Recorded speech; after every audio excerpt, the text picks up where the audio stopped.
Chapter 71. As for Li Hanyuan, who was suspected to be in a very bad condition or even dead, his condition was indeed not very good. The injury was not fake, and the excessive blood loss also caused him to feel a little dizzy. Although he was not in the water, he was still at the riverbank. Master, one of the 4 shadow guards by his side, number 9, opened his mouth. He wanted to persuade him to go back, but in the end, he said, "Let this subordinate help you deal with your wound." If the wound was dealt with, how could he continue acting? Wan Wan was so intelligent, she would definitely be able to see that Li Hanyuan had only taken some pills to stop the pain and bleeding. How is Wan Wan? The shadow guard subconsciously reached out to help him, but Li Hanyuan glanced at him. The shadow guard also realized that he had made a stupid mistake. Because of Ngio's excellent medical skills, compared to the other shadow guards, he had the benevolence of a doctor. Another person tugged at him and stepped forward himself. Replying to Master, "Miss Luo is fine. Nanny Gong found her before us, and has already confirmed that she should only have some bruises on her body. In addition, because of the shock from rolling down, she has temporarily fallen into a coma. She will wake up very soon and will not affect Master's plan. As for the others, the situation has not been confirmed." After a pause, Miss Luo was in the same carriage as the other girls. The female protector was not in the carriage at that time, so she could not protect Miss Luo. She couldn't help but explain to Granny Gong. Although Granny Gong's master had changed, it was still easy for her master to punish her. After learning about Jingwan's situation, they were actually very surprised, although they all hoped that Miss Luo's skin was not broken at all. However, although the cliff wasn't very high, the bottom of the cliff was very dangerous. Not to mention the rugged rocks and dense vegetation, there were many areas that had collapsed due to the erosion of the rain. The bottom level was at least 50 to 60 feet high. The second level was less than 10 feet wide and was covered in slippery moss. Below that was the riverbank and rocks. The height of the 2 levels was more than 10 feet. If one was accidentally thrown out of the carriage, it was very likely that one would fall to the bottom. Not to mention being smashed to pieces, there was a high chance that one would die. Including Ruan Fangfei's carriage, there were a total of 3 carriages that fell off the cliff, but there were more people among everyone. Jingwan seemed to be the unluckiest to fall to the second level. Moreover, she was less than a palm's width away from the edge. However, she also seemed to be the luckiest to have suffered the lightest injuries. However, it was precisely because of Jingwan's position that these shadow guards were able to easily move her to the riverbank at the bottom, saving them the risk of being discovered before anyone else could find her. As long as their master went there, he would be able to have a perfect encounter. However, it was not a simple matter to take someone away from the Lady Protector. She was like an old hen protecting her chicks. She almost fought with them. Although Li Hanyuan was still able to divert his attention to plan and kill Jingwan after learning that Jingwan was in trouble, his attention returned to its original place only after confirming that Jingwan was safe. Originally, he had prepared for the worst. If Wan Wan was seriously injured, he did not mind changing his original plan and saving the damsel in distress. However, God was on his side. As for whether Nurse Gong was in the wrong or not, it could be put aside for the time being. He would deal with it later. As for how Li Hanyuan and the others came down from the height of dozens of feet, Li Hanyuan had long been accustomed to preparing for a rainy day. He had already figured out the mountain terrain of White Dragon Temple. He even let the shadow guards go to almost every corner. When they came down from the top, there was a road that could not be called a road. Ordinary people could not walk on it at all. However, after they came down, it was completely destroyed. His plan had to leave enough time for him to be alone with Wan Wan. Li Hanyuan stood up. With injuries all over his body, he walked down the riverbank step by step. Although his pace was not fast, each step was firm, leaving a trail of bloody footprints on the ground. The shadow guards followed behind Li Hanyuan and cleaned up the bloodstains he left behind. It was enough as long as they could create an illusion that their master fell into the river and then went down along the river. The shadow guards looked at their master's back and couldn't help but feel an indescribable emotion. Their master's temperament was sinister, ruthless, and temperamental, but they had a deep respect for him not only because of his ability to devise strategies and control the world, but also because of his unyielding pride and his ability to do things to the extreme. It was not a short distance to reach the place where Jingwan was now. Not to mention the numerous small bends. There were even 2 big bends. It was not easy for Li Hanyuan, who was getting more and more tired with every step. If he let the shadow guards carry him forward, it was not that they could not move faster, but he would never allow it. Li Hanyuan felt that he was about to reach his limit, but even so, he did not think of anything else. He only thought that he had suffered a big loss this time and must find a way to make up for it from Wanwan. The more he thought, the more discordant it became. The degree of filth was directly proportional to his perfect face. Fortunately, no one knew. Otherwise, who knows how many people would be stunned. And then should it be said that he was worthy of being called Jin Qin Wang, who had seen all kinds of beauties. The dizziness became more and more intense, and the scenery in his eyes began to blur. However, the moment Jingwan's figure entered his line of sight, he could no longer see anything else. Step by step, he unwaveringly approached and waded into the water without hesitation. Fortunately, the water in this section was not deep and the current was relatively gentle. However, the river was very wide. The blood that had already dried up after meeting the water quickly spread out.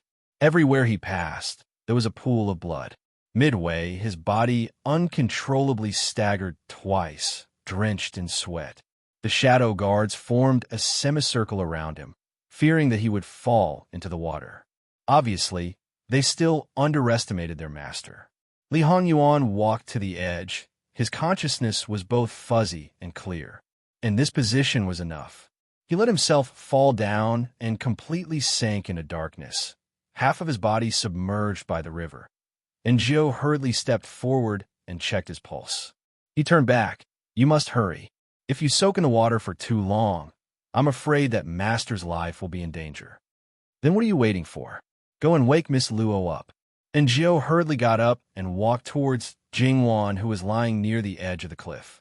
They naturally couldn't be more familiar with Jingwan, but they didn't understand what was so special about this girl that could make Master do this. If she was a stunning woman, perhaps Master just took a fancy to her beauty. If she was noble and had a strong background, perhaps Master was adding help to seize the throne. However, she was neither. Thinking of her current appearance, such a proud person who didn't even have a scratch on her skin in the past, not to mention the large and small injuries on her body, she was also dying. They couldn't help but have an inexplicable resentment towards Jingwan. "And Zhou, what are you thinking about? Hurry up." Another shadow guard walked in and urged. And Zhou hurriedly took out a small porcelain bottle that he carried with him, unplugged the stopper, and shook it under Jingwan's nose. Jingwan frowned, and a slight sound came out of her mouth. She showed signs of waking up. "Let's go." Pulling in Zhou, they quickly left. If Miss Luo woke up and saw them, then everything Master did would be in vain. The 4 people quickly went away, hiding in the dark and paying attention to the situation here. It was quiet, but Zhou was particularly silent.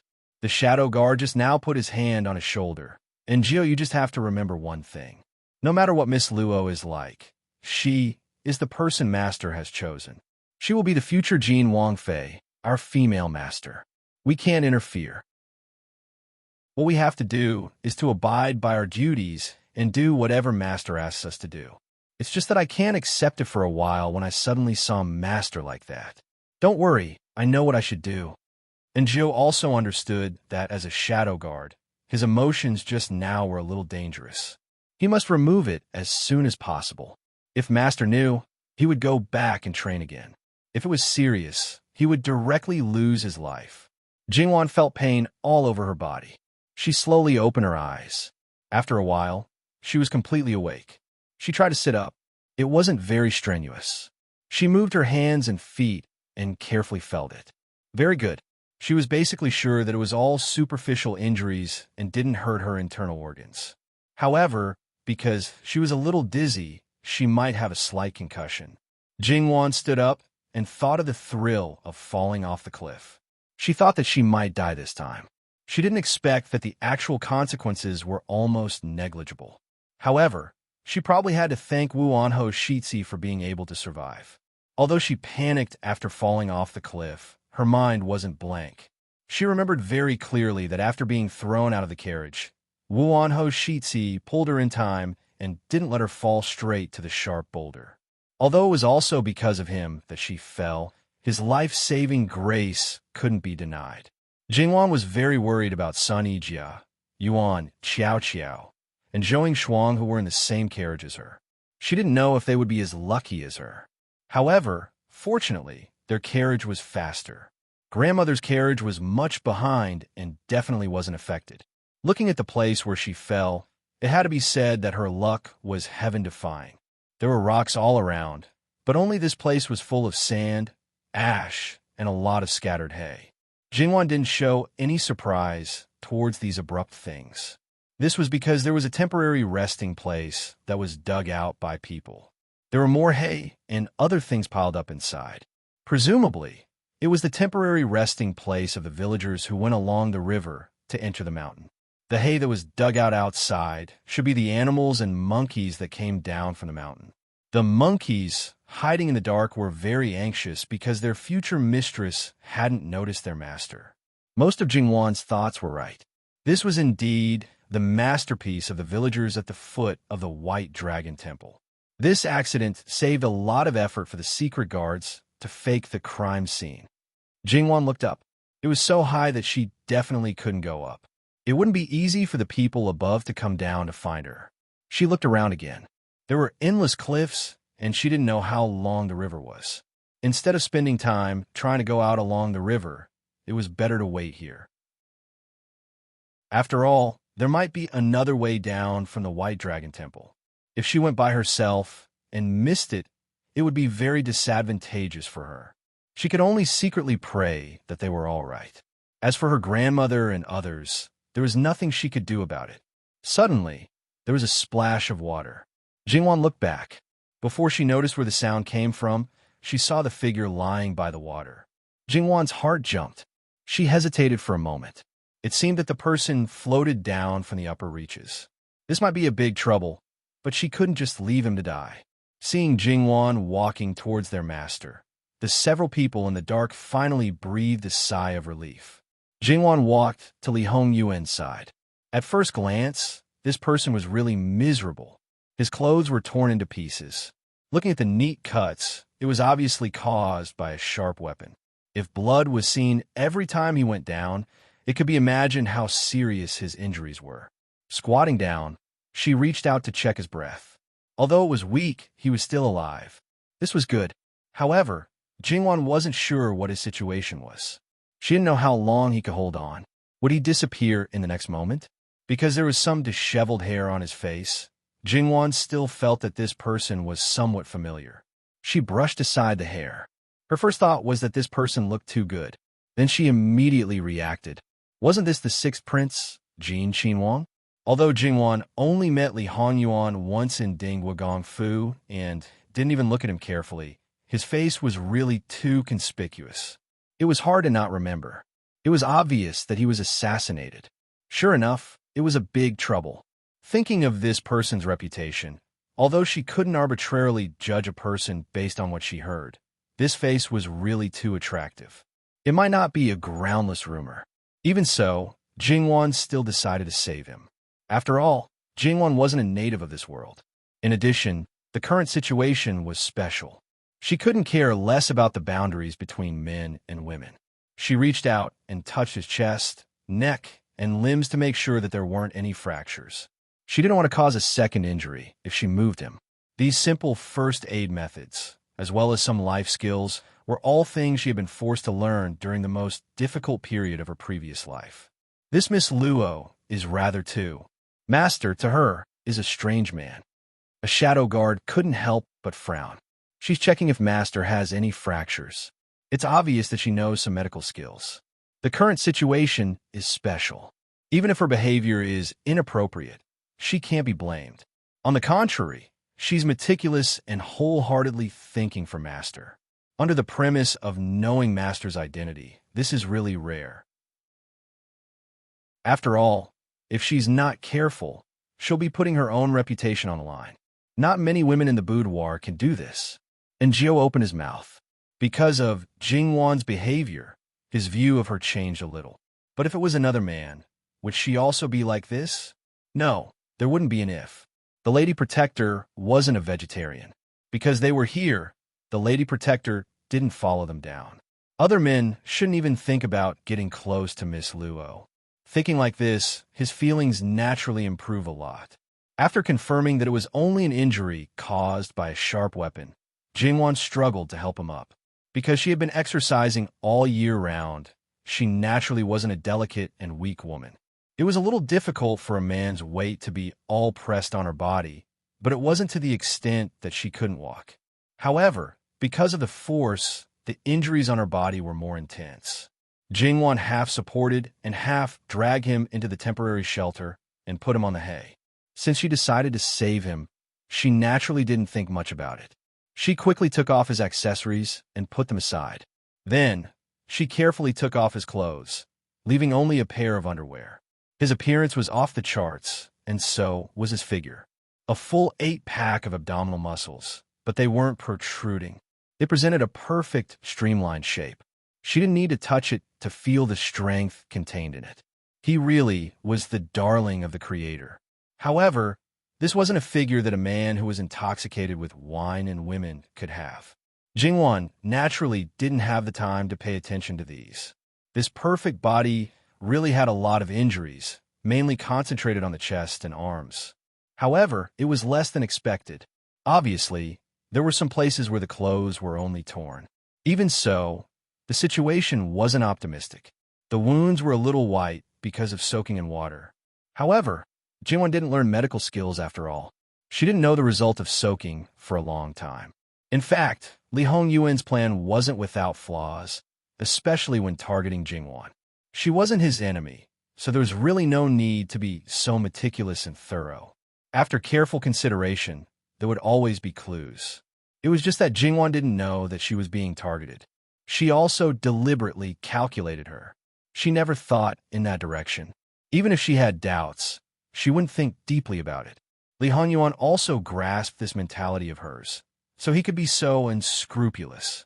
In this place where a cold could kill people, these wounds were easy to be infected if they weren't treated in time. Jingwan's face was very dignified. Looking around, there were very obvious traces. It could be seen that people often came and went. Jingwan looked around and found some commonly used things, such as a fire extinguisher and a crock. Although she knew how to make a fire, even if she didn't have it, it would take time. Moreover, she only knew how to do it, but she didn't really try it. She didn't know if it would work. It was better to have ready-made things. It was better to have some ready-made things. She used hay to light the fire, then added some firewood to make a fire. She then moved Li Hongyuan's body so that he wouldn't be cold. Jingwan picked up a crock and took Li Hongyuan's underwear and underwear. She went to the river to wash it and then filled it with water. She put the crock on a simple stove. After the water boiled, she poured some out and put it to the side to cool. Then she tore open the clothes and threw them in a boil. She scooped them up. Because it was urgent, Jingwan dried them. She didn't know if this would affect the disinfection. She shook the cold water to quickly cool it down. Then she dipped a cloth in the water and wiped Li Hongyuan's wounds one by one. She then wrapped the dried cloth around them. Jingwan's bandaging skills were naturally unquestionable. When Jingwan half carried Li Hongyuan and wrapped the cloth around his back, she suddenly heard this prince murmur in her ear. His breath fell on her sensitive earlobe, making it slightly itchy. It seemed like he was calling someone's name. Jingwan couldn't hear it clearly. She didn't know if it was her imagination, but he seemed to be calling Wanwan. Jingwan naturally wouldn't be narcissistic enough to think that he was calling her. He was either calling someone else, or it was a similar pronunciation. The deepest wound on her left arm was so deep that the bone was almost visible. It was very troublesome, but there was no needle and thread. She couldn't stitch it up even if she wanted to. After she finished, Jingwan's body was sweating slightly due to the pain. Jingwan frowned. She also needed to wash up. Jingwan went to the river and wiped her body with a wet handkerchief. Then she saw the fish swimming in the river. Very good, dinner was settled. In her previous life, when she was abnormally poor, catching fish was naturally a necessary skill. She didn't expect that even this skill would come in handy now. Jingwan turned back and found a few strands of pliable dry grass. She tied up some areas of her body that were in the way, such as her sleeves and skirt. Then she returned to the river and took off her shoes and socks. She stood barefoot on the gravel. Her feet, which had been wearing shoes all year round, suddenly came into contact with the ground. It really wasn't an ordinary pain. However, because Jingwan often walked barefoot on the cobblestones in her own territory, this bit of pain wasn't unbearable. She stretched her feet into the water to explore. The river water in the early spring was still relatively cold. What's more, the feet were not as sensitive as the hands that were exposed to the air all year round.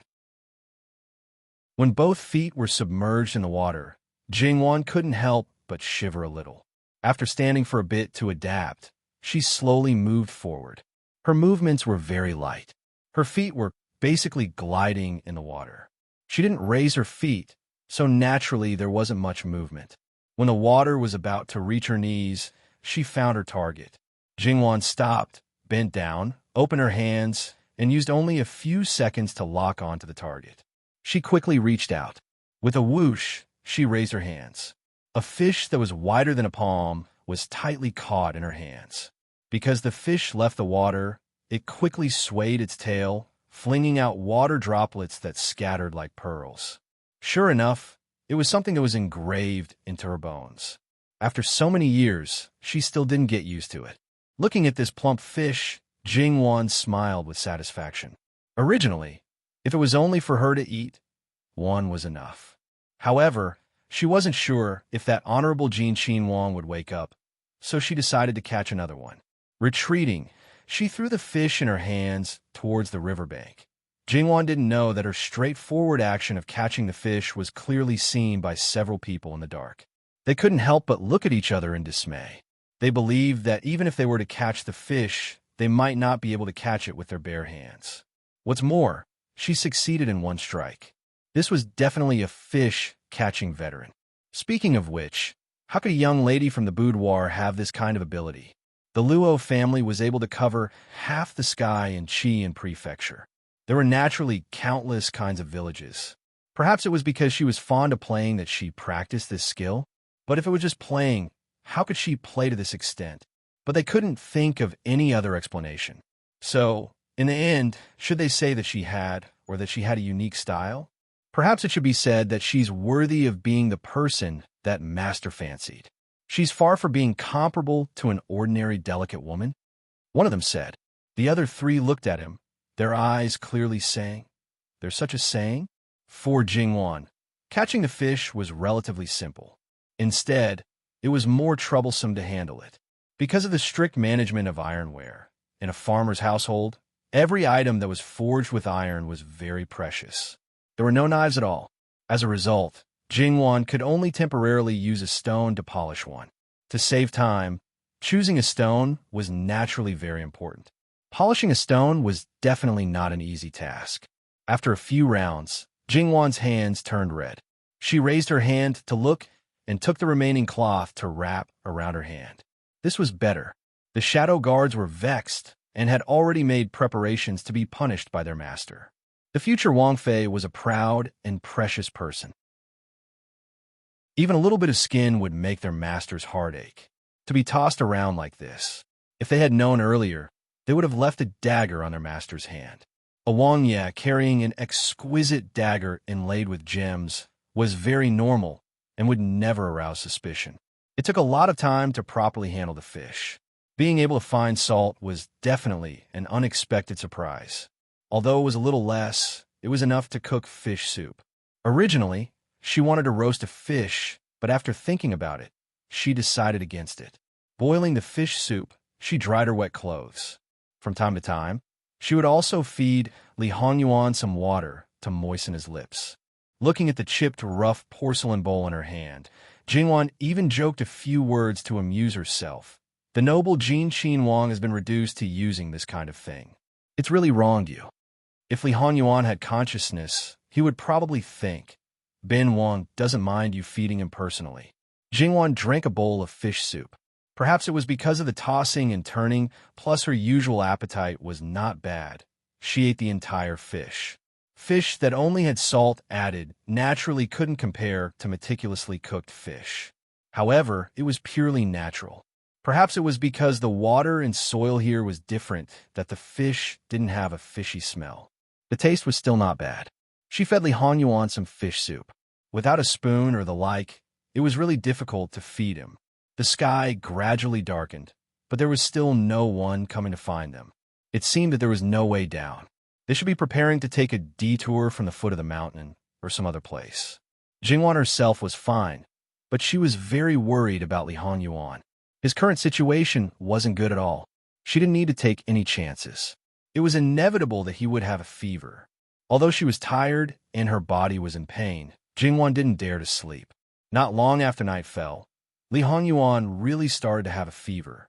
Jingwan applied a compress on his forehead and wiped his body at the same time, over and over again, without stopping. She didn't expect that this would make his fever go down. She just hoped that he would feel a little more comfortable. Perhaps it was because of the high fever, or perhaps it was because, deep in his heart, he was still thinking about the purpose of this trip. Li Hanyuan woke up, but he was still in a confused state and wasn't very clear-headed. However, he was very sure of one thing. The person in front of him was the one he wanted. Jingwan was caught off guard. Li Hanyuan grabbed Jingwan's wrist, and as he exerted force, she bumped into his sturdy chest. Wan Wan. His voice was full of infinite affection and yearning, and his voice was hoarse, low, and sexy. At that moment, it was simply enough to make one's bones melt. Jingwan was suddenly a little confused. She didn't even hear what he said clearly. After a moment, she realized how ambiguous their current posture was.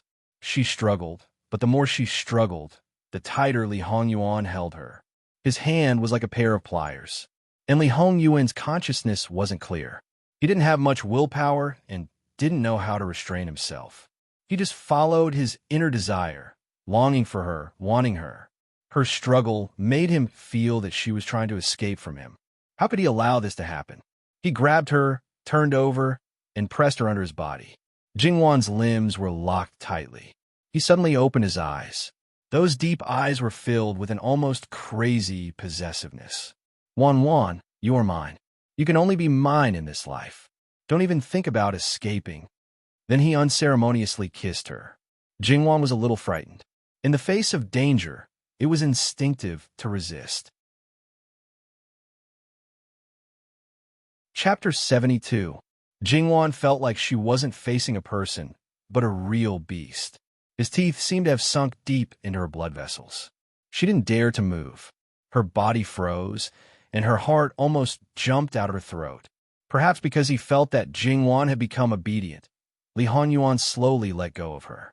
Then he stuck out his tongue and licked it. It was obviously salty and had a rusty taste, but he seemed to find it incomparably delicious. He licked and sucked 2 more times, so much so that Jingwan could even hear him swallow. Wan Wan, you're mine. Mine. Don't try to leave me. Otherwise, I'll catch you and swallow you whole, even if you're at the end of the world. Although his voice wasn't particularly clear, Jingwan heard every word clearly this time. Was it too late to regret now? She was kind enough to save someone. She definitely didn't want to put herself in danger. She felt that she was more unlucky than the farmer in The Farmer and the Snake. At least, the snake attacked indiscriminately. As for her, she was completely suffering for someone else, okay? That's right.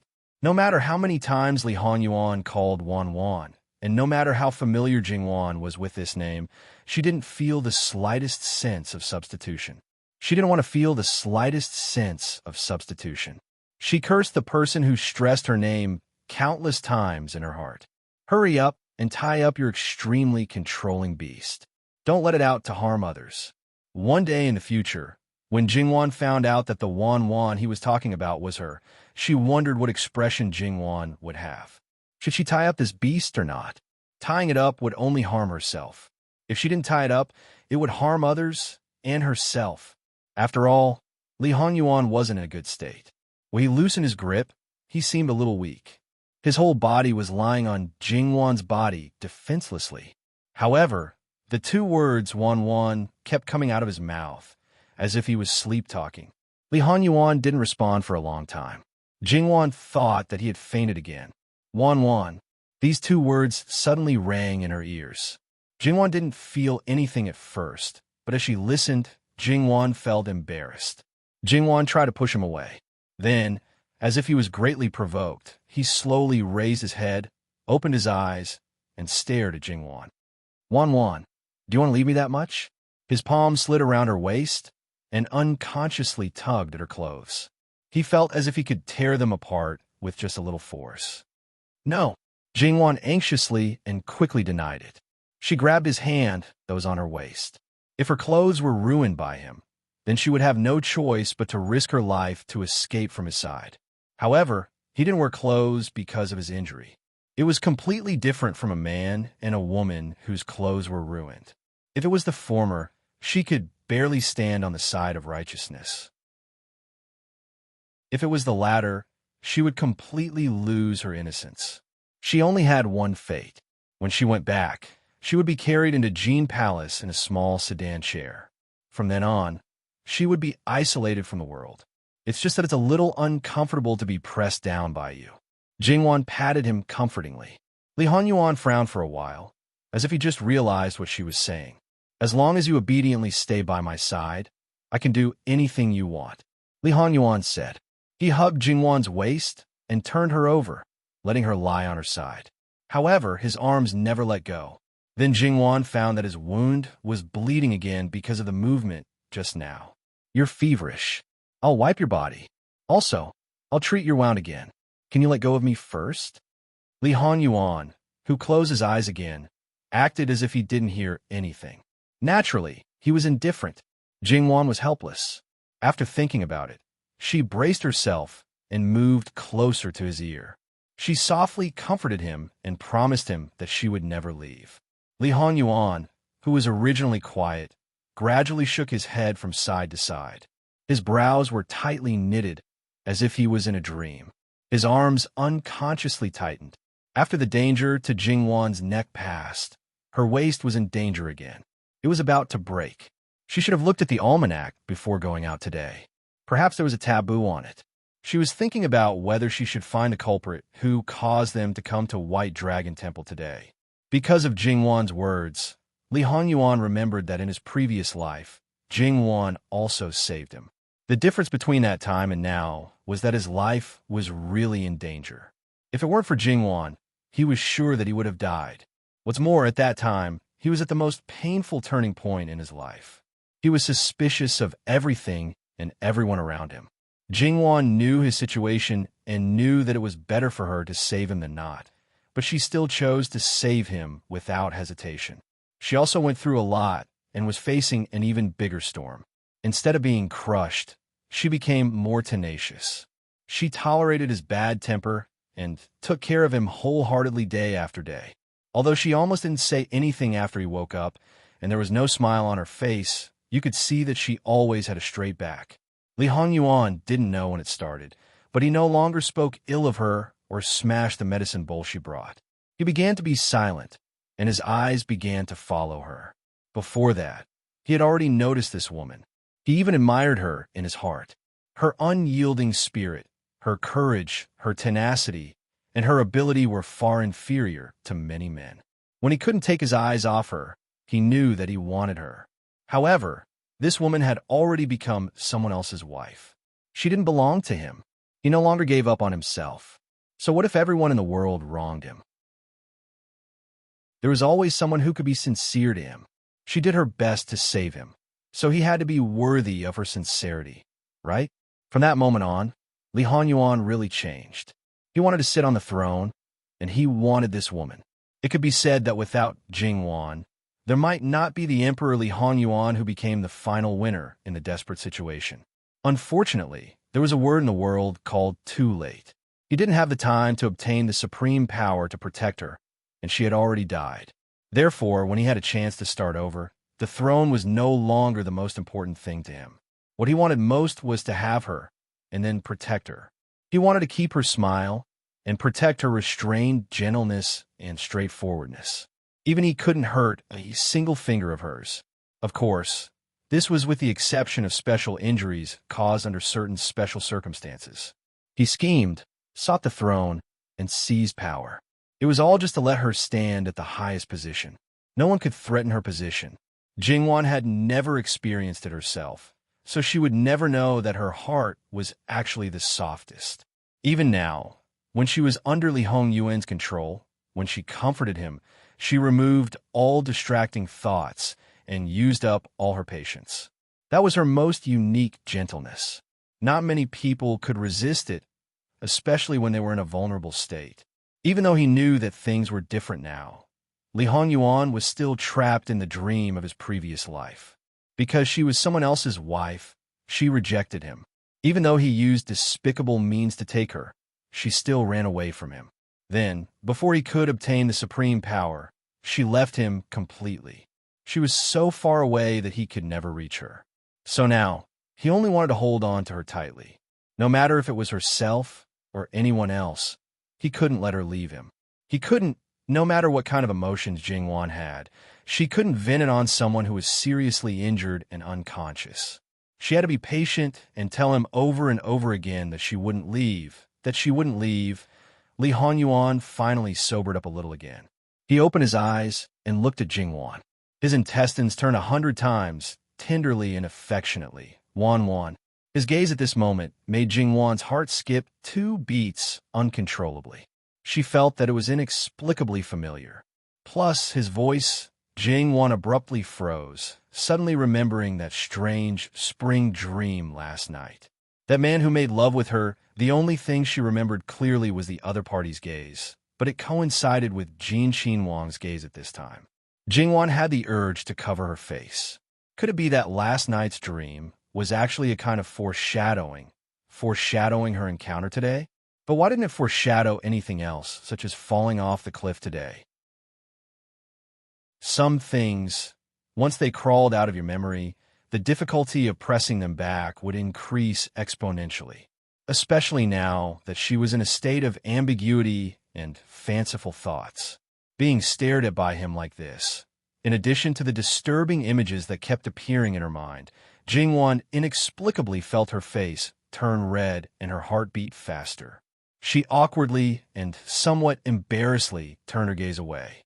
Li Hongyuan reached out and pinched her chin, forcing her to look at him. When Jingwan felt that he might kiss her again, he opened his mouth and said, "Wanwan has never taken the initiative to kiss me." He pointed at his chapped lips. "Kiss me once, then I'll let you go." Even if Jingwan had a good temper, she couldn't help but want to kick him to death. If it wasn't for the fact that she didn't have any interaction with him from beginning to end, and that his attitude was too natural and casual, Jingwan would have thought that he was actually calling her, and that his consciousness was completely awake. He was deliberately taking liberties with her and not treating her as someone else. Li Hongyuan closed his eyes again. His attitude was very obvious. If she wasn't willing, then forget it. But don't expect him to let go. Jingwan was so angry that she raised her hand and hammered him. Li Hongyuan happened to fall on the open wound, and he groaned. Jingwan hurriedly apologized. When he took an inch and asked for a mile again, her apology was immediately thrown out of the sky. She even gave him a few kisses, but subconsciously she used less strength. "If the mountain doesn't come to me, then I'll go to the mountain." Li Hongyuan held the back of Jingwan's head and kissed her fiercely. He swept her mouth completely to the side, let her go, and set her free. Jingwan immediately rolled around. She didn't even care about her image, jumped up, and wiped her mouth fiercely. Li Hongyuan looked at Jingwan, who was so energetic, and suddenly smiled. He said in a low voice, "That's great." This time, Jingwan really covered her face with her hands. His appearance was too foul, and his smile was even more foul. She was clearly the one at a disadvantage, but why was her anger getting weaker and weaker? She admitted that she was a love-struck fool, but it turned out that there was an invisible love-struck fool attribute. It was just that she hadn't met such an evildoer before, so it hadn't been discovered. Li Hongyuan gave a low laugh. "I didn't know that Wanwan had such a side." Then he suddenly coughed twice. The red on his face from the high temperature became more obvious, and his breathing weakened again. Jingwan threw away all her thoughts in an instant. She reached out to touch Li Hongyuan's forehead. She unconsciously pulled her hand back like she had been burned. The temperature rose again. Jingwan's heart was burning with anxiety. She was not only worried about Li Hongyuan's life, but also about her little life and the fate of the Luo family.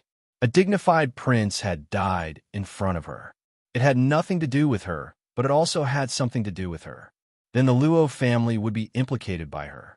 Your Highness, please don't let anything happen to you. Your Highness. Jingwan hurriedly rebandaged his wound and wiped his body while trying to wake him up. Wan, don't leave me. Even if he fell asleep again, he still murmured this sentence. All right, I won't leave. As long as you're well, I'll promise you anything. Jingwan should be glad. When she answered this sentence, Li Hongyuan's consciousness had almost sunk into darkness. Otherwise, according to his temperament, if he caught this sentence in the future, who knew how much land Jingwan had to give him and how much compensation? The shadow guards outside almost couldn't help but rush in. But thinking that their master had just received a favor from the beauty, they reckoned that he wouldn't like them to appear. It would be better to wait. Jingwan kept wiping him. After nearly an hour, Li Hongyuan's body temperature finally dropped a little. Even though Jingwan exercised every day, her hands still felt weak.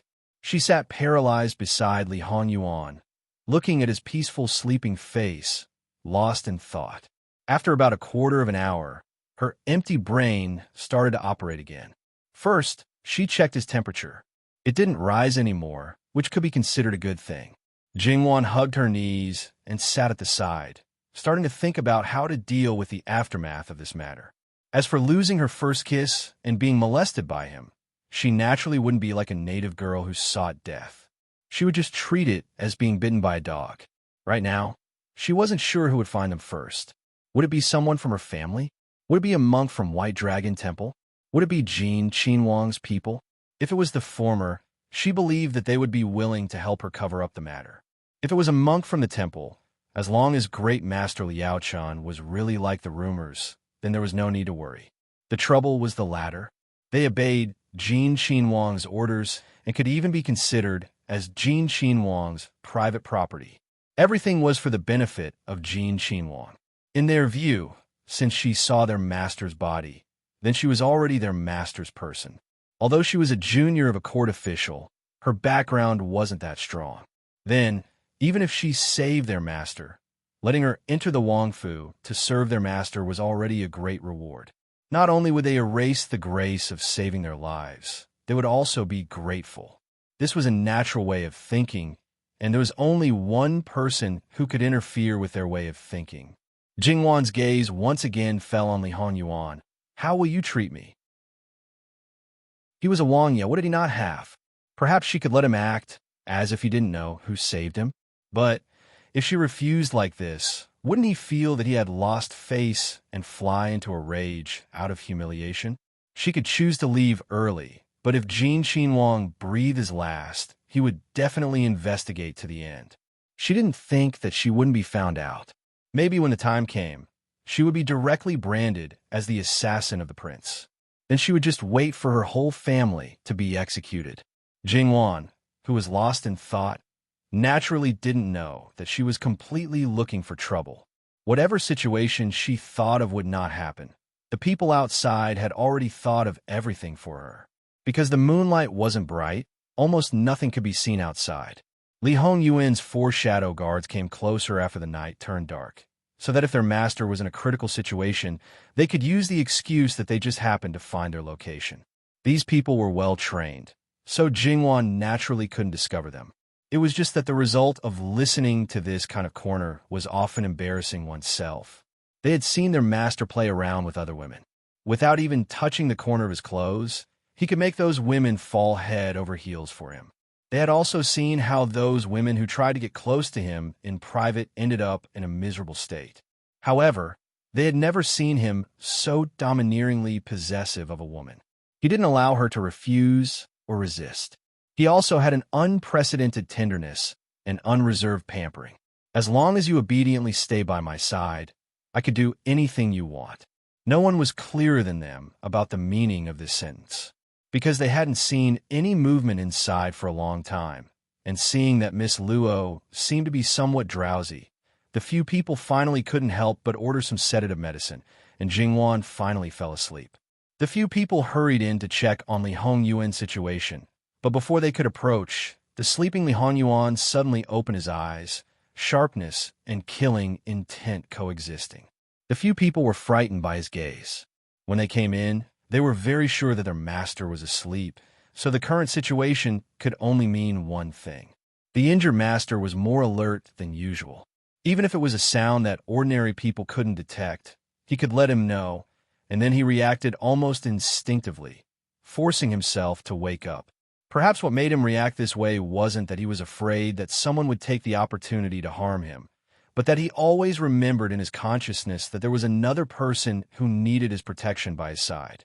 The few people hurriedly knelt down on one knee to beg for forgiveness. Li Hongyuan didn't look at them. His eyes fell on Jingwan, who fell beside him. "Master, it's just a sedative medicine, not a knockout drug," and Jiao hurriedly explained in a low voice. This was the reason why they came in now, because they didn't dare to use knockout drugs, and sedative medicine didn't have much effect in a situation where people were more alert. Li Hongyuan didn't make a sound. After a moment, Jiao came forward. Because he only paid attention to him and didn't pay attention to Jingwan, Jiao almost touched Jingwan, so he was kicked by Li Hongyuan. Fortunately, he didn't have much strength now, so Jiao wasn't injured. The few people's eyes darkened. Perhaps it was because their master cared far more about an insignificant woman than they, the subordinates who risked their lives for him, so they felt it was unfair in their hearts. But after Miss Luo came to the capital in a short period of time, especially today's matter, they gradually realized that in their master's heart, Miss Luo might have already surpassed himself. So what other thoughts could they have? Jiao came forward again and naturally went around from the side. After checking Li Hongyuan's pulse, Jiao found that Li Hongyuan's situation was better than he expected.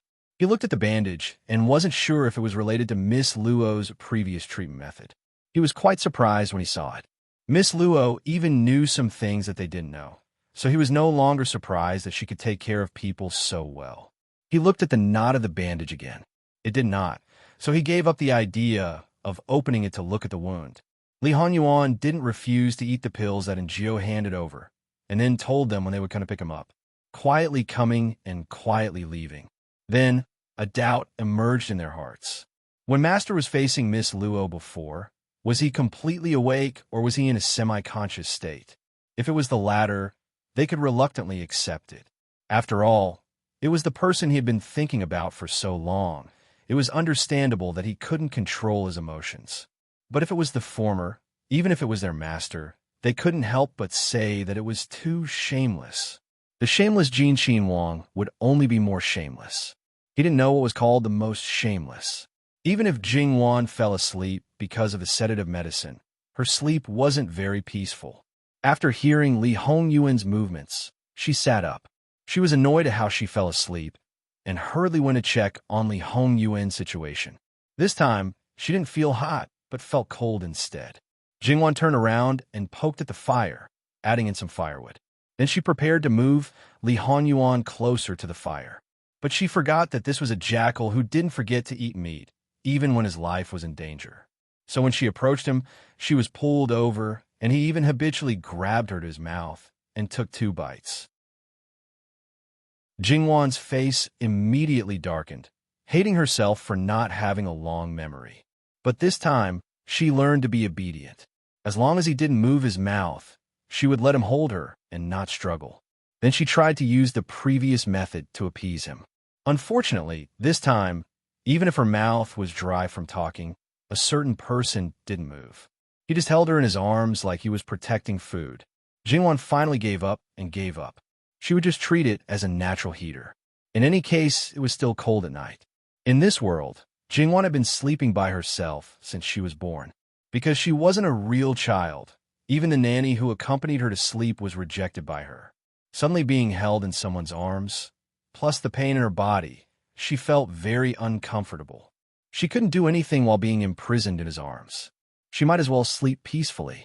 But even if she was sleepy and tired, it was still very difficult to fall asleep. Jingwan tried to ignore the hand on her waist as much as possible. She began to count sheep in her heart. She didn't know how long had passed before she finally fell asleep in a daze. Jingwan didn't know that after she fell asleep, Li Honyuan actually opened his eyes. Right now, he was really very awake. It had to be said that this was thanks to his strong physique and in Jio's medicine. Everyone said that he didn't raise trash, and Jio's medical skills were naturally very good. If he was released, it wouldn't be a problem for him to become a miracle doctor. Li Honyuan touched Jingwan's face and whispered, "Wan Wan, you have to start getting used to me now. You can't wait until after we get married and still not let me hug you." This laid the foundation for this smelly and shameless person to often attack at night. Just like the previous night, Li Honyuan slept well in the following days. When it was time for Li Honyuan and the shadow guards to agree on, this time they made a noise outside. Naturally, they didn't want Jingwan to be embarrassed after coming in. At the moment of the noise, Jingwan basically woke up. When she was thinking about how to get rid of Li Hongyuan's arms, she didn't expect that when she gently turned over, Li Hongyuan's arm would let go. Although she was very surprised, Jingwan still quickly stood up. A moment later, a group of people led by Annie walked in with torches. Chapter 73. Does Miss know who we are? Annie clearly knew everything, but when he saw Jingwan, he still appropriately expressed surprise. Jingwan didn't answer him and just glanced at Li Honyuan. Her meaning couldn't be more obvious. And Jio no longer hesitated and quickly went forward to check Li Hongyuan's condition again. Fortunately, the medicine had taken effect, and he was gradually getting better. He nodded to the others and then nimbly untied the cloth strips on Li Hongyuan's body, applied medicine on him, and then used a brand new white cloth to bandage him. Compared to Jingwan alone, it was much easier for Jio to treat his wounds with help. After that, the two worked together and quickly helped him put on his clothes. It was obvious that it was his usual clothes, low-key and gorgeous. With just a simple tidying up, Li Hongyuan's sorry state was swept away. With his eyes closed, he was definitely a quiet and peaceful sleeping beautiful man. And he saw that Li Hongyuan's side was neatly tidied up and once again looked at Jingwan. We all know about what happened halfway up the mountain. It seems that Miss is the Luo family's third Mississippi. For Miss to be safe and sound, it is worthy of celebration. Jingwan nodded, indeed. After hesitating for a moment, she opened her mouth. "May I ask, how are the others?" "Their lives are not in danger." Even so, it didn't mean that they were all right. However, it was good to be alive. Being alive represented hope. "Many thanks. You don't deserve it. It should be us thanking Mississippi. If it wasn't for Miss, we don't know what would have happened to Master. If something happened to Master, we can't absolve ourselves from the blame, even if we die 10,000 times. It was just a coincidence that we ran into him. If it was anyone else, they wouldn't leave him in the lurch. Moreover, Jin Xinwang is a noble descendant of the heavens. Naturally, the heavens help the worthy. And he secretly said in his heart, there wouldn't be anyone else. If they happened to run into him, they would also be cleared out. Miss is too modest." Jingwan declined to comment and didn't want to be entangled in this matter anymore. Then, it's still the same words as before. "How are you going to deal with me?" Not only in E, but even the others were secretly complaining incessantly. They had already diverged, so why did they have to turn back to this question? Jingwan only thought that Li Honyuan was still asleep, but they knew very well that their master was awake. How could they dispose of his sweetheart in front of their master? How many lives did they have? But the second time she asked if he still avoided talking about it, it would inevitably arouse her suspicion. And he glanced at his master, hoping to get a hint. Unfortunately, his master clearly planned to pretend to the end. Looking at the others, all of them were very busy and none of them paid any attention to him. He secretly scolded them for having no sense of loyalty. However, he also knew that these guys did not want to offend their future mistress. What if she decided to settle accounts with them in the future? After pondering for a moment, he could only brace himself and ask, "Miss, What are your thoughts? Do you want a status or something else? Can you handle this kind of small matter on behalf of your master? Jingwan interrupted him. Small matter? Great aunt, ancestor, your matter, even if it's a sesame or mung bean, you still have to deal with it as a big matter. Moreover, this really is not a small matter. You don't have to look down on yourself.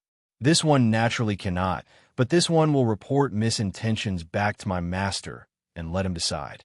Jingwan thought that according to Jin Xinhuang's casual attitude towards women, it would be normal for his subordinates to casually deal with people. Fortunately, Li Hanyuan did not know Jingwan's thoughts. Otherwise, he might be so angry that he would vomit blood. It was even more likely that he would ruthlessly retaliate against Jingwan. Then, please tell Wang Ye that China does not want anything. Treat it as if I have never seen Wang Ye and have never saved Wang Ye. Naturally, you have never seen me. There was no intersection in the past, and there will be no intersection in the future. Great aunt, I'm afraid that I can't let you do as you wish. Not only was there an intersection in the past, there will be an even greater entanglement in the future. This one will pass on Miss words as it is. Jingwan nodded. I will wait for Wang Ye's decision. If Wang Ye wants Miss to enter the Fu, what will Miss do? And he curiously asked, but after he asked, he faintly regretted it. He originally wanted to remedy the situation, but because he had been intentionally or unintentionally paying attention to his master, fearing that he had some instructions that he did not see. This time, he really bumped into his half-opened eyes. He did not need to think to know that his master also wanted to know the answer, so the words that had just slipped to his mouth were swallowed back down. You are too rude. Even if her family background was not prominent, but this was not something that a bodyguard could ask, even if this bodyguard served a member of the imperial family. And he was embarrassed. He was the one who sought death first, so even if he really died, he had to bite the bullet and seek death to the end. This one is only doing my duty. I thought that if my master asked, there would be an explanation. I did not mean to offend Mississippi asking Miss to forgive me. Jingwan smiled. Truly a loyal and good bodyguard. This question, wait until your master really wants me to enter Jin Wangfu. Then I will use my actions to tell you. And he felt that although she was smiling, her eyes were really cold. It even made him feel that it was very similar to his master at certain times, making him unable to help but feel apprehensive. This time, perhaps he had really offended her. He could only hope that she would not hold a grudge. Otherwise, as long as she had the slightest intention of finding trouble with him, he believed that his master would be very happy to teach him a lesson to please her. His heart was so tired. He was clearly taking the blame for his master, but he did not get any benefits. Then, we will leave first. They stepped forward to help Njio help Li Hanyuan up. Wait, Jingwan called out to them. Miss, what else do you want? Who could do me a favor and cross off this mark? Let others think that I was scratched by a broken branch when I fell from above. Jingwan did not avoid touching her neck. As soon as these words came out, these shadow guards felt that their surroundings seemed to have become a lot colder. Their backs felt cold, and they resisted the urge to look at their master. What? Is it very difficult? I don't know the severity of the matter, and am worried that I will hurt my blood vessels if I use too much force. If it's you guys, you should be able to cover the mark without hurting it too much. The meaning behind her words was that even if they did not do it, she would do it herself. This problem was even more of a headache than the first one. Looking at their awkward and evasive gazes, Jingwan said, I thought that you guys were used to this kind of mark and didn't find it strange. But in fact, when you came in, didn't you already see it? And your expressions were very certain who did it. But now, you're so shy that you don't look like a man at all. Jingwan didn't hold back and stabbed Li Hanyuan first, then stabbed the group of secret guards until they were drenched in blood. Great aunt, I'm really wronged. They definitely have never seen these things. Also, please don't talk nonsense. It will kill people. It's completely because your bite mark is too obvious that we saw it at a glance. We definitely did not pry on purpose. It's not that we're not like men. It's that you're more valiant and bold than men. Master, the future princess consort's fighting strength is too terrifying. We subordinates can't handle it. Stop pretending. Those romantic affairs are all sins that you created. Don't ask us subordinates to take the wind and rain when things come to a head. You can hide for a while, but you can't hide forever. When the princess consort marries you and comes to settle the score behind closed doors, we subordinates can't help you. Li Hanyuan was very indifferent to Jingwan's words. He planned it himself, so there was nothing that he couldn't bear. He couldn't wait for Jingwan to settle the score with him. The more she cared about these things, the more she cared about him. He was just unhappy that Jingwan wanted to erase the marks he left behind. Although he wasn't sober at that time and didn't have a good taste of Wanwan's blood, when he was sober, he couldn't bear to hurt her. But now, he didn't regret it. Compared to a long period of time when she had to hide it and might be discovered by others, it was indeed more convenient to just erase it directly. Even if she didn't experience ups and downs, Wanwan was decisive and resolute in her bones. This kind of thing wouldn't cause harm to others, and she only needed to leave a scar as the price to put an end to many troublesome things. She didn't need to think about what she would do. As for this group of insensible people, the future mistress's neck should be looked at indiscriminately. She had to wash their eyes properly when they went back. Erasing the bite mark was a foregone conclusion. Li Hanyuan naturally couldn't let her do it by herself, so he secretly touched Njio. Njio, who got the hint, was not surprised. He was the most suitable person to do this kind of thing, but every time his master thought of it in the future, he was afraid that he would remember it. He wouldn't remember that he was the one who gave the order now. Njio accepted it very calmly. I'll do it. I think I know a lot about external injuries. What do you think, Miss Luo? Jingwan nodded. It didn't matter who did it. It would definitely be better than her. Njio broke the branch and walked to Jingwan. Now she inexplicably felt that she was much more dazzling than before when she was in a coma. She didn't shrink back when she encountered difficulties. She faced difficulties head-on. She did things and spoke neatly without hesitation. She wasn't arrogant, but one could feel her pride. Everything she showed was far beyond the calmness and wisdom of her age. She was very similar to his master, who was mature many years ago. At this moment, Njio seemed to suddenly understand a little of the reason why his master was so obsessed with her. Indeed, only such a woman was the most suitable for his master, because when something happened, she would not only not be a hindrance, but could even preside over the overall situation when his master was not there. It needs to be realistic. The wound may be a little long, but it only needs to be covered up on the surface. After all, even a master of external injuries will not carefully check the wound on your neck. Jingwan frowned slightly. Make it deeper. I don't want to cover it up for a while, but for a lifetime. The fake surface wound is too shallow. After healing and removing the scab, the imprint inside is as clear as before. Then what I'm doing now is just suffering in vain. And Njio was speechless.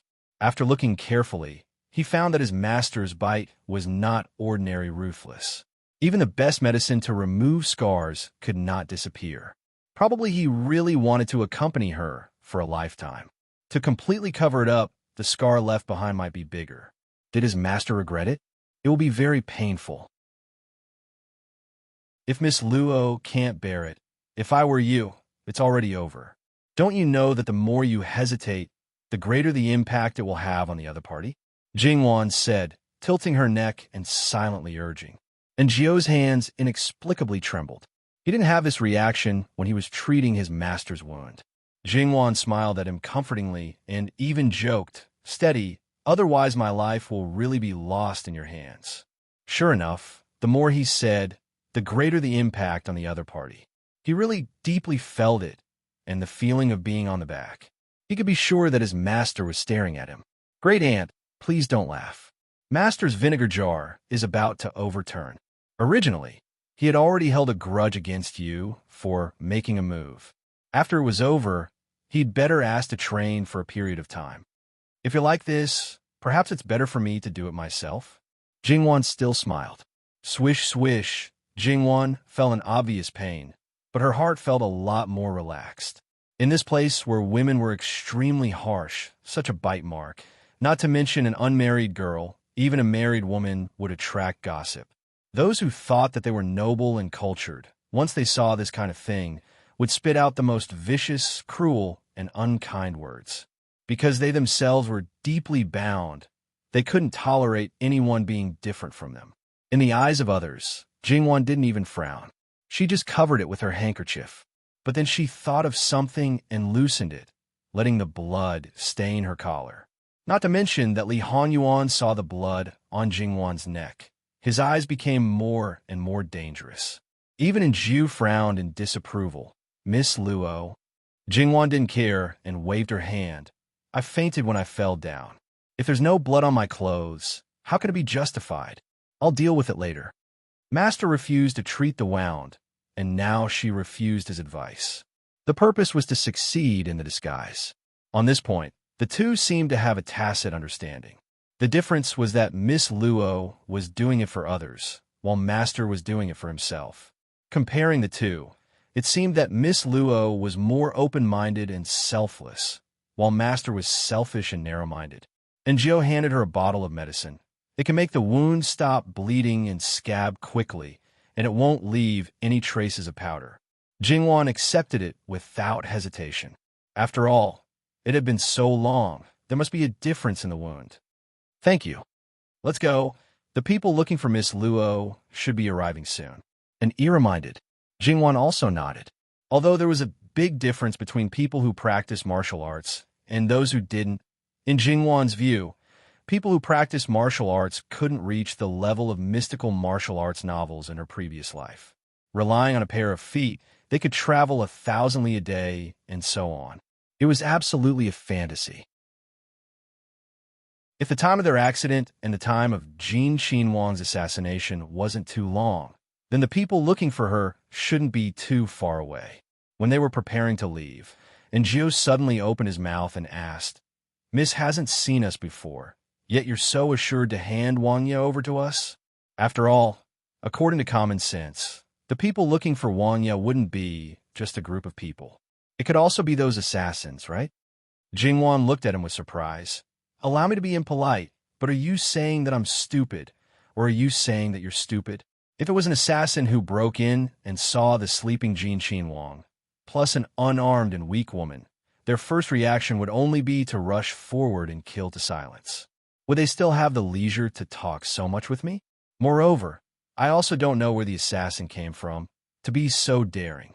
After they might have already succeeded, they still pursued a Qinhuang relentlessly, insisting on confirming his life and death.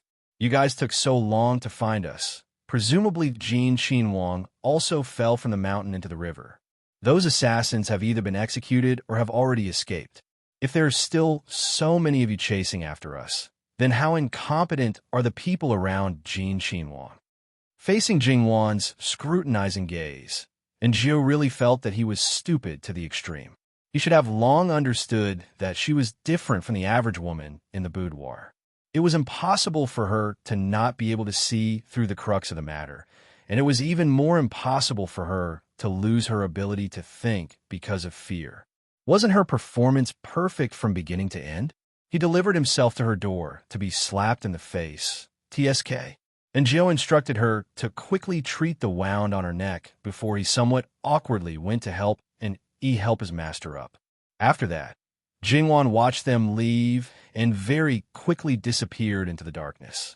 She turned around and began to clean the wound.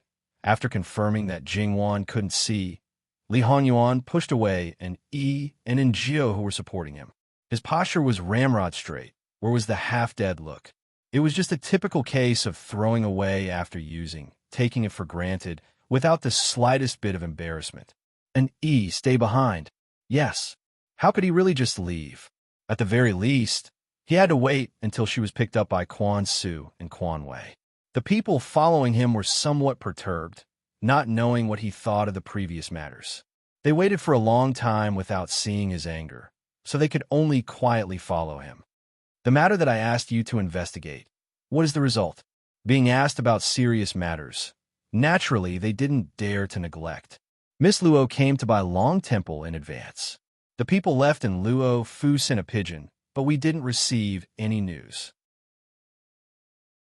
It has been confirmed that the pigeon is missing, but that letter didn't have any special content. It was covered up as usual, so there shouldn't be any problem.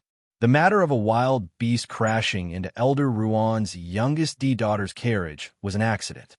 You must find out the whereabouts of the pigeon. Even if it was eaten, you must find the bones for Ben Wang. Carefully investigate everyone around Ruan Fengfei, including herself.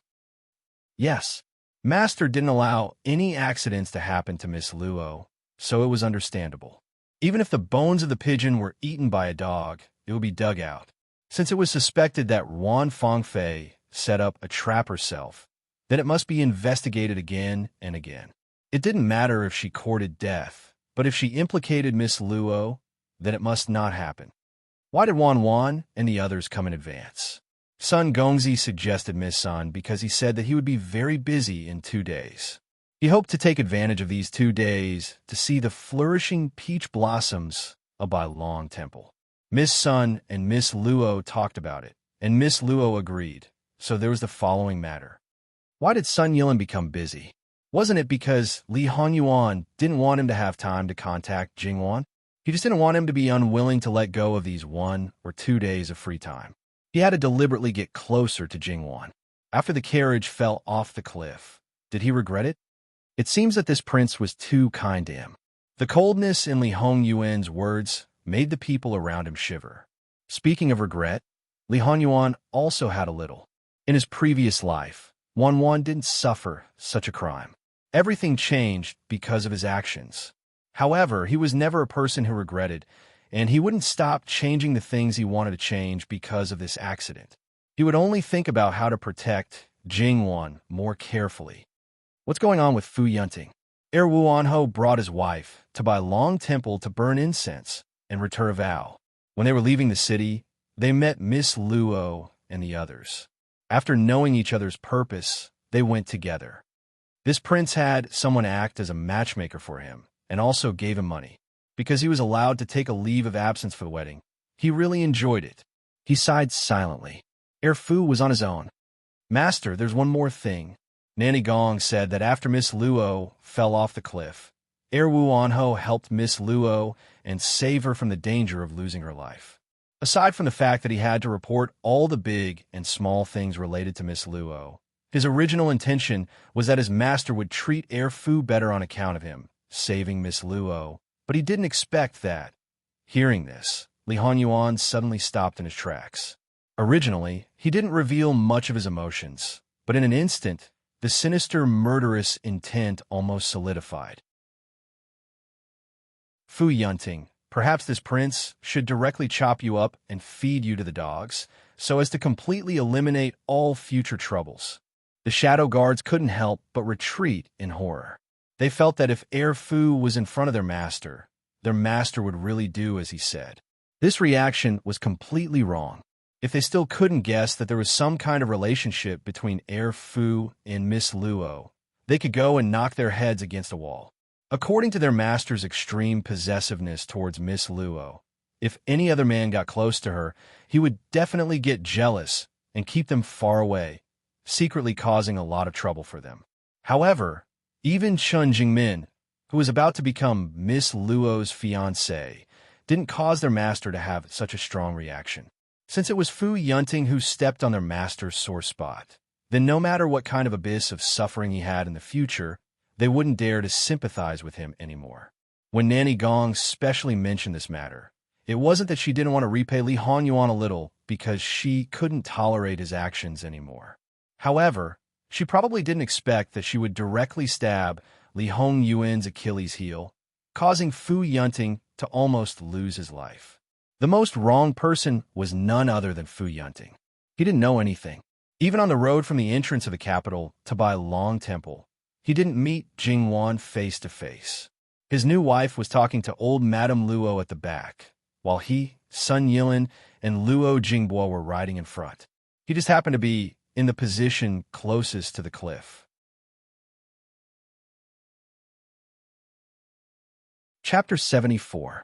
This time, except for Jingwan, it took them 4 to 6 hours to rescue the others from the cliff. The main reason was that the terrain was too dangerous.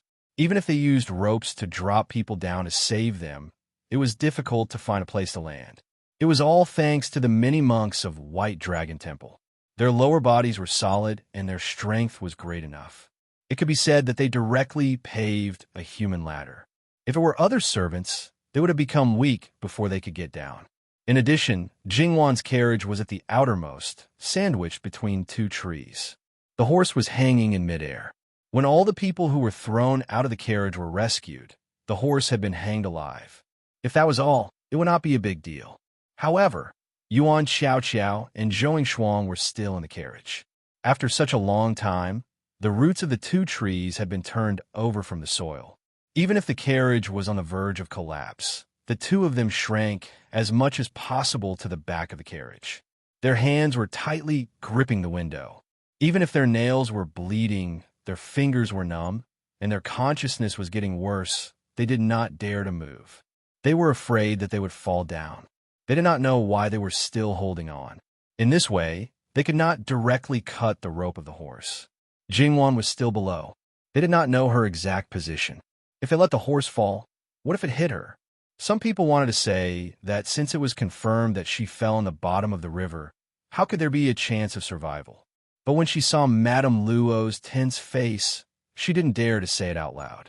In the beginning, someone had only muttered a few words, but she had heard it from far away. She looked at the amiable old woman with a fierce gaze, as if she wanted to devour someone. And it was definitely not only Madame Luo who cared about Jingwan's safety. Even the most obedient cat would show its sharpest claws after this. Whoever dared to say another word would not have a good ending. Even if White Dragon Temple had already sent monks and Luo family servants down the mountain to find Jingwan, even if the others were rescued, Madame Luo still stood at the edge of the cliff and refused to leave. Gong Mama did her best to comfort old Madame Luo, telling her that Miss was blessed by the heavens and that nothing would happen to her. However, these words were useless and powerless at the moment.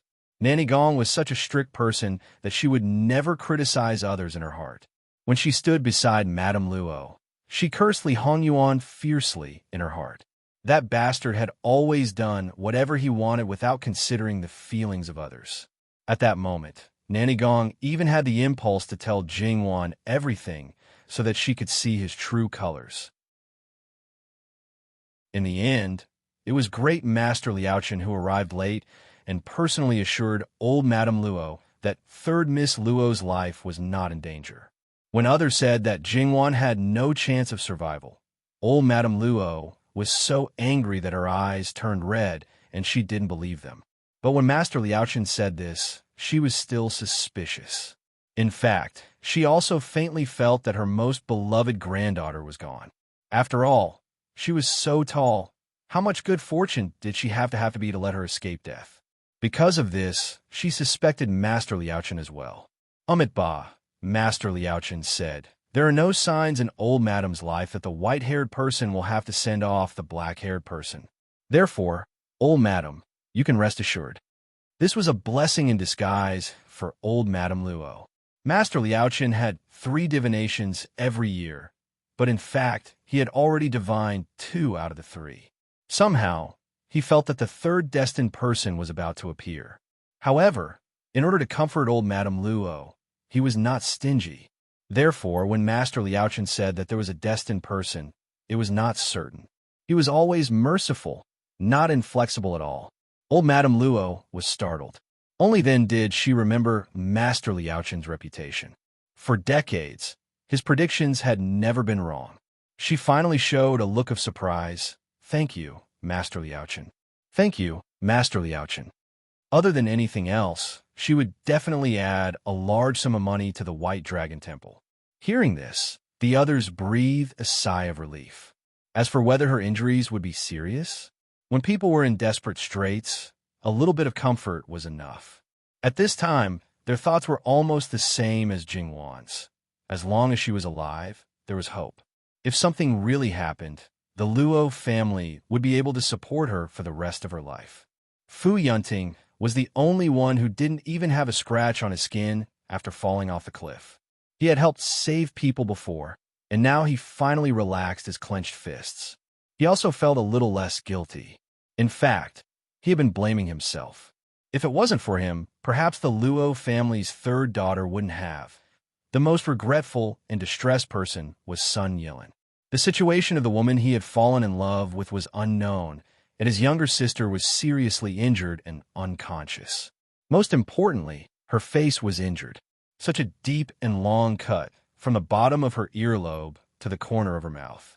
If it was a little deeper and a little longer, it would have directly torn open the corner of her mouth. How terrible would that be? No matter how good the medicine was, it would be impossible for her to recover to her original state. Even if he just hoped that her face could be smoother, it would be very difficult. His younger sister could be considered as completely disfigured. He didn't need to say how important a woman's face was, especially in a family like theirs. His younger sister's marriage hadn't been decided yet. Without that face, there would be no value in a marriage alliance. It was conceivable that his father would not hesitate to give up his younger sister and support the concubine's younger sister. A woman who fell from the clouds into the mud would only receive more ridicule, humiliation, and trampling. Not to mention his concubine's younger sisters, who had always been at odds with his younger sister and were jealous of her. If they were allowed to gain power, his younger sister's fate was unimaginable. Jingwan being able to survive was naturally a blessing in disguise. However, this matter was far from over. Sun Yijia was the only legitimate daughter of Duke Ding, and Ruan Fangfei was the youngest legitimate daughter of the Grand Secretary of the Cabinet. Both of them were unmarried, and their value was far greater than their own. Because of Sun Yijia's disfigurement, she suddenly turned from a treasure to a broken piece of debris. Not to mention what would happen to Ruan Rui's Hong. Duke Ding was bound to ask for an explanation. The so-called explanation, to put it bluntly, was to ask for benefits. Among the people involved in this matter, the one who could benefit the most from it was Ruan Rui's Hong and Master Liaochen. The former was not easy to deal with, and his daughter had also been harmed. In addition, the cause of the accident was not Ruan Fangfei, so it would be difficult to extract benefits from him. The latter, on the other hand, was more valuable. If he could exchange Master Liaochen for a chance to defy the heavens and change his fate, Duke Ding wouldn't feel bad even if he lost all of his daughters, let alone one. Everyone knew what kind of person Master Liaochen was. Logically speaking, when such a big thing happened, he should have been the first to appear. If he came late, it could only mean that he had other important matters to attend to. The monks of White Dragon Temple wouldn't delay the rescue because of this, so naturally, no one could blame him. As for the beast that caused the trouble, they couldn't pin the crime of lax discipline on him just because he was in White Dragon Temple's territory. No one knew that an even more serious matter had happened on this mountain. Madame Luo and the others were anxiously waiting for Jingwan's return. As soon as the incident happened, each family had sent the news back to the capital as quickly as possible. The first person to know about everything here was naturally Li Hongyuan's father, Lu Chengdi. It could be imagined how angry he was when he learned about this matter. His son had been chased away by him for less than a day, and something had happened to him. He was besieged, fell off a cliff, fell into a river, and his life and death was unknown. So much so that he neglected the matter of Jingwan and the others falling off the cliff. At that time, Lu Chengdi had already finished dealing with political affairs and was drinking wine and enjoying the dance in the inner palace with beauties in his arms. When he heard the news, he smashed everything in front of him, and the beauties around him were also chased out.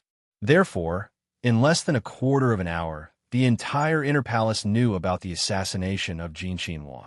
Once the inner palace knew, the court naturally also knew about it very quickly. The matter of the flower market hadn't been cleared up yet, and here there was an even more serious disaster. Moreover, Jin Xinhuang had just arrived at Bailong Temple and was assassinated. It was hard not to link these two matters together. Thinking about the reason why Jin Xinhuang was punished, was it also a part of it? Was it someone who deliberately schemed against him? If this was really planned by someone early on, there would always be an illusion that there was an invisible big hand controlling the overall situation. It seemed that something really bad was going to happen, and the most prominent princes were all guessing who was the one who did it this time, and what was the reason for it. Although they all hated Li Hanyuan to death and almost every day cursed him to go to the 18 layers of hell, Li Hanyuan didn't have any conflict of interest with them. No matter how hateful he was, they couldn't deal with him. With Fu Huan's protection, if they made a move against him, wouldn't that be courting death? They were just waiting for him to make a mistake and then be tidied up by Fu Huan. Otherwise, they would just keep waiting until they were on the throne to tidy him up. This was something that everyone knew, but someone actually did it. Then the purpose was very obvious, to shift the blame. The several princes couldn't help but tense up. This matter wasn't done by them. So the person who did this wanted to deal with them. Wouldn't it be them? If the other party wanted to shift the blame onto them, then it was necessary to create evidence that was unfavorable to them. If there were no loopholes around them, then the so-called shift wouldn't succeed. But with this kind of deliberate planning, could it be that they were confident? As soon as they thought that there must be a problem with one of the links in their hands that they didn't know about, fear and anger intertwined. Investigate, they must investigate clearly. At the same time, Bai Long Temple also had to send people to investigate. Although they knew that it was a foolish act to act at this time, there was no news coming back from there. If they couldn't grasp some accurate information, they would be very passive. This wasn't like the flower market, where they could just give up and clean up the mess. If they didn't do anything and waited for the pot of shit to fall on their heads, then this battle for the throne could be withdrawn in advance. As his mother, imperial concubine Su rushed to Lu Chengdi's place in an attempt to get more information. Imperial concubine Su didn't wail and didn't even shed a tear, but her forbearance, restlessness, and panic were all seen by Lu Chengdi. "My dear concubine, don't worry. It's said that scourges live for 1,000 years. That evil creature is the scourge of scourges. It won't be so easy for something to happen to him." "Your Majesty, how can you talk about your own son like that?" Imperial concubine Su glared at him. Okay, I said something wrong. That's my son, the son of the dragon. Naturally, he will be protected by the heavens. Naturally, he will turn misfortune into good fortune and misfortune into good fortune. Imperial concubine Su softly hummed and wiped the corners of her eyes with a handkerchief. Although Yuan has a bad temper, he is the most filial. When he heard that this concubine missed the vegetarian food in Bai Long Temple, he sent someone to quickly send it back at noon. He has always been spoiled. Although this concubine didn't say it, I was afraid that he would suffer. But, Imperial concubine Su's voice was a little choked. It's all this concubine's fault.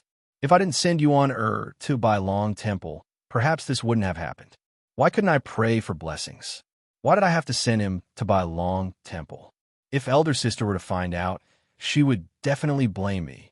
Perhaps it was because she was too emotional, but Imperial consort Su spoke without thinking.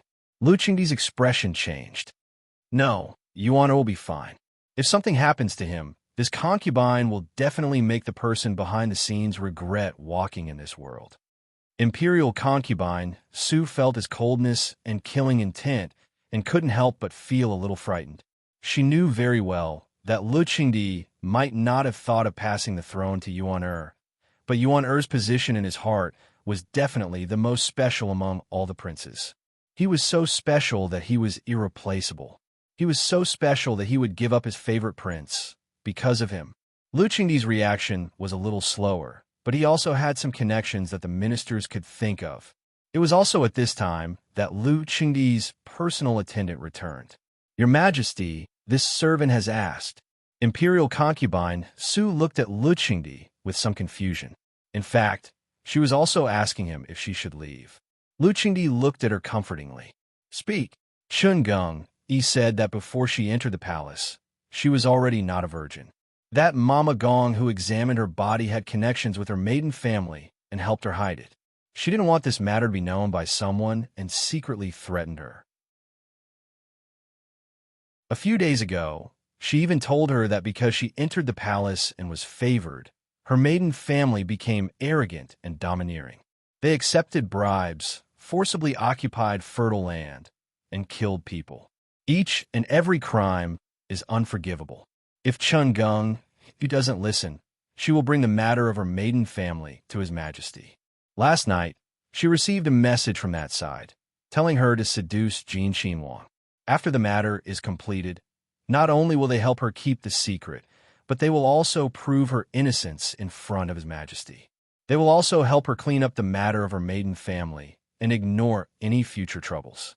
That personal attendant lowered his head and answered truthfully, not daring to hide anything. Imperial concubine Su was very surprised. Perhaps she thought that Lu Qingdi was right next to her and was afraid of hurting his face. She hurriedly covered her mouth with a handkerchief to hide her expression. Beloved concubine doesn't need to cover it up. Zhen is also very surprised. Lu Qingdi said indifferently. Relatively speaking, Lu Qingdi's temper was relatively good. These past few years, when he lost his temper 7 out of 10 times, it was because of Li Hongyuan. Almost every time, he would fly into a rage. But when he was truly furious, he was actually very calm. Every time he was like this, it meant that the consequences of the matter would be very serious. The angriest and calmest time was when he strangled her to death with his own hands. Even for someone like Imperial concubine Su, at this time, her heart was beating faster and faster. The so-called thunder and rain were the grace of the monarch. This sentence was not false at all. No matter how many tricks you used, no matter how much honor and favor you were, one sentence from him could make you lose everything. When you couldn't hold him in the palm of your hand, you were destined to be controlled by him. Don't blame Imperial concubine Su for being the most favored in the harem for more than 20 years and still being afraid of him. Also, don't blame so many people for wanting his throne. Take all the palace servants around Chun Geng into custody. Gather all the palace concubines and palace servants in the harem to watch them being interrogated. Those who don't speak will be beaten to death. Beloved concubine, go take a look too. He gently patted Imperial concubine Su's shoulder. Imperial concubine Su's hands and feet were ice cold. Her hands and feet were stiff like a puppet as she bowed and left. Those who don't speak will be beaten to death. Let's not talk about whether Chun Gengyi's palace maids knew about her and whether they were the ones who helped the mastermind to threaten Chun Gengyi. If they couldn't say anything, they would die. If they didn't know and said something, they would still die. If they really were a spy, they would still die. This meant that all the palace servants who previously served Chun Geng will be beaten to death. Lu Qingdi was killing the chicken to warn the monkey. He was using this method to tell everyone in the harem that he was the true master of the harem. If they wanted to cause trouble under his watch, they had to be prepared to be severely punished. Chun Geng, he was not a virgin before entering the palace. As the monarch, he was deceived. In addition, she seduced his son. As the saying goes, deceiving the monarch first and intending to wear green hat later, Lu Qingdi had eyes but failed to see and pampered her for several months. It could be said that this made him lose all face. This kind of thing should have been tightly covered up, but Lu Qingdi did the opposite. It could be said that he was announcing it to the harem. With such an open cover, how many courtiers would not know? An emperor who didn't even care about his own face. Then what exactly did he want to do? It was terrifying to think about. Perhaps because he had vented some of his anger, Lu Qingdi's mood calmed down a lot. He firmly believed that his evil son would not die so easily. Finally, he seemed to remember that there seemed to be another matter. He took the letter again and read it carefully. The letter was concise and to the point. It only explained the cause of the incident and the people who fell off the cliff. The situation of those people was still unknown. It seemed that the next letter would be after the result of the incident. Lu Qingdi frowned. He was not sure whether the two things were related. After all, it was a sudden accident on the other side. His son was assassinated here. He had reason to suspect that the killers deliberately created chaos to lure the monks of White Dragon Temple away. Without the help of the monks of White Dragon Temple, it would be easier to assassinate his son. If this was really the case, then the whole thing would become more complicated and troublesome. If it was just a coincidence, then it wouldn't be much less troublesome. Some people might try to link the two things together. After all, it was easier to fish in muddy water. In this way, Lu Qingdi had to consider the worst case. None of the old foxes in the imperial court were easy to deal with. Lu Qingdi had a headache. These bastards couldn't stop. He secretly made up his mind that he would punish the mastermind severely once he caught him. After thinking about it, he still couldn't come up with a good result. Therefore, without saying anything, he summoned all the elders of the people involved in the letter to the palace. It seemed that they had already known about it. Of course, the elders of Fu Yunting were excluded. Only he, who was paralyzed in bed, was not dead, probably because of his nephew's marriage. He was not dead, but just like a living dead. Lu Qingdi directly threw the trouble to them. He said very straightforwardly, "What do you want? Tell me. I will try my best to satisfy you. If your request is too excessive, get out of my way. Anyway, it has nothing to do with me." Although he said it euphemistically, Lu Qingdi clearly meant this. Yuan Xiaoqiao and Zhou Yingshuang's father were a little flattered and didn't know what to say for a while. Perhaps because his father-in-law, Luo Peishan, was here, Yuan Xiaoqiao's father wanted to follow his lead. However, Luo Peishan had his back to him. It was not convenient for him to speak, so he could only keep silent. Although Ruan Ruizhong looked calm, there was unspeakable worry in his eyes. He took the initiative to say, "Your Majesty, no matter what happens to my daughter, it is her own fate. This matter has nothing to do with your Majesty. It is my honor to receive your Majesty's favor. It is my daughter's honor. I dare not ask for anything more from your Majesty." That was why people said that the Grand Secretary of the Cabinet was extraordinary. Hearing these words, Lu Qingdi felt that it was ironic. Compared with Lu Qingdi, Duke Ding was not very happy. He cursed twice fiercely. "You know how to pretend to be a good person. Your Majesty, the specific situation is still unknown. It is better to wait until it is clear." He didn't care about Sun Yijia's safety, but he didn't know the specific situation. It was not good for him to speak. If she died, naturally, he could get the most benefits. She was his favorite, not his treasure. If she was seriously injured, it would be best if the emperor could solve her future for her.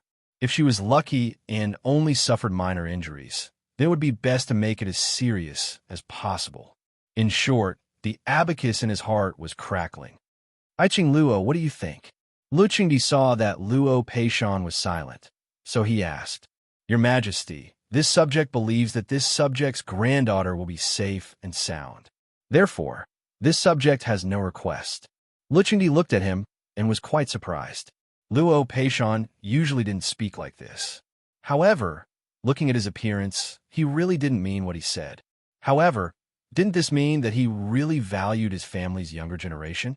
Only if he truly cared would he wholeheartedly hope for her safety and not ask for anything else. "Okay, I got it." As for the other two people, Lu Qingdi was too lazy to pay attention to them. They were purely going through the motions. At worst, they would be rewarded after the event. This was already the most benevolent thing they could do. If it were any other time, Lu Qingdi wouldn't care even if a few more people in his family died. After the people were rescued, the families naturally sent letters to him. Lu Qingdi was the only one who had not received any news from his evil spawn. The waiting process was always worrying. The longer it went on, the more impatient he became. The servants who served him were punished one after another because of some trivial things that no one would care about. At first, it was only 10 strokes of the cane. Then it increased to 20, 50, and finally they did nothing. Even if they just knelt on one side, he would vent his anger on them and beat them to death directly. Even the closest ones were not unscathed. Tomorrow, at least half of the servants in his palace would be replaced. Naturally, the imperial concubines were paying attention to Lu Qingdi's situation. They kept quiet out of fear and couldn't help but hope that Li Hanyuan was fine. No matter how much he was hated, as long as he was not provoked, he would not stir up trouble in his father's harem. However, Lu Qingdi's anger was different. If something went wrong, they would be implicated. If Lu Qingdi, who didn't sleep all night, knew that his son's life was not in danger and he was sleeping in a tender place all night, would he be so angry that he would vomit blood and die?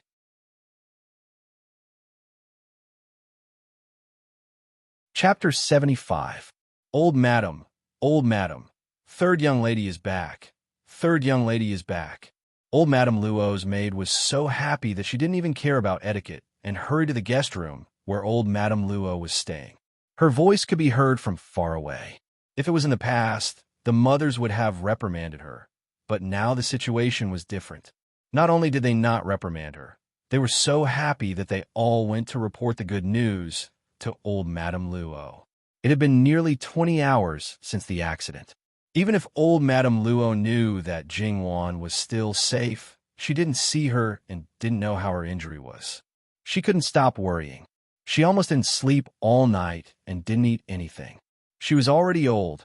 How could she withstand such torment? Everyone was worried that she would fall ill, but it was useless no matter how they tried to persuade her. Because if they tried to persuade her, old Madame Luo would look at them coldly. She was not your child. Of course you don't care about her. What's more, you don't want to see a group of heartless people around me. It was indeed difficult to understand that kind of anxiety and torment if one didn't experience it personally and didn't see something happen to one's loved ones. After old Madame Luo said such harsh words, no one dared to say a word. They just hoped that third young lady could come back soon. Luo Jinghua, on the other hand, stayed by old Madame Luo's side and didn't say anything comforting. He only said to old Madame Luo at the beginning, "If my sister is really not well, I will take care of her for the rest of my life. If I die before my sister, I will leave behind my last words and ask my children and grandchildren to treat their aunt and grandaunt like how they treat me. Otherwise, they will be expelled from the family." These words might sound like cursing Jingwan, but it was the most sincere and practical care. Old Madame Luo took his hand and almost burst into tears. "Good, good, good. You are all good children, good children. This is fate. It may be in this life. It's rare to meet someone who is worth it. You have to cherish, cherish, cherish." The grandfather and grandson stopped talking about Jingwan, although they were waiting for her. Luo Jinghua told old Madame Luo some interesting things in the capital and talked about the various friends he made. He tried to distract old Madame Luo as much as possible so that the grandfather and grandson, who were not very close, were quite close in this short period of time. Even when she couldn't take it anymore and closed her eyes to take a nap, Luo Jinghua never left. Finally, she came back.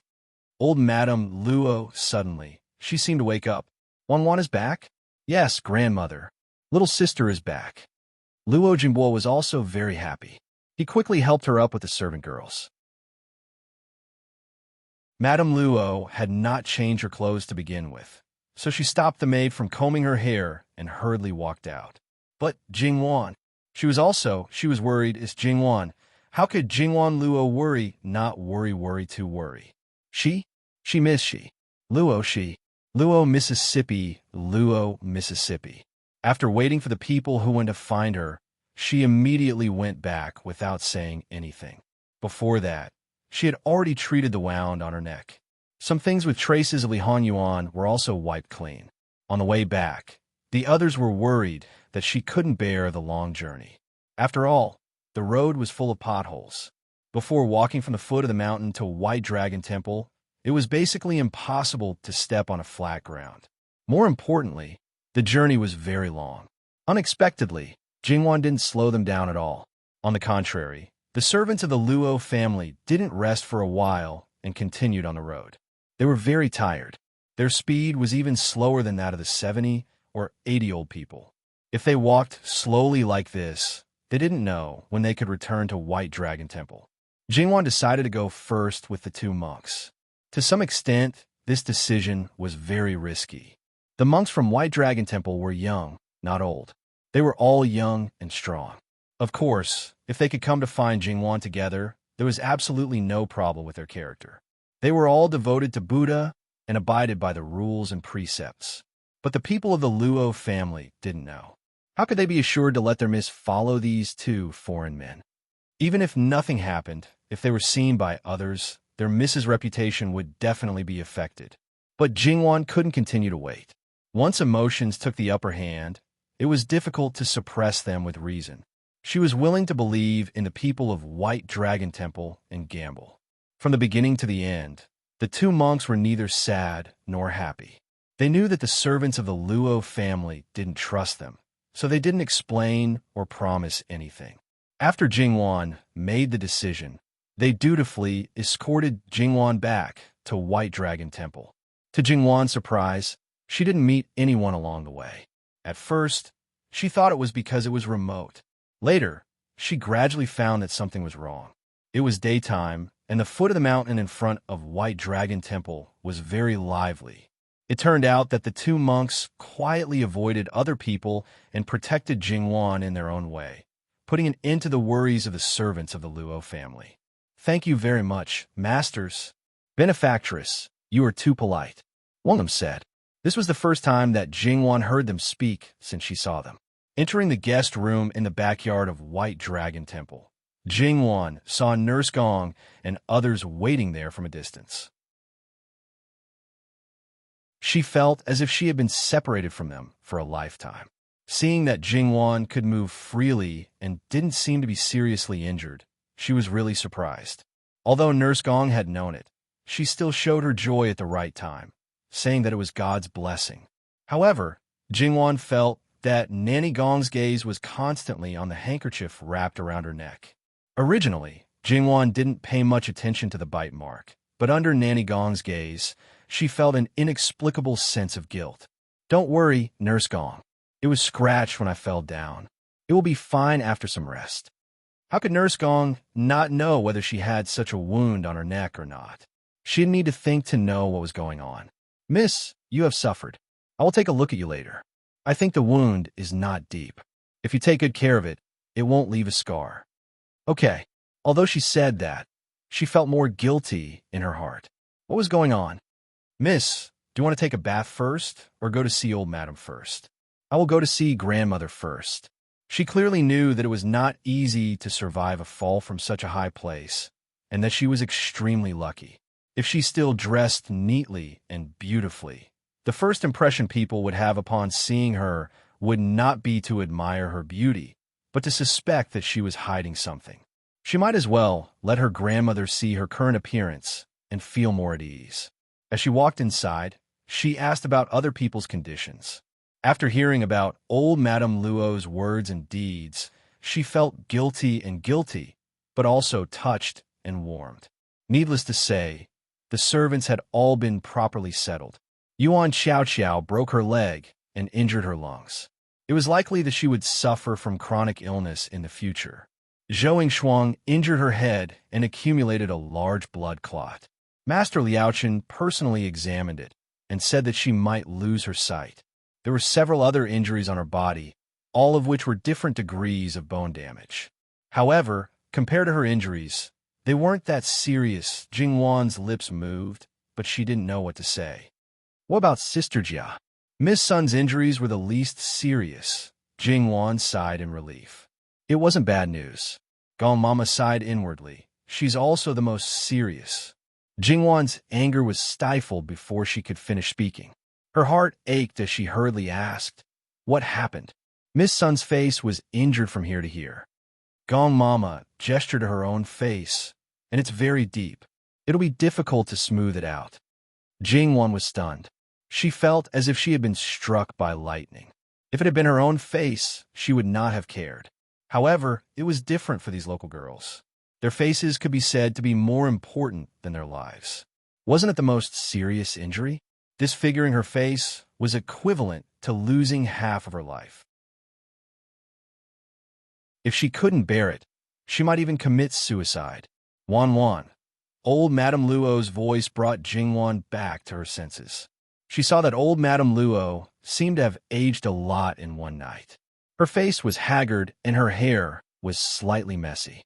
It was one thing to hear from Gong Mama and another to see it with her own eyes. For a moment, her heart ached and she quickly walked forward. Grandmother, old Madame Luo, didn't dare to hug her because she was worried about her injuries. "Quickly tell grandmother, where are you injured? Why didn't you just lie down? Instead, you forced yourself to come and see grandmother?" "Grandmother, they're all superficial injuries. They didn't hurt my bones or my lungs. Don't worry, I'm really fine." "How can you be fine after falling from such a height? Your clothes are already soaked. How dare you say you're fine?"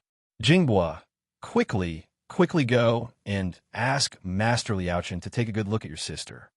Old Madame Luo scolded while carefully touching Jingwan's neck. It was difficult to forget how it was injured after being noticed again and again. Jingwan resisted the urge to retreat. "I'll go right now." Luo Jinghua somewhat believed his sister's words. After all, it had been a long time since she fell off the cliff. If her injuries were really serious, she wouldn't have this kind of energy. Although she looked haggard, it was more like she didn't rest well.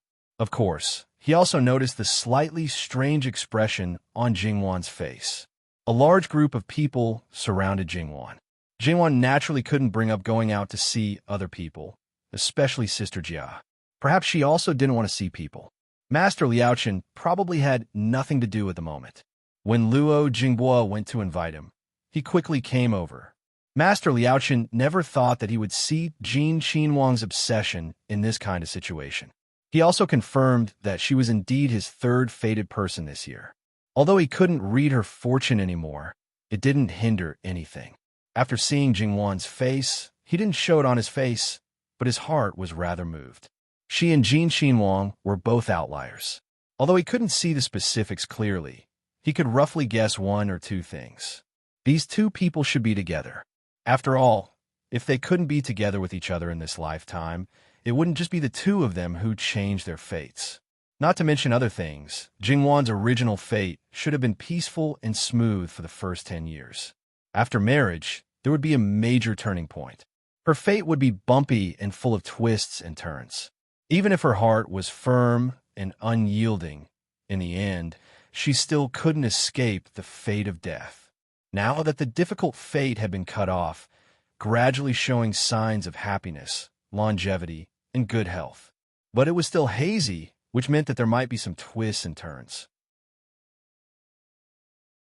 Because Jin Qinhuang forcibly changed her fate, naturally everything was going to be uncertain. Master Liaochen had always believed in letting nature take its course. Everything was decided by the heavens. However, there would always be some people that people couldn't bear. Jingwan's eyes were clear and gentle. Her heart was open and kind. This kind of person shouldn't suffer so much. Jin Qinhuang insisted on changing her fate. Other than his obsession with her, wasn't it also because he owed her a debt? The grace of saving his life in the previous life, the grace of rebirth that changed his fate. Wasn't this also destined? Jingwan had a good impression of Master Liaochen. This was a true senior monk, true to his name. His words were as one, his countenance benevolent. "Greetings to Master." "Umapa." Master Liaochen smiled. "Miss Luo doesn't need to be so courteous." Jingwan lightly raised her eyebrows and smiled. "Why doesn't Master call me Nu Shizhu? Does everyone else in Bai Long Temple call me that? Since there are still so many people who call me that, it doesn't matter if there's one less. Not inflexible, not pedantic, not damaging his temperament as a monk, but at the same time, it made people feel that he was their elder. That's true. My daughter will have to trouble Master here. It's not considered trouble. Miss originally had an accident at Bai Long Temple, so it's considered this poor monk's fault. Who can accurately predict something like a natural disaster? Master doesn't have to take the responsibility on himself." Jingwan's tone was light. It wasn't that she tacitly agreed with Master Liaochen's words, but that she thought of Sun Yijia and the others. They didn't do anything outrageous, but they ended up like this. Heaven really was unfair. Master Liaochen helped Jingwan take her pulse as he said, "Severin's misfortune may be a blessing in disguise." Jingwan stared blankly. She wasn't sure if Master Liaochen saw through her thoughts and specially comforted her, but she had heard a lot about Master Liaochen's reputation on the way here. "Master is right. My daughter thought wrongly." Master Liaochen nodded. "Miss Luo's body is fine. Just apply some medicine for bruises, and it'll be fine. There's no need to drink medicine." "Many thanks, Master. Grandmother will be relieved to hear your words." Jingwan had wanted to ask about Li Hongyuan. Master Liaochen probably knew about the assassination attempt, but she swallowed the words back down. It wasn't because Mama Gong and the servant girls were present, but it wasn't something she could ask about. "Miss Luo, don't worry. Everything is fine. As long as Miss Luo stays true to herself, everything will be resolved. It was true that Master Liaochen left a good impression, but why didn't she understand what he was saying? On the surface, it seemed very simple, but why did she feel like there was more to it? More importantly, Master Liaochen seemed to be able to see through people's hearts. He could give her plausible answers no matter what she was thinking. Meeting Jingwan's puzzled gaze, Master Liaochen smiled, but didn't say anything. "Miss Luo, you still need a rest. This poor monk will leave first." Jingwan hurriedly got up to see him out. Madame Luo and the others were worried that too many people would disturb Master Liaochen, so they waited outside. When they came out, Madame Luo hurriedly got up to ask about it. Even though Jingwan had already explained that she had been lucky and had fallen in a special place, she had managed to survive. After confirming that Jingwan was really all right, Madame Luo couldn't help but say, "It's really Buddha's blessing."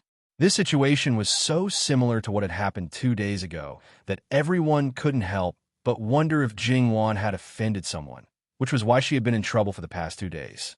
"If you ask me, Miss Luo has always been kind. You are in a sacred place of Buddhism, so Buddha naturally has to protect you," a servant girl said. However, she might be able to gain favor at other times, but now was not the right time. After all, so many people had been injured, especially Sunny Jia. Didn't this mean that she was usually a vicious person? Otherwise, why would Buddha give her such a cruel punishment of disfigurement? More than one person looked at her coldly. The servant girl seemed to have realized what had happened, and her face instantly paled. That cliff was so steep. "It's naturally Buddha's blessing that no one died," Jingwan said. Master Liaochen was still the same. He didn't say much and even smiled amiably. Luo Jingbo saw him off again. Although Madame Luo was exhausted, she still urged Jingwan to rest first. If grandmother doesn't rest first, how can your granddaughter rest in peace? Madame Luo couldn't dissuade Jingwan, but now she did feel relieved and relaxed. She felt tired, so she agreed. However, she didn't forget to remind the people around her to visit Yuan Qiao often. Although she didn't have any feelings for her, she was still her granddaughter. Jingwan washed up in the wing room next door. 2 days ago, she was attacked by Li Hongyuan at night, so the marks on her back were naturally seen by the servant girls. However, Nanny Gong easily fooled the servant girls who didn't know what had happened. They mistook the kiss marks on Jingwan's back, which had faded a lot, as scratches caused by falling down the cliff. Fortunately, Li Hongyuan's marks were all over the place. Otherwise, it would be hard to explain. Even if there were scratches, they wouldn't be little red marks. From this point of view, it seemed that she had to thank Li Hongyuan. Nanny Gong's face darkened. The servant girls naturally thought that she was worried about Jingwan's injury. "Is the injury on her back serious? I don't feel anything." Nanny Gong was worried that if she continued to talk, Jingwan would have doubts, so she changed the topic. The wound on Jingwan's neck was carefully treated by Nanny Gong. However, in the process, Jingwan always felt that Nanny Gong's gaze was going to pierce through her neck. She felt a little scared for no reason. "Well, Nanny, even if there will be a scar, it's nothing to care about." Could Nanny Gong tell her that what she cared about was not whether there would be a scar, but the way the scar was left? She was easy to fool. Indeed, there's nothing to care about. Although the king of hell was a bastard, he definitely wouldn't despise the girl just because she had a scar on her body. Moreover, this scar was caused by him. If he dared to have any thoughts about it in the future, Granny Gong might really fight him to the death. "You're generous." Jingwan couldn't help but look at Nanny Gong. Why did the latter words sound so stiff? It looked no different from usual, but it felt weird. "Nanny, Miss, which of the 3 girls do you want to visit first?" Nanny Gong knew her well. She couldn't sleep peacefully if she didn't check on them. "Nanny, you changed the topic too abruptly. Ying Shuang is still asleep, so I won't disturb her for the time being. I'll visit my cousin first, and then Sister Jia." In fact, she still didn't know how to face Sunny Jia. When Jingwan went out, she happened to meet the wife of Wu Onho's heir apparent. She was a newlywed and originally came to offer incense, but she didn't expect to encounter such an incident. Fortunately, Fu Yunning was fine. If a new widow came, then it would be the wife of Wu Onho's heir apparent's family name was Wei. It didn't seem obvious now, but it was said that her ancestors were very prominent. Madame Wei was kind-hearted and had a straightforward personality. She had known Fu Yunting for a long time and could be said to be congenial. In the days after their marriage, they could be said to be in a good mood. She didn't expect to encounter such an incident. Although her husband wasn't injured, her bad mood naturally wouldn't come back easily. When she saw that Jingwan was standing, she was really relieved. Her husband felt guilty and uneasy because of a strange woman. Even if he knew what happened, he still cared a little. Now, he should let go of the knot in his heart. On the contrary, it was the Luo family that owed him. Don't blame her for being snobbish or calculating. It was just that Wu Anho's situation was very bad now. As long as she could do something that would benefit Wu Anho's heir apparent, she didn't mind losing face. She was a woman, so it was more convenient for her to do certain things than a man. At this time, when she saw Jingwan, the smile on her face was especially sincere. It's great that third Miss Luo is fine. I have to thank heir apparent Fu for being able to be safe and sound. Jingwan first bowed to Madame Wei. It was a formal bow. This time, Madame Wei was a little embarrassed. She was only 3 years older than Jingwan. Although 17 years old was a little late for marriage, because she was an old lady, it was one of the reasons why she was able to marry Fu Yunting. The officials of the Wei family were also military officials, so they didn't pay much attention to etiquette. However, they knew that Jingwan's bow was too formal. Although she was the wife of the heir apparent of Wu Anho's heir apparent, in fact, there weren't many people who would take her seriously. They might even mock and ridicule her. She wasn't sure if this Miss Luo was too good at being a person or if she was sincere and not pretentious. You can't. Get up quickly. Both parties exchanged some pleasantries. Although there was nothing substantial, when Madame Wei left, both parties seemed to be quite happy. With the situation in Wu Anho's heir apparent, I don't know what will happen to the wife of the heir apparent in the future. Jingwan was quite emotional. Wu Anho's heir apparent may not be without any changes. It depends on whether Wu Anho's heir apparent could survive until Emperor Lu Cheng's death. It depends on the attitude of the next emperor towards Wu Anho's heir apparent. Jingwan understood Nurse Gong's unfinished words. In fact, what Nurse Gong wanted to say was, it depends on what the king of hell thinks. Yuan Xiao's temporary guest room was just next door, separated by a wall. However, Yuan Xiao just happened to drink the medicine and fell asleep. Jingwan just looked at her pale, sleeping face. Perhaps she hadn't recovered from the shock yet. Even though she had taken the sedative, she still couldn't sleep very well. She coughed from time to time. A lively and active girl who had a clear distinction between love and hate was lying here like this. She might be weak and sickly in the future. Take good care of her.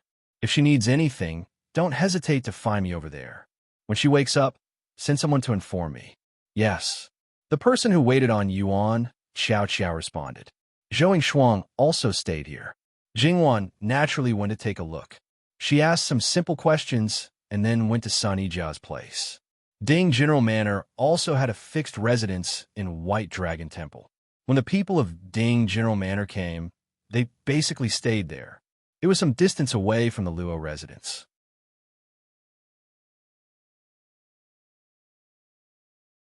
Chapter 76. Sun Yijia's attention was on the flowers and trees in the courtyard, while everyone else's attention was on her. Naturally, they did not notice Jingwan's arrival. Jingwan stepped on a small branch beside her foot. Although the sound was soft, because the courtyard was quiet enough, almost everyone heard it and subconsciously turned their heads. Sun Yijia's dull eyes lit up. She opened her mouth to call out to her, but just as she opened her mouth, she subconsciously covered her face and let out a soft hiss. Her beautiful brows furrowed, and she pursed her lips. Obviously, because she suddenly opened her mouth, she had pulled on her wound. But other than that, she did not have any other emotions and waved at Jingwan. The moment Sun Yilin saw Jingwan, his gloomy eyes finally lit up. It seemed that other than some minor injuries, she was actually considered to be unharmed. He was happy from the bottom of his heart. Just as he was about to say something, he saw Jingwan squat down as a greeting and then walked into the room. Sun Yilin looked at his sister again. Indeed, she was standing up and walking back into the room. Miss Luo, Sun Yilin called out to her. Jingwan stopped in her tracks and looked at him. Is something the matter, young master Sun? Although Yi Jia and you have only known each other for a short period of time, in fact, I have never seen her so close to any other girl. Even if it was her own sister, to her, it was only on the surface. In reality, she was like a complete stranger. She's like a real sister to you. Now that she has met with such a disaster in the future, I hope that Miss Luo can console her. Sister Yi Jia treats me with sincerity, so I will naturally treat her with sincerity. You want the best for her, and I am no exception. Thus, there is no need for young master to say anything more. I will do my best. Sun Yilin nodded and did not say anything else. Jingwan walked straight into the room. Sun Yijia sat by the table and gestured for her to sit. Jingwan didn't care about etiquette or rules. She didn't even try to avoid it. She just looked straight at her face. For people who didn't know her well, this was indeed very rude. However, if people who were close to her blindly avoided it, that kind of subtle and deliberate indifference would be even more uncomfortable. Half of her face was covered by a white cloth, and a thin white thread wrapped around the top of her head and chin. The white thread was handled very carefully, and it covered up as much as possible. This was also the reason why Jingwan didn't see any obvious marks on the other side. Sun Yijia reached out and pulled her to sit down. She then waved her hand at the people serving her, indicating for them to leave. Jingwan understood that she wanted to talk to him alone, so he asked his men to leave. After all, Sun Yijia's wet nurse was still worried. Before she left, she couldn't help but say a few words. It's not suitable for Miss Luo to speak for the time being. So, Miss Luo, Sun Yijia reached out to stop her. It was obvious that she didn't want to listen to the nagging of the people around her. From the moment she was rescued, there had been chaos around her. First, they cried helplessly. Then, they felt sorry for her and cursed the heavens and the earth. They repeatedly said what she should do in the future. Seeing that she was expressionless, they began to persuade her. They talked about her identity and how she was doted on at home. Not only Duchess Ding, but also the old madam and the empress also liked her the most. Even if her face was hurt and disfigured, she would definitely have a good marriage. In the future, her husband's family would definitely not dare to treat her badly. Sun Yijia wasn't stupid. How could she not know what it meant to be disfigured? So what if they talked about it? Some things were already destined when the sharp stone cut her face. She didn't respond. Everyone thought that she was disheartened and depressed. In fact, that wasn't the case. Her tolerance wasn't that bad. On the contrary, her heart was almost strangely calm. She actually wanted to tell them that she was fine, but she knew that no one would believe her, including her fifth brother. Thus, she chose to remain silent. This kind of silence made the people around her feel more and more sorry for her. They even sympathized with her, forming a vicious cycle. In the end, under her cold gaze, everyone finally shut their mouths. However, everyone's silence was equally unbearable. Jingwan's arrival was her savior. Sister Jia, are you okay? Jingwan believed that she was good at judging people when she made a mistake. She always felt that Sun Yijia didn't seem to care about her disfigurement. Perhaps it was because she was too concerned, or perhaps it was a deep-rooted belief that a girl wouldn't care about her appearance. That was why the people around her were so nervous and careful. They didn't sense Sun Yijia's true feelings at all. However, Jingwan wasn't very sure, so she asked directly. Sun Yijia nodded without hesitation. Apart from the pain on her face and the bruises on her body, she was no different from usual. Jingwan heaved a sigh of relief. That's good. Sun Yijia narrowed her eyes slightly and smiled. She took out the 4 treasures of the study from her room. After grinding them, she began to write. It's great that you're fine. I knew Sister One was different from others. You believed whatever I said and didn't think that I was pretending to be strong to comfort you. There's no need to lie about such things. If you really lost something you cared about, no matter if you threw a tantrum or stayed silent, because you were sad, there's nothing to blame you for.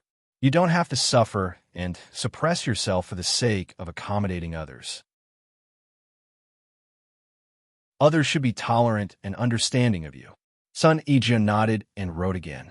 As expected, Sister Wan knows me best. As she wrote, she sighed silently. It's been more than 10 years. Why can't I compare to the few times we met? It's probably the so-called bosom friend. Sunny Jiao was stunned. Yeah, isn't it the so-called bosom friend? True bosom friends aren't the people closest to you. After seeing Sunny Jiao's state, Jingwan went straight to the point and went straight to the heart of the matter. Sister Jia, what are you going to do in the future?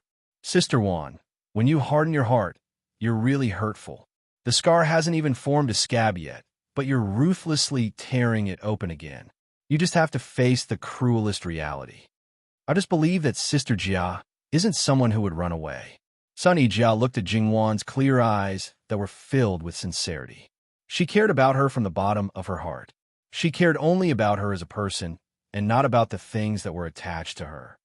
Sister Wan, do you know? My face shouldn't have been injured so badly. I did it on purpose. When I touched that sharp stone, I subconsciously tilted my head. I wasn't sure if I could avoid it if I tilted my head in the other direction, or if my face wouldn't be injured. At that time, my only thought was that if my face was gone, my value would also be gone. They wouldn't have to deliberately think about how to use me in exchange for the greatest benefits. Jingwan looked at the words on the paper. She reached out and rubbed it before throwing it into the incense burner.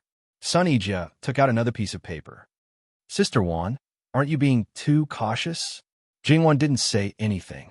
Instead, she took the brush and wrote. Who am I doing this for? If someone else saw this and your parents heard about it, would you have a good life?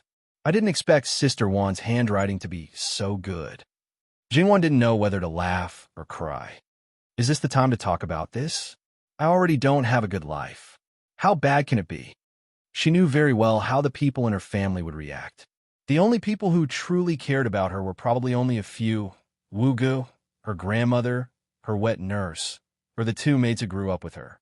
Even her mother, for herself, for her children and grandchildren, would still give her up even if she was her only daughter. The only thing that was better than the others was that they probably wouldn't humiliate her. If they still had a little bit of kinship and a little bit of conscience, they might marry her to a man who was barely passable, instead of purely making use of trash and squeezing out the last bit of value she had. Is it worth it? Was it worth it to go to such an extent and fall into the dust just to escape the fate of being controlled by her family, or to fight for a bit of pride? What if I say it's worth it? Jingwan nodded. Then it's worth it. Sister Wan, you're so good. This kind of behavior clearly deserved a harsh reprimand. She was rebellious. She didn't know what was good for her. She didn't know how to appreciate her good fortune. Her fifth brother wouldn't approve of this behavior. But Jingwan, if she said it was worth it, she would stand on her side without hesitation. You have to finish the path you chose, even if you have to kneel. It's good that you don't regret it. Sister Wan, are you worried that I can't endure hardship? Actually, the situation is far from the worst. Wu Gu will always protect me, and grandmother won't ignore me. There will be more people who will mock and ridicule me if I don't have enough food and clothes. There will be fewer people who will order me around, and there will be more unruly servants. That's all. However, I'm afraid that in order to protect me, he will be threatened into making compromises. After all, he's a close official of the emperor and has an advantage over others in many things. He's a man, and his talent isn't bad. Even if there are some troublesome matters, he can find a way to deal with it himself. Moreover, a man needs to know when to yield and when to stand tall. It's not a bad thing to use these things as training. When he can easily deal with the schemes of his family, why should he be afraid of those outside? Moreover, you're his biological sister. It's only right for him to protect you and do things for you. Since you're related by blood in this life, since your relationship is harmonious, you should cherish it and protect it. Sister Wan, what you mean is that I don't need to feel guilty if he makes compromises and forgives for me. On the contrary, I can order him around as much as I want. If he helps me, that's what he should do. If he doesn't, then he's incompetent, right? That's what you mean, right? Sunny Jiao looked at her with sparkling eyes like a child's. She was a little excited, as if she had discovered something incredible and was waiting for her approval. In the words of her previous life, she was asking for praise. Jingwan felt helpless again. The more she interacted with Sun Yijia, the more she felt that she was seriously inconsistent with the rumors. She looked arrogant on the outside, but was actually very rebellious on the inside. She was also a little naughty. In the past, perhaps she had been hiding it so well that even she didn't realize it. Jingwan wasn't sure if she had revealed this side of her. If she had, then she had really sinned. She knew that Sun Yijia was deliberately misinterpreting her words. Looking at her little expression and the wound on her face, she looked pitiful. Jingwan braced herself and nodded. You can understand it that way. Seeing her squinting her eyes like a little fox, Jingwan silently mourned for Sun Yilin in her heart. If he was tricked by her sister in the future, please don't blame it on her. Since Sun Yijia was prepared to face the future, Jingwan didn't say anything more. It was meaningless. Jingwan looked at her face again. In the future, don't do this kind of thing again. It wasn't good to hurt oneself to achieve one's goal. This time, it was just a coincidence. I just made the disaster that I couldn't avoid more serious. I never thought of doing it on purpose. Sister Jia, it's good that you know. Sister Wan, are you worried that I will do something extreme if I encounter something in the future? No, just like what you told me before, it's okay to cry occasionally, but you have to find the right person to cry to. You have to cry to the person who cares about you. It's the same principle. If you lose your value, even if you die, some people may not shed a single tear. Young Miss, Duchess Ding is here. Suddenly, Mama Gong's voice sounded from outside. Sun Yijia was stunned. Although she knew that someone would come, she didn't expect her mother to come in person. In Sun Yijia's opinion, the most likely person to come was her sister-in-law. Taking advantage of the time, Jingwan quickly put away all the used papers on the table. She didn't hide them and just casually covered them with white paper. She would take them away later. She calmly drank tea and ate her tea. She didn't feel guilty or flustered at all because she had done something bad. Sun Yijia felt ashamed of herself for being inferior to her calmness. After that, the people who were chased out by Sun Yijia came in one after another. If the madam came and saw that all the servants were outside, she would definitely be at the front. Then, a large group of people came in. Sun Yijia suddenly felt that she was overthinking. She originally thought that her mother actually cared about her daughter very much, but in fact, that wasn't the case. Her sisters-in-law were all here. What was going on? Were they here to laugh at her? Even if these so-called sisters-in-law wanted to come in the name of caring for her sister-in-law, as long as her mother's attitude was firm, she could completely refuse them. Her sisters-in-law didn't have the guts to disobey her mother. Oh my, did our sister Jia really hurt her face? What should we do? A young woman who was dressed very solemnly and gorgeously was the first to enter the room. Her tone and expression were unmistakably concerned, but the gloating in her eyes was too obvious. She poked Sun Yijia's face with her long fingernails. Sun Yijia evaded her with an expressionless face and looked coldly at her fourth sister-in-law. Obviously, Sun Yijia was still high and mighty and arrogant, even though her face was disfigured. This made the young woman furious. She lowered her voice and said, "Sister-in-law, I'd like to see how long Sister Jia, who has turned into an ugly monster, can remain arrogant. Fourth sister-in-law, Mother is here. It's your turn to walk in front." A group of people came in later, and another woman behind Duchess Ding spoke up. "Oh, Mother, don't be angry. Your daughter-in-law was just worried about Sister Jia for a moment. I definitely didn't enough." Duchess Ding waved her hand impatiently, and then her gaze fell on Sun Yijia. She looked at her face. Although there was concern and worry, it was very limited. There were more complicated expressions mixed with all kinds of emotions.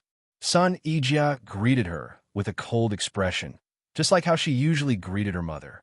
Duchess Ding's lips moved, but there were some words that she didn't say out loud. Before she came, she had already had a fierce argument with Duchess Ding about her. In the end, she compromised. "Since you're injured, take good care of yourself. Don't think so much." Duchess Ding was about to ask Sun Yijia's wet nurse about the specific condition of the injury on her face and whether it was really impossible for her to recover. However, she inadvertently found that there was an outsider here. seeing that there was a white cloth wrapped around her neck. She was one of the girls who had an accident. Which family are you from?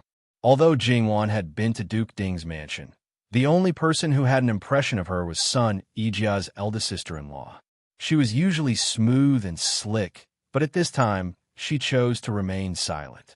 Jingwan of the Luo family greets Duchess Ding. When everyone heard this, the expressions on their faces were a little subtle. Duchess Ding's eyes were even a little unfriendly. You're the one who asked Big Sister Jia to come out? Why is Big Sister Jia's face hurt? Why are you standing there?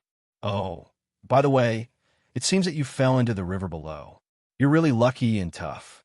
That pair of beautiful eyes now had an irritating look of scrutiny. She looked at Jingwan as if she was looking at something strange. Jingwan knew very well that there was definitely more than one person who had similar thoughts. It was nothing more than venting their anger and giving them a target to vent their anger. However, Jingwan's good temper was also relatively speaking. If you treated her with courtesy, she would naturally treat you equally. Jingwan glanced at the others. There were many people who wanted to watch a good show, including Duchess Ding, who looked indifferent. However, Sun Yijia's face was a little ugly, and anger appeared in her eyes. Seeing that she was about to lose her temper, Jingwan spoke first. May I ask if you're speaking on behalf of Duke Ding's mansion or yourself? The other party was stunned. Obviously, she didn't expect Jingwan to react like this. So what if I'm speaking on behalf of Duke Ding's mansion? So what if I'm speaking on behalf of myself? Her expression became contemptuous. In her opinion, there was no difference between the two. Duchess Ding frowned slightly and looked at Jingwan with her eyes wide open. She suddenly felt a sharp spirit from this indifference. If I'm speaking on behalf of Duke Ding's mansion, then I'll take some time to go to Duke Ding's mansion and ask your old madam if the rules of your family are different from those of other families. How can you be so presumptuous and rude? When she said this, her eyes were still very calm as she looked at Duchess Ding calmly. In the entire Duke Ding's mansion, the person with the highest status was old Madam Sunday. It was normal to directly ignore Duchess Ding. Not to mention Duchess Ding, the faces of the large group of people who had just come in became a little ugly. This slap didn't just land on one person's face. Sun Yijia's fourth sister-in-law's face was the ugliest. She secretly glanced at Duchess Ding's face. She wanted to use this mother-in-law to teach this bitch who didn't know the immensity of heaven and earth a lesson. However, if this matter was implemented, she would be stripped alive. Of course, I'm speaking on behalf of myself. So what? Oh, on behalf of yourself. Jingwan answered in a low voice with a little carelessness. She brushed the cuff of her right hand with her left hand and looked down at her palm. Her intention to hit someone was so obvious that the woman subconsciously took a step back. Slap. A crisp sound shocked everyone. The woman covered her face and tilted her head to look at Sun Yijia in disbelief. Yes, it was not Jingwan who hit her, but Sun Yijia. The woman subconsciously raised her hand and wanted to hit back. Sun Yijia's face was indifferent. She even raised her head slightly and showed her injured face so that it would be easier for her to hit back. If she really hit back, no matter who was in the right, it would be unreasonable. The woman had to clench her fingers and withdraw her hand angrily. What's wrong? You don't dare to fight back? Sun Yijia opened and closed her mouth very slightly to avoid pulling the injury on her face as much as possible. After that, she slapped her again. This time, everyone was so shocked that they couldn't close their mouths. Although Sun Yijia's personality was usually cold, she was definitely the role model for many young ladies in the capital. No one dared to imagine that one day she would hit someone, because when this scene was played out, it could be imagined how great the shock it caused was. Yijia.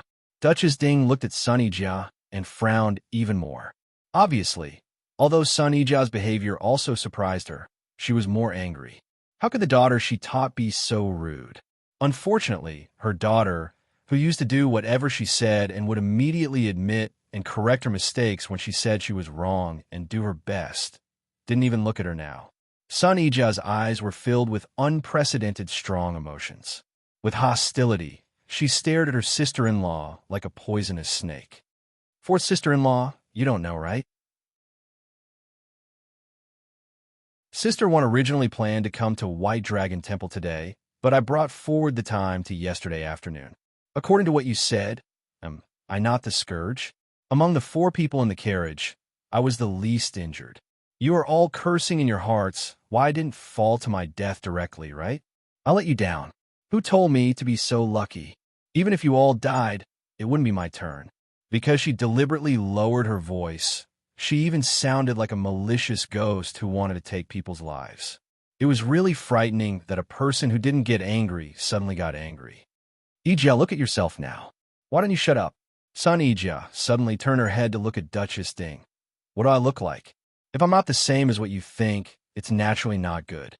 Mother, don't think that I don't know what you and my father are thinking and what you want to do. I'm already like this. As she spoke, she covered her injured face with tears in her eyes. Anyway, I have nothing left. If anyone dares to insult me, don't blame me for doing something that will make Duke Ding's mansion lose face and make you regret it for the rest of your life. Ijia. Perhaps Son Ijia had hit the nail on the head. When she saw Son Ijia's disheartened look, her heart began to ache. After all, she was her only daughter. Although she had done her best to cultivate her for a purpose, she had still put in a lot of effort. Don't be silly. Who would dare to abuse you? Don't do anything stupid, okay? Son Ijia coldly twitched the corner of her mouth, making it clear that she didn't believe it. Duchess Ding suddenly felt helpless to her daughter and couldn't help but soften her tone. Come home with me first, okay? We can talk about it when we get back. Go back. You'll ground me when we get back, lest I, an ugly person, go out and be pointed at and humiliated? Or do you want to go all the way and marry me off far away so that I can never step into the capital again? Why do you think so? Isn't that so? Mother, do you dare to swear that you and father don't have such plans? Swear on the lives of your children and grandchildren. If you lie, you'll have no descendants. Duchess Ding could no longer maintain her composure. Her eyes were burning with anger. Son Ijia, how can you say such vicious words? Your brothers doted on you for nothing. Your nephews like you so much. How can you curse them? I'm vicious. I just want you to swear on them. If you and father really don't have such plans, you'll have a clear conscience. Duchess Ding was suddenly speechless and couldn't say anything. You have nothing to say? Tears fell from Son Ijia's eyes as she recounted her endless grievances and sorrow. You abandoned me first. You didn't want me first. You used to hold me in the palm of your hand and always gave me the best because I was valuable. You didn't raise a daughter, but a precious object, waiting for the day to exchange for the greatest benefits for you.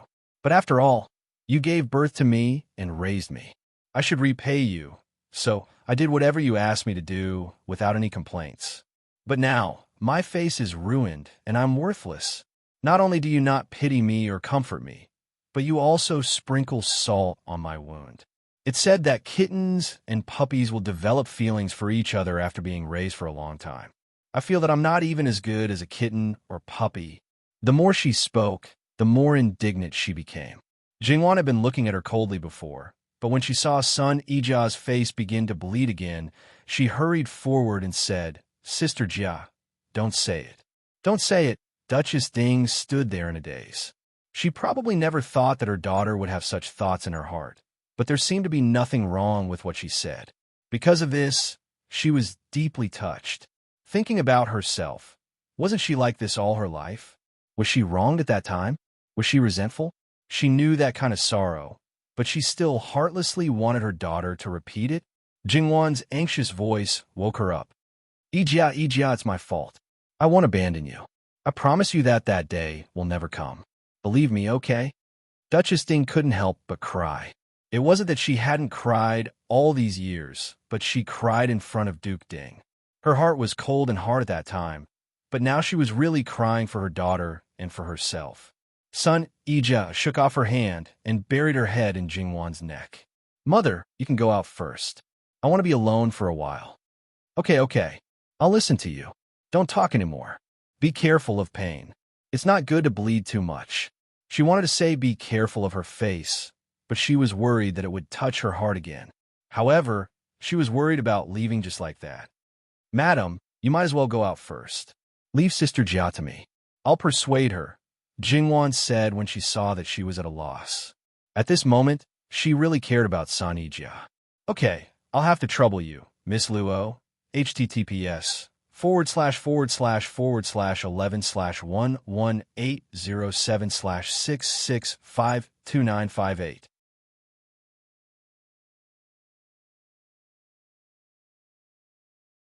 Chapter 77. After the irrelevant people left, Jingwan couldn't be bothered to comfort Sun Yijia anymore. Older sister Jia, let me take a look at your wound. Sun Yijia, on the other hand, obediently allowed Jingwan to press her down to sit on the stool. Jingwan lifted her head and used a handkerchief to carefully wipe away the tears on her face. She then untied the white thread and gently lifted the white cloth. She saw the deep wound with the edges turned outwards. Blood was seeping out again. It was truly a bit frightening. Jingwan frowned.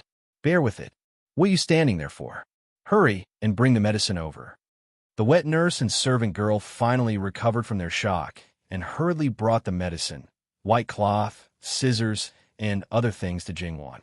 Jingwan's movements were gentle, steady, and quick. By the time she wrapped the wound with the white cloth again, the entire process didn't take long. All right, you must be careful. Don't be as agitated as you were just now. Otherwise, who knows when this wound will heal. She smoothed the slightly wrinkled white cloth again. Only then did she notice that Sun Yijia had been looking up at her with an unusually focused gaze. She used her finger to scratch the tip of Sun Yijia's nose. Why are you looking at me like that? Could it be that you admire me? She joked. That's right.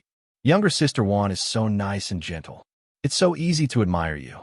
It's a pity that younger sister Wan isn't a man. Otherwise, even if I'm disfigured, I'll shamelessly stick to you and think of a way to marry you. You're really so arrogant just because I said you're fat? If I were a man, would I still be so close to you? Of course, you don't know anything about me. Admiration is a big joke. All right, don't talk anymore. Your face is still bleeding. It's fine. I'll speak softly. It won't affect my face. I just want to talk to younger sister Wan right now. Sun Yijia simply reached out and hugged her waist. She used the side of her face that wasn't injured to rub against Jingwan's chest coquettishly. Jingwan was speechless. She had never heard of a person's mind deteriorating when their face was injured. However, whether it was illness or other reasons, those who were in poor health would always be a little delicate. Jingwan wasn't really a 14-year-old girl. Although Sun Yijia was older than her, Jingwan actually treated her as a younger sister. Wasn't it natural for her to coax her younger sister? He let her hug him and stroked her hair from time to time. He was extremely patient and gentle. The maidservants serving by the side may not have felt anything, but Sun Yijia's wet nurse was greatly moved. Miss Luo was not only playing the role of close friend, but also the role of an elder sister or even a mother. At this moment, she suddenly understood what her young lady lacked. Thinking about what her young lady said to the madam before, she could not help but feel extremely distressed. Perhaps her young lady had always been suffering in her heart, but she had never realized it. Now, she was unprecedentedly grateful to the third young lady of the Luo family. We always thought that my younger sister was cold and didn't like to get close to others. Now it seemed that we were wrong. It's obvious that we didn't do enough. Our indifference made her heart cold. Under the pagoda tree in the courtyard outside, Sun Yilin stood beside Duchess Ding. Through the window, he saw that his younger sister was so attached to an outsider. At the same time, he felt slightly bitter in his heart, but at the same time, he yearned for the warmth between them. Miss Luo and my younger sister have only known each other for a few days. What does this mean? Third Miss Luo's methods are too good, and she's too good at pleasing others. So, she can even easily win over someone like my younger sister? Or is my younger sister an ungrateful wretch? Mother, your first reaction is similar, right? No. Duchess Ding denied it quickly and anxiously. Sun Yilin chuckled. He was one of the most romantic figures in the whole capital. His laughter was naturally very lethal. Many maids around him blushed. However, Duchess Ding, who was standing beside him, felt that he was mocking her. For some reason, There was a little helplessness and sadness in his laughter. She wanted to say something more, but she couldn't open her mouth and didn't know what to say. She had always been a strict and strong mother. She would only tell her children what to do, rather than patiently listen to their inner thoughts and then explain it to them in a soft voice. "Mother, do you know why my younger sister proposed to come to White Dragon Temple in advance? It's because of me. Because I want to come. I have to rush back today and work for His Majesty tomorrow." Duchess Ding looked at him. She was not a person who could be easily fooled. If he really just wanted to come to White Dragon Temple, he could invite his friends instead of following them on the pretext of protecting his younger sister. He also wouldn't use his younger sister's mouth to lead a group of girls to travel in advance. Why? She thought of a possibility. "Mother, according to fourth sister-in-law's words, the one who caused yesterday's incident is the culprit. If that's the case, am I the one with the toughest fate? In fact, I also think this is the most reasonable. After all, I blocked my eldest brother's way and covered the light of all the other brothers, making them pearls covered in dust. See, I'm such a bane to my brothers and sisters." Sun Yilin answered the question very calmly. "Nonsense. I know whether you blocked your eldest brother's way or not. As for the others, what pearls covered in dust? They are clearly a group of stubborn stones. It has nothing to do with you. Nonsense." When fourth sister-in-law said so, "Mother, you didn't say that she was talking nonsense. Instead, you seem to agree with what she said. You can't have a completely different attitude just because it's your son now. You don't have to be so obvious when you help your relatives instead of reason." Duchess Ding's lips trembled as she looked at her beloved son. "Yilin, I know that you blame your father and me because of what happened to your sister. Are you going to talk to me like this just because of that? Aren't you cutting my heart with a knife?" Sun Yilin still smiled. "Mother, what's wrong with you? You make it sound so serious. Look, am I not the same as usual? It's not good to be different from what you think." Duchess Ding suddenly thought of what her daughter had said just now. When she heard her son's words, she almost covered her chest with her hand. Unconsciously, she and her children had been so estranged from each other. "Mother, don't be like this. Several sisters-in-law are still watching over there. Maybe they will think that I have done something disgraceful and then spread it everywhere. My good reputation will be severely tarnished. The crime of being unfilial is really too serious." Duchess Ding subconsciously restrained the expression on her face. Sun Yilin's smile became gentler. Duchess Ding inexplicably felt that her son was a little scary. "Mother, you just asked me why. I'll tell you now. It's because I like the third miss of the Luo family. I want to get as close to her as possible while I still have some time. Let me guess. Are you saying in your heart that the third miss of the Luo family is really not a good person? It's obvious that she wants to use Yi Jia as a springboard to seduce me." Looking at her unpredictable expression, Sun Yilin smiled helplessly. "You're the only one who treats your son as a treasure. Maybe in other people's hearts, I'm just a grass. My son is so outstanding. It's normal for any girl to like him. Yes, so it's normal for the third miss of the Luo family to like him. Even if she wants to get close to me through my sister, it's reasonable. Unfortunately, the only impression I give her is probably that I'm the brother of her good sister. Mother, are you thinking again, who does she think she is? Why can't she like my son?" Duchess Ding's face turned pale when her thoughts were guessed again and again. "Last night, Mother and Father discussed it for a long time. There are some bruises around your eyes. Maybe you didn't sleep all night. After my sister has no value in marriage, you will not let go of my marriage easily. The reason why I tell you this is to let you be mentally prepared. Unless the third miss of the Luo family is unwilling, I will marry no one but her. If you agree, everyone will be happy. If you don't agree, I naturally have to do something to achieve my goal." Originally, before my sister's accident, I wanted to take it slowly, but I suddenly realized that if my methods are too gentle, others will think that you are a pushover. Mother, don't try to secretly ruin the reputation of the third miss of the Luo family, and don't think about doing the same thing. Using Cousin Ryu's hands, you will embarrass those girls who you don't like, but try to get close to me. You know, Cousin Ryu is now so hated among the noble ladies in the capital. Mother, you have to take at least half of the responsibility. Mother, I admit that your methods are good, but in my opinion, it's still a bit crude. In the past, I would intervene and stop you whenever I saw you. Most of the time, I pretended not to know and just tried to avoid those girls as much as possible because you're my mother and Ryu is my cousin, and they're just outsiders. But after all, they're innocent. It's just because they're in love for the first time, and they gave me gifts in a roundabout way to avoid private dealings. They didn't do anything immoral or intolerable. I hope that mother can be merciful in the future, and if the same method is used on third Miss Luo, I probably won't just stop her. You have to understand your son. After all, it's not easy for me to fall in love with her. Duchess Ding suddenly felt that she was like a clown in her son's eyes. At the same time, her son was not really obedient and docile. He just hid his sharp claws and teeth.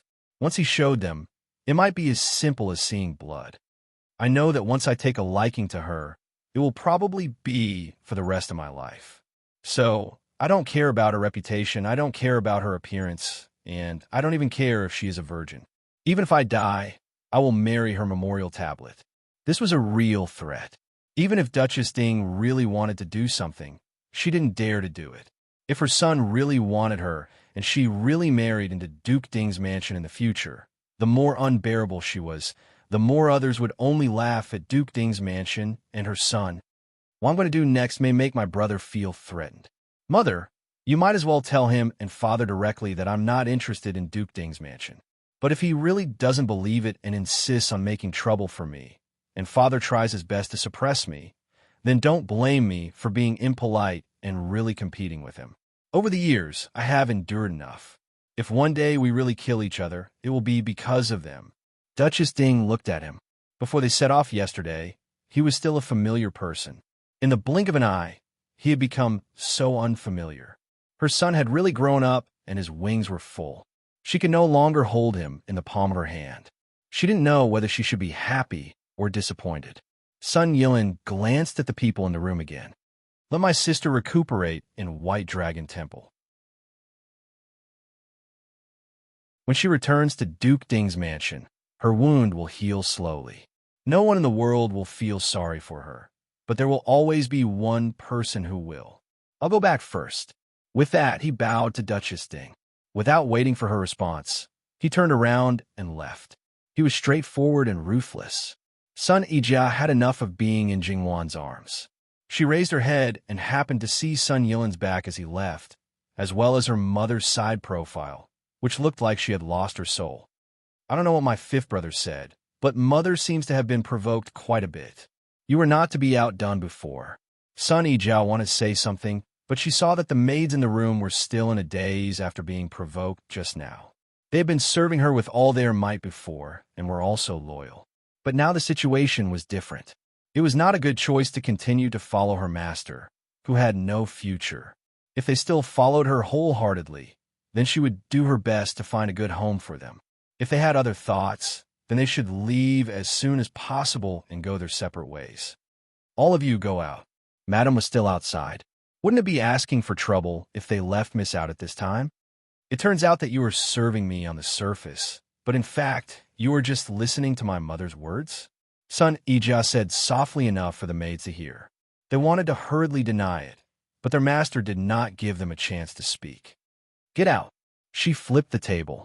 Seeing that Sun Yijia was angry, they were all frightened. The wet nurse was the calmest. To put it bluntly, she had raised Sun Yijia as her own daughter. When Sun Yijia suffered, she felt more distressed than anyone else. Even if her temperament had changed greatly now, she thought it was reasonable. Without saying anything, she took the lead to crouch down and leave. With someone taking the lead, the other maids felt as if they had been pardoned. It was still the same saying that it was terrible when a person who was not angry suddenly became angry.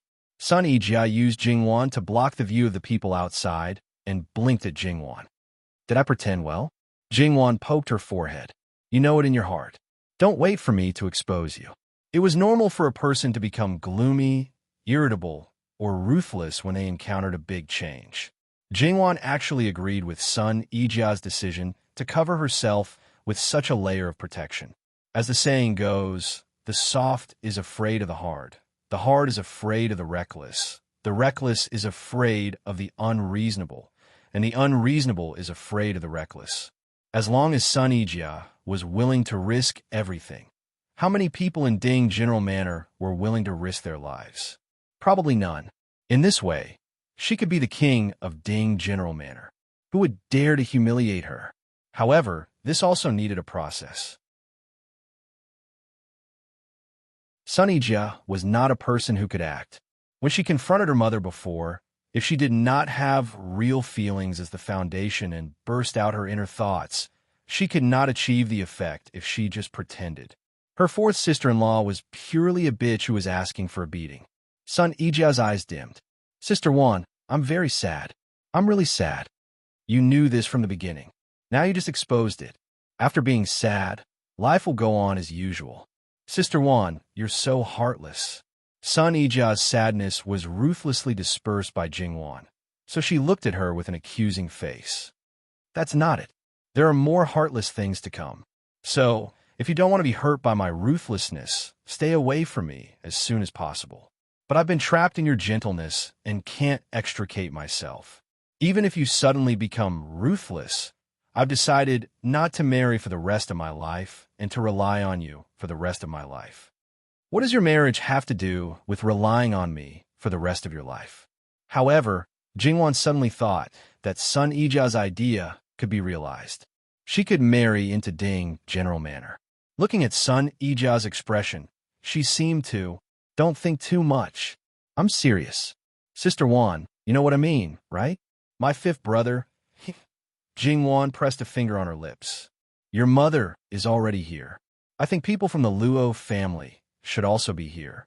I'll go back and take a look. What you need to do now is to obediently recover from your injuries. Eat and sleep as you should. When you return to the capital, you won't have a peaceful life. Sun Ijia saw that Jingwan was firm and knew that there was no point in continuing to persuade her. I'll walk you out. Okay. Jingwan didn't forget to roll up the paper she had written before and put it in her sleeve to take away. The two of them walked out arm in arm. The people who were whispering in the courtyard immediately shut their mouths and secretly looked over. It was obvious that they were talking bad about her just now. Sun Ijia carried her noble and cold demeanor. Compared to before, she was no longer cold when looking at people. Instead, she was gloomy. Mother, Sister Jia's temper is not good now. Not only did she hit people, but she also smashed things. If outsiders know about it, I don't know what they will say about our Ding General Manor. Sun Ijia's fourth sister-in-law still had red marks on her face. Obviously, the two slaps just now made her resentment and hatred almost to the sky. Enough. If it weren't for your mouth, would Ijia have hit you? You'd better behave yourself in the future, or I'll have someone slap you directly. Duchess Ding looked at her coldly. Her mouth not only implicated her daughter, but also her most outstanding son. Sure enough, she was too tolerant in daily life, so they dared to be so unscrupulous. She was just the daughter-in-law of a concubine's son. How dare she try to climb over her daughter? However, she had a good-looking sister-in-law. Did she think that without her daughter above her, that little bitch could stand out? She was really too stupid. She was actually compromised by a few words from the Duke. Whatever concubine's daughter, she was still her daughter. As long as she married well, she could be of help to her son and also to the Empress. But the fact was, nothing had happened yet, and she was so arrogant that she dared to step on her daughter in front of her. If those bitches of a concubine really got up, who knew how arrogant they would be? They enjoyed everything her daughter had, and even turned around to bite her daughter. In that case, why should she help them up? Bitches would be bitches for a lifetime. Considering that they were also the Duke's daughters, she was already very kind to them by not letting them be like their bitch concubine. Under her nose, they wanted to climb up the social ladder. They wanted to replace her daughter. In their dreams, as daughters-in-law, they had been scolded by their mother-in-law before. But at this moment, her mother-in-law seemed to be colder than before. Sun Ijia's sister-in-law couldn't help shivering and didn't dare to speak again. But her lowered eyes contained deep hatred. She deserved it. She ran into Sun Yilin. Since Sun Yilin cared about Jingwan, he naturally wouldn't let others bully her. Although he didn't go in, he heard everything that happened in the room just now. The situation didn't allow him to do so, so he restrained himself. But it didn't mean that he couldn't deal with a sister-in-law who was dispensable in his eyes. As long as he insulted himself a little, his mother would trample that so-called sister-in-law to death. Don't blame him for being despicable and shameless. He was even more calculative with a woman. A man who couldn't even protect the person he liked. Could he still be considered a real man? What's more, Duchess Ding, who had been provoked by her children, was helpless in front of them. The others were just right for her to vent her anger. Whoever ran into them first would die. Ijia. In the blink of an eye, Duchess Ding became a loving mother again, but she didn't know what to say to Sun Ijia now. Sun Ijia curled the corners of her mouth sarcastically. She was used to seeing her mother flaunt her power. It was the first time that her mother protected her so unabashedly when she did something wrong. Mother, you are very familiar with this place. Help yourself. I'll send Sister One away first. Her daughter, who used to be well-behaved and obedient, suddenly seemed to have changed into a different person. Her words were always harsh and sarcastic. No one would feel good in their heart. However, because of this, Duchess Ding thought that her actions had hurt her daughter's heart. Instead, she cared more about her daughter's thoughts. Duchess Ding glanced at Jinghua.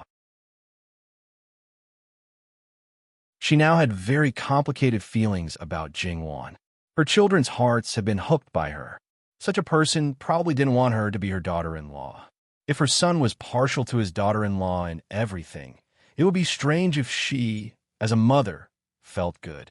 But now the situation was that her son protected her and even threatened to marry no one but her.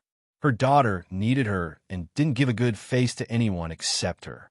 As a mother, she had to put her aside. She was even more terrible than those seductive vixens. Jingwan felt that Duchess Ding's eyes were getting weirder and weirder. Did something happen that she didn't know about? Sister Jia, you don't have to send me off. Have a good talk with your mother. How can there be overnight hatred between mother and daughter? If you keep it in your heart, you'll never be able to get the right answer. However, your mother is different. She has decades of experience and has seen many things. Even if your thoughts aren't accepted by the world, she's the one who gave birth to you after carrying you for 10 months. You're flesh and blood. Naturally, she won't be heartless and ignore your feelings. She'll give you her opinion, and even if it's not what you want, she'll still be able to guide you. It'll be beneficial for your entire life. Sun Yijia didn't expect that before leaving, Jingwan could still say such words.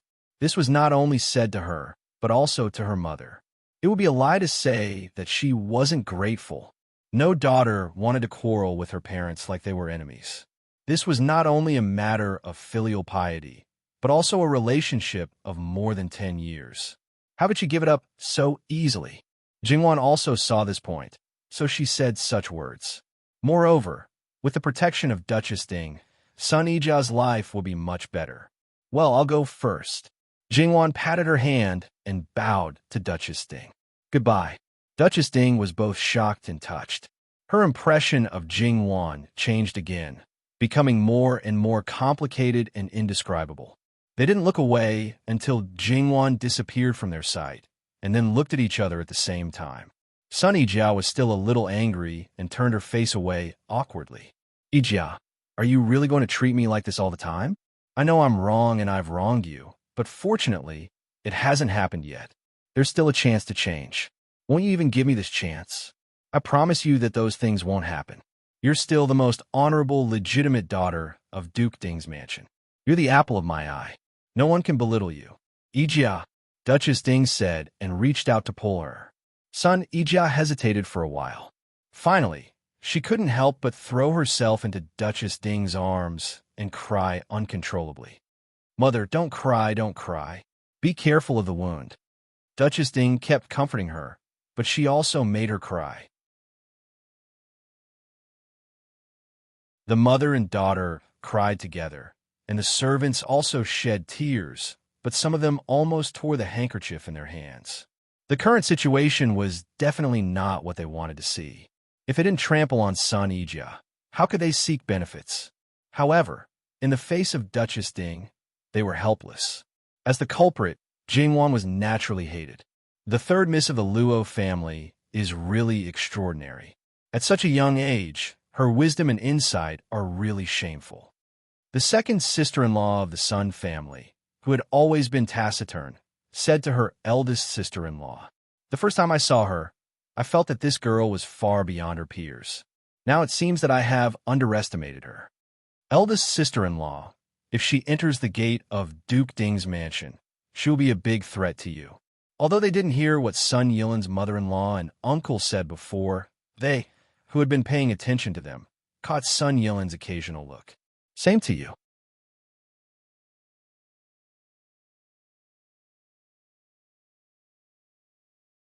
Chapter 78. Not to mention Sun Yijia and her mother. When Jingwan returned to the Luo family, as expected, the Luo family, Yuan family, and Zhou family had all arrived. The ones leading them were the three young ladies' old mothers. Presumably, these families had either made an appointment or coincidentally followed behind Ding Guogongfu. As such, no one could find fault. When Zhangshi saw Jingwan, she began to cry. "You're not allowed to cry," Jingwan said helplessly.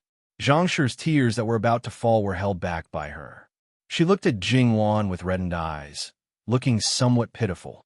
If it was the first time she saw it, she probably couldn't help but soften, but Jingwan had long been immune to her appearance. "Mother, I'm very tired and sleepy right now. I'm going to sleep for a while. I haven't eaten Mother's cooking for so many years. Why don't Mother take advantage of this time to make some for me? Wait for me to get up to eat, okay?" Okay. Zhangshi quickly nodded. "Quickly go to sleep." Jingwan smiled.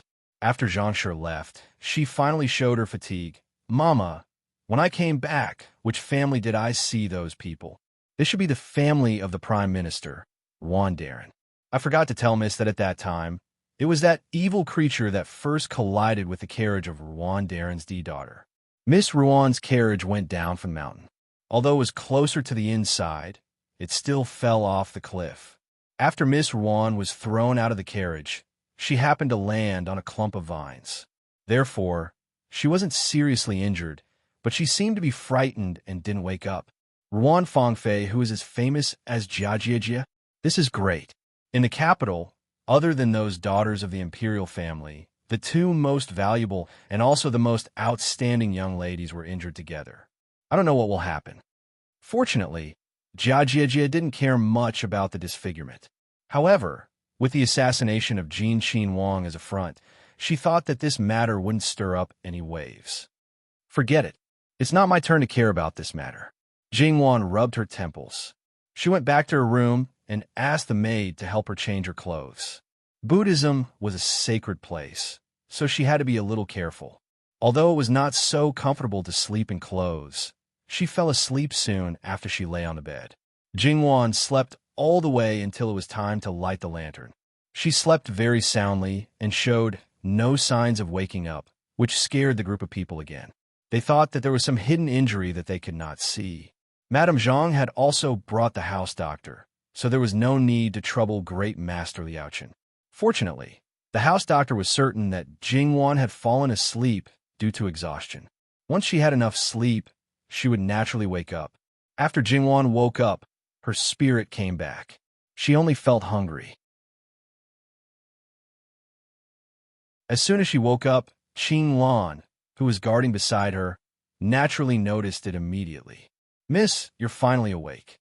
Well, prepare some food. I'm hungry," Jingwan ordered as she got up and washed. "Before you fell asleep, didn't you say that you wanted to eat the food made by Madame? Madame made a lot, but you didn't wake up." Then she made it again and again, several times. She hoped that you could eat the most delicious food when you wake up. "Now it should be ready," Qing Lan explained. Jingwan suddenly felt a little guilty. She originally just wanted to send Madame Zhang away and find something for her to do, so that she would not be sad and distressed. She did not want her to be busy all the time. Hearing the movement in the room, people outside came in one after another. Soon, Madame Zhang came in with the food in person. Wan, you're finally awake. You must be hungry. Hurry up and taste it. I don't know if the food I made now is to your taste." She probably also knew about Jingwan's situation, so she did not care about her injury. Mother, you've worked hard. As long as it's made by you, I like it. It's not hard. If you like it, eat more. Madame Zhang sat at the side and watched her eat. From time to time, she would pick up food for her. In fact, Madame Zhang's cooking was average, but the meaning was different. In addition, Jingwan was really hungry, so she ate a lot. Madame Zhang also knew that the food she cooked was not very good, but whether it was in Qin Prefecture or now, her daughter always gave her face. She was naturally happy, unlike that bastard Jingbo. When he was young, he would spit it out when he ate. Now, he would put down his chopsticks after eating 2 mouthfuls. However, she was still quite self-aware. She only cooked occasionally. She could not poison her daughter just because she gave her face. Mother's cooking has improved a lot. Half of it was the truth, and half of it was to coax Madame Zhang. Really? Madame Zhang was very surprised. Her son and her husband did not say a word about her cooking, let alone like it. Mother will cook for you in the future. Okay. The maidservants put away the things on the table and rinsed their mouths. Jingwan sat there and chatted with Madame Zhang. Although Madame Zhang had all kinds of shortcomings, she also had her good points. She was very patient with her children. Moreover, because she was simple-minded, you could talk to her as you wished. Of course, it was all trivial things that did not take much effort. She would always listen with a gentle smile and respond to you.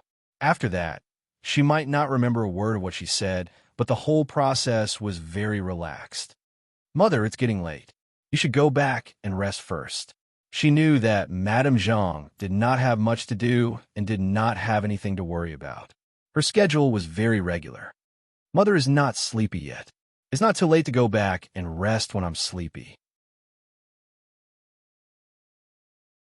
I just woke up and won't go back to sleep for a while.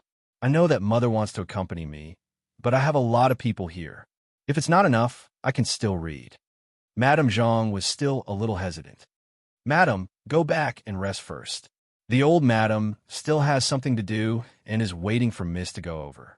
Mama Gong spoke up at the right time. Mama, why didn't you say so earlier?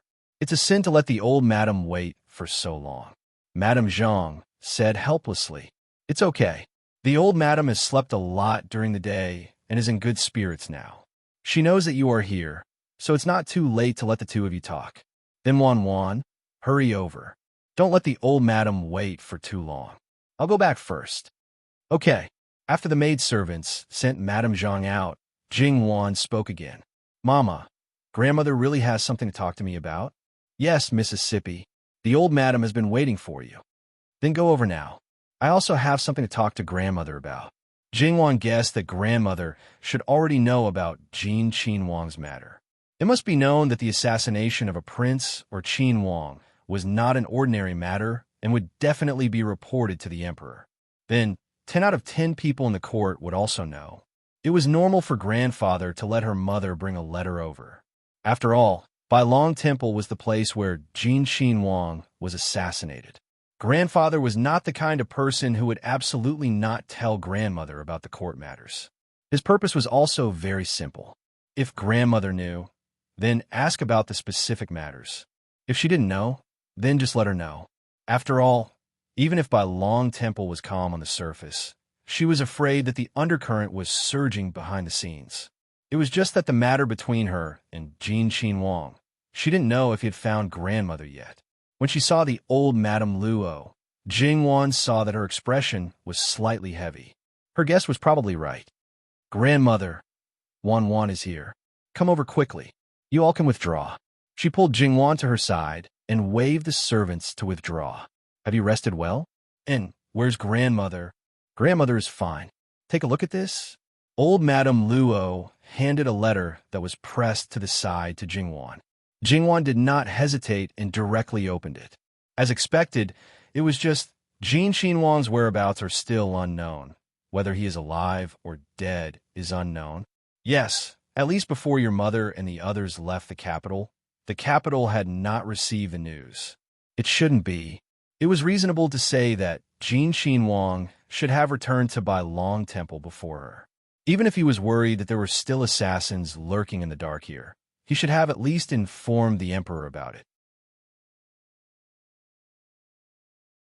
Or, the emperor deliberately concealed his whereabouts and used this as a pretext to make a fuss, ruthlessly hammering or weakening the power of the person behind the scenes. This was not impossible. Although the rumors about Jin Qin Wang were mostly negative, it was well known that although he had no power, he was deeply favored by the emperor. How can Wan say that? Is there something wrong? It's like this. Jingwan concealed her intimacy with Jin Qin Wang and told the rest in full detail to old Madame Luo. From the beginning, she did not intend to hide this matter from old Madame Luo. If there was any movement on Jin Qin Wang's side, she could not hide it even if she wanted to. Even if Jin Qin Wang agreed to her idea and did not do anything, she did not want to hide it. After all, her knowledge in this world was limited. Perhaps there were some hidden rules that she did not know. Who knew if she would inadvertently violate some taboo, especially when the reason for her meeting with Jin Qin Wang was an assassination? If something happened in the future and she did not know the reason, then it would not be worth it. With old Madame Luo watching over things with her, it was different. She could always consider all aspects. Even if he could not, there was still grandfather. Old Madame Luo's face became heavy after hearing this. It was related to Wan's reputation. She had to be serious. But it was useless to think about it now. She had to wait for Jin Qin Wang's attitude. Wan did not do anything wrong, but grandmother is worried that if Jin Qin Wang wants to take you into the fu, grandmother does not need to worry about things that have no shadow. If it really comes to that step, then what should be done will be done. If a dignified Qin Wang wants a small girl in the boudoir, we still have the right to refuse. Perhaps Jin Qin Wang saw that I saved him, or perhaps I am not up to the standard of a beauty in his eyes, and just let it go. I hope so. It seemed that it could only be like this now. More importantly, it could not be related to the assassination. Wait until dawn tomorrow. Grandmother will go back and discuss with your grandfather to let your mother stay here. Xiao and Miss Zhou cannot be moved for the time being. Jia, or will not return to the capital for a while. You should also stay at White Dragon Temple for a few more days. I will listen to grandmother. Other people outside could not hear what the grandmother and granddaughter were saying, but Gong Mama was clear. She thought, "Old madam, why don't you bring Miss back to the capital?" Others did not know, but she knew that the living king of hell was now holed up in White Dragon Temple. It was just that he had moved from his previous residence. His guards on the surface could not see him, so they naturally sent people to look for him outside. Other than that body full of injuries, no one knew how free and unfettered he was living. Wherever he was, it was like a tiger's den or a wolf's den for Mississippi. You left the delicious food that he longed for in his mouth. Did you feel that he did not live fast enough? According to Gong Mama's understanding of him, she was afraid that as long as Miss was in White Dragon Temple, he would not appear to the outside world and would always be in a missing state. During this period of time, the emperor would certainly have more white hair, and the unlucky ones would naturally be the courtiers. Gong Mama shed tears of sympathy for the emperor when she met such a deceitful son.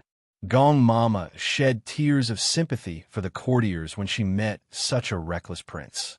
Gong Mama shed tears of sympathy for the courtiers when she met such a willful monarch. Thinking of this, Granny Gong felt much better. Although what he did to the young lady was inappropriate, he didn't really hurt the young lady. His original intention was not to play around. Jingwan chatted with old Madame Luo for a while more before returning. There was no entertainment at night in this world. If one did not sleep, they could only read books. In a temple, scriptures were naturally the most common. Buddhist scriptures were difficult to understand, and it was good enough that she could understand most of them. Jingwan felt that she had no chance to understand the deeper meaning of Zen. She was bored at first, but after calming down, she was able to read. While Jingwan was reading, Li Honyuan was also reading all kinds of information gathered. This living king of hell had taken over a magpie's nest and tyrannically kicked Master Liaochen out. That was not all. He even complained that everything in the meditation room had been used and completely replaced. Fortunately, Master Liaochen was magnanimous and did not bicker with him. He turned and leisurely went to another meditation room. Master Liaochen did not live in White Dragon Temple, but in a fairyland-like valley in the back of the mountain. Apart from the acolytes in charge of cleaning, no pilgrims or anyone else would set foot here. Master Liaochen himself was usually in the temple during the day. It was rare to see Li Hanyuan come to White Dragon Temple all year round. In everyone's eyes, Master Liaochen treated everyone equally. No one expected the two to have such a deep friendship. Coupled with Master Liaochen's respect, they would not find this place, even if they turned the entire White Dragon Temple upside down. Li Hanyuan flipped through the letters one by one. In the capital, the reactions of his brothers, his father, and the reactions of the ministers were all complete. These things did not exceed his expectations and were all within his grasp. Therefore, he only glanced at them and then threw them to the side without any further questions. The last one was naturally related to Jingwan. Because of Jingwan's accidental fall from the cliff, more people had been sent to protect her. However, they were all in the dark, and it would be difficult for them to protect her in close quarters. It seemed that he had to find a way to send 2 more people to protect her. Li Hanyuan flipped to the next page. Eunuch Mu sensed the change in his mood. He thought to himself, isn't he safely back at White Dragon Temple? Did something happen? Li Hanyuan flicked the letter with his finger. In the future, this prince will not only have to guard against men, but also women. Eunuch Mu resisted the urge to wipe his sweat. He did not need to think too much to know what his master was thinking. To guard against men, he naturally had to guard against those around Miss Luo.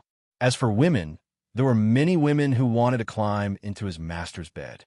Of course, he had to guard against them. However, wasn't this something he had been doing for a long time? Eunuch Mu thought carefully. No, there was no woman who wanted to climb into his master's bed that deserved his master's protection. Speaking of which, if there were men who liked men, there should also be women who liked women.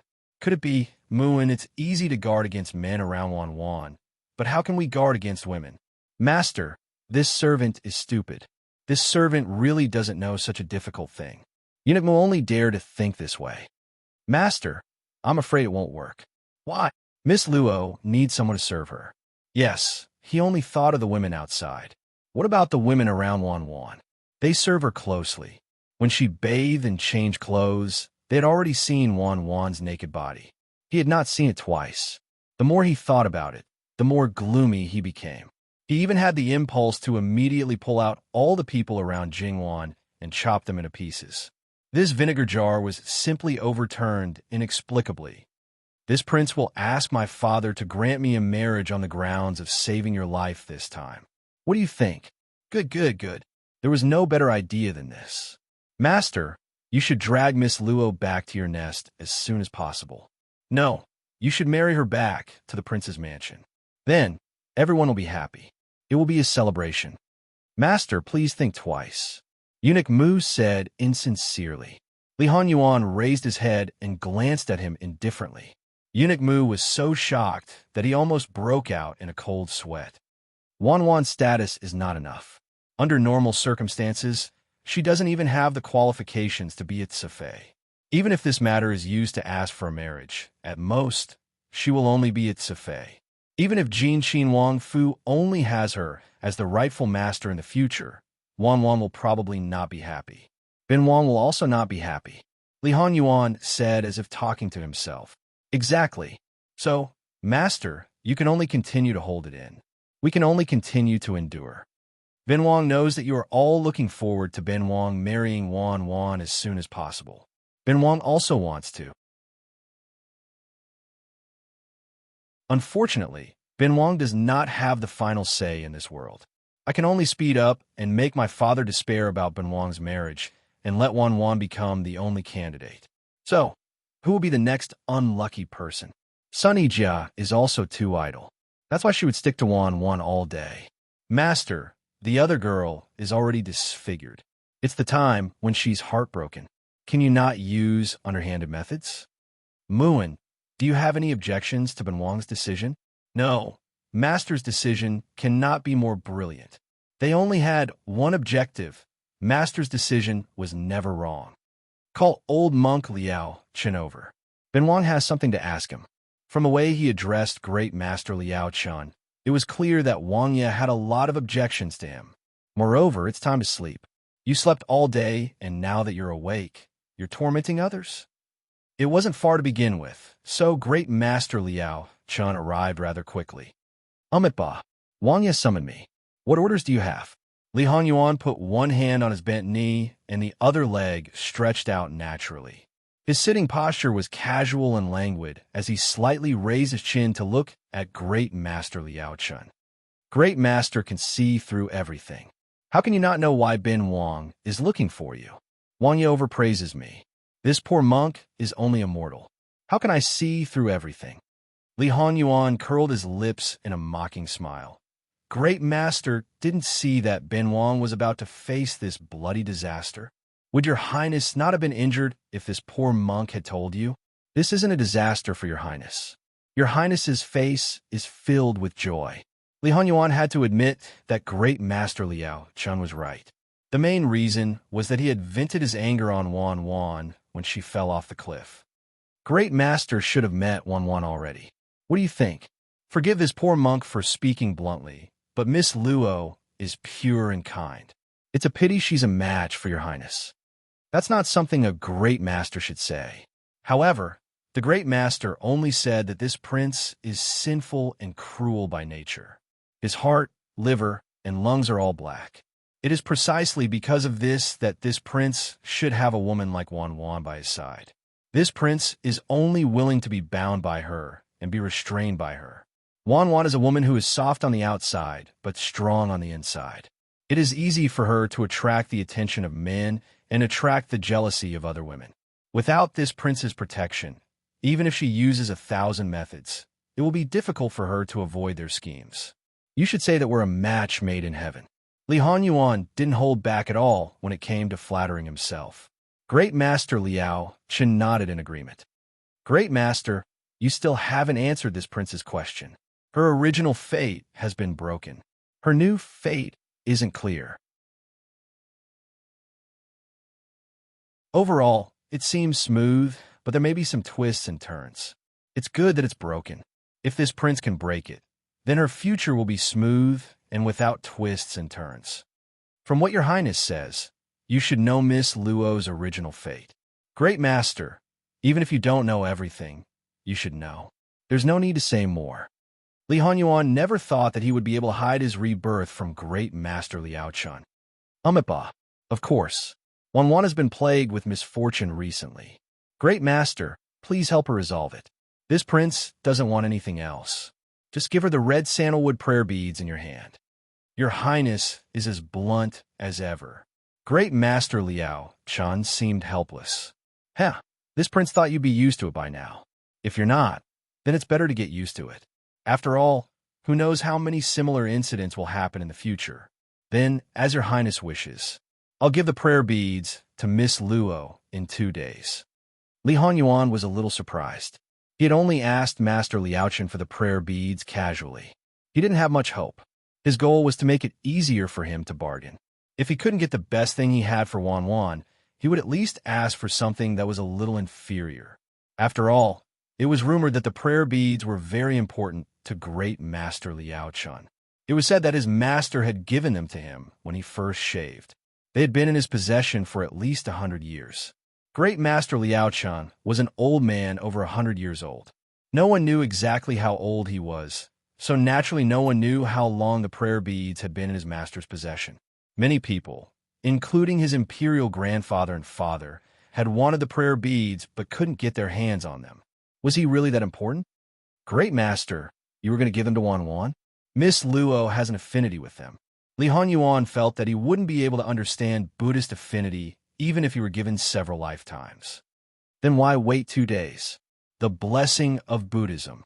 Li Hanyuan paused. There weren't many things that could make him show such an expression. It seems that Wan Wan has gained the Great Master's favor. Miss Luo has an affinity with Buddhism. https://11/11/11807/6652960. Please wait patiently after reporting and refresh the page.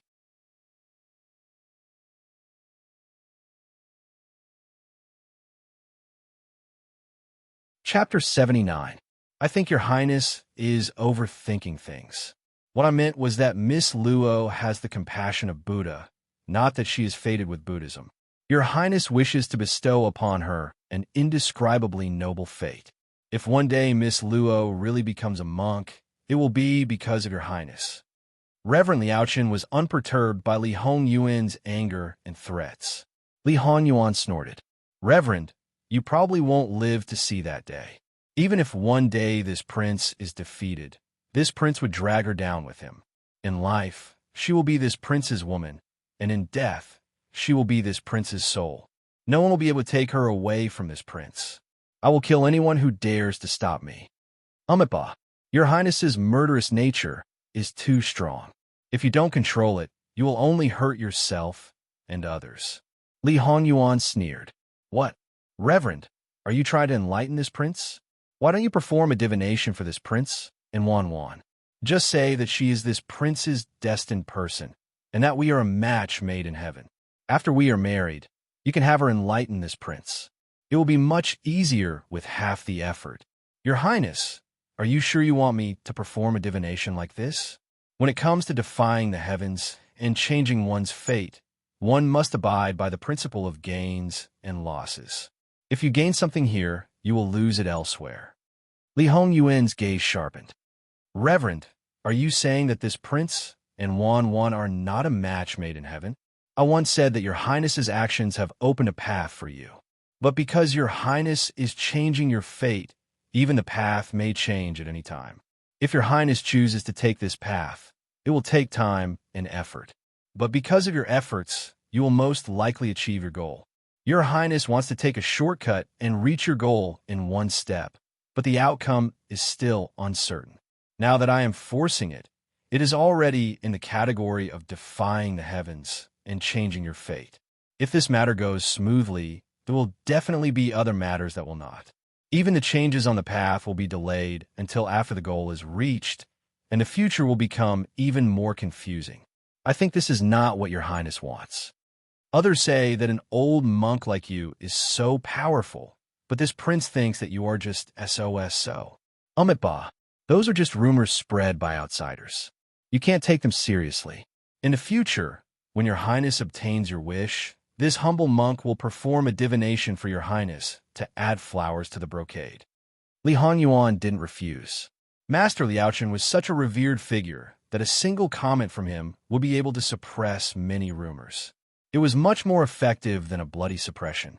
Moreover, when the time came, Li Hongyuan wouldn't add blood to a happy occasion. Li Hongyuan had achieved his goal and chased Master Liaochen away. He'd completely forgotten whose territory this was. Fortunately, no one had seen his tyrannical behavior, or he would have been drowned by a mouthful of spit from each of them. How dare they treat Master Liaochen like this? Li Hongyuan didn't sleep, so naturally, no one around him could sleep. He called in, Have you investigated the matter clearly? This subordinate is incompetent. Please forgive me, master. And he knelt on one knee with his head bowed. Ever since they'd followed their master, they'd rarely failed in any of their missions. But this time, they seemed to have stumbled. Had their master misjudged? No, it couldn't be. They'd never seen their master make a mistake. Then there's no need to investigate. Send someone to keep an eye on them. Yes, and he had already prepared himself for punishment, but didn't expect it to be so easily brushed aside. Have you found out who the people sent by this prince's brothers are? Replying to Master, including the people sent by His Majesty, we've investigated thoroughly. We've confirmed it over and over again. There are no omissions. What they should know, what they shouldn't know, what they should do, and what they shouldn't do. You don't need this prince to teach you, do you? This subordinate understands. Please rest assured, Master. After the matter was settled, Li Hongyuan had nothing to do in the latter half of the night. But at this time, he still didn't feel sleepy. Unknowingly, he walked out of the meditation room. Then, he couldn't help but look at the courtyard where the Luo family lived. Once, when she was thousands of miles away, he paid attention to her daily life from letters and paid attention to her growth. He was worried that she would become another person who was different from the one in his memory. When she arrived in the capital, he saw her with his own eyes and confirmed that she was still the original her. Although there was still a big gap from the appearance in his memory, the delicate and tender her was naturally more delightful than the one who'd suffered the hardships of wind and frost. When he couldn't see her, he could still try his best to restrain himself. It was nothing when it became a habit, but when she appeared in front of him, he couldn't help but want to reach out and touch her.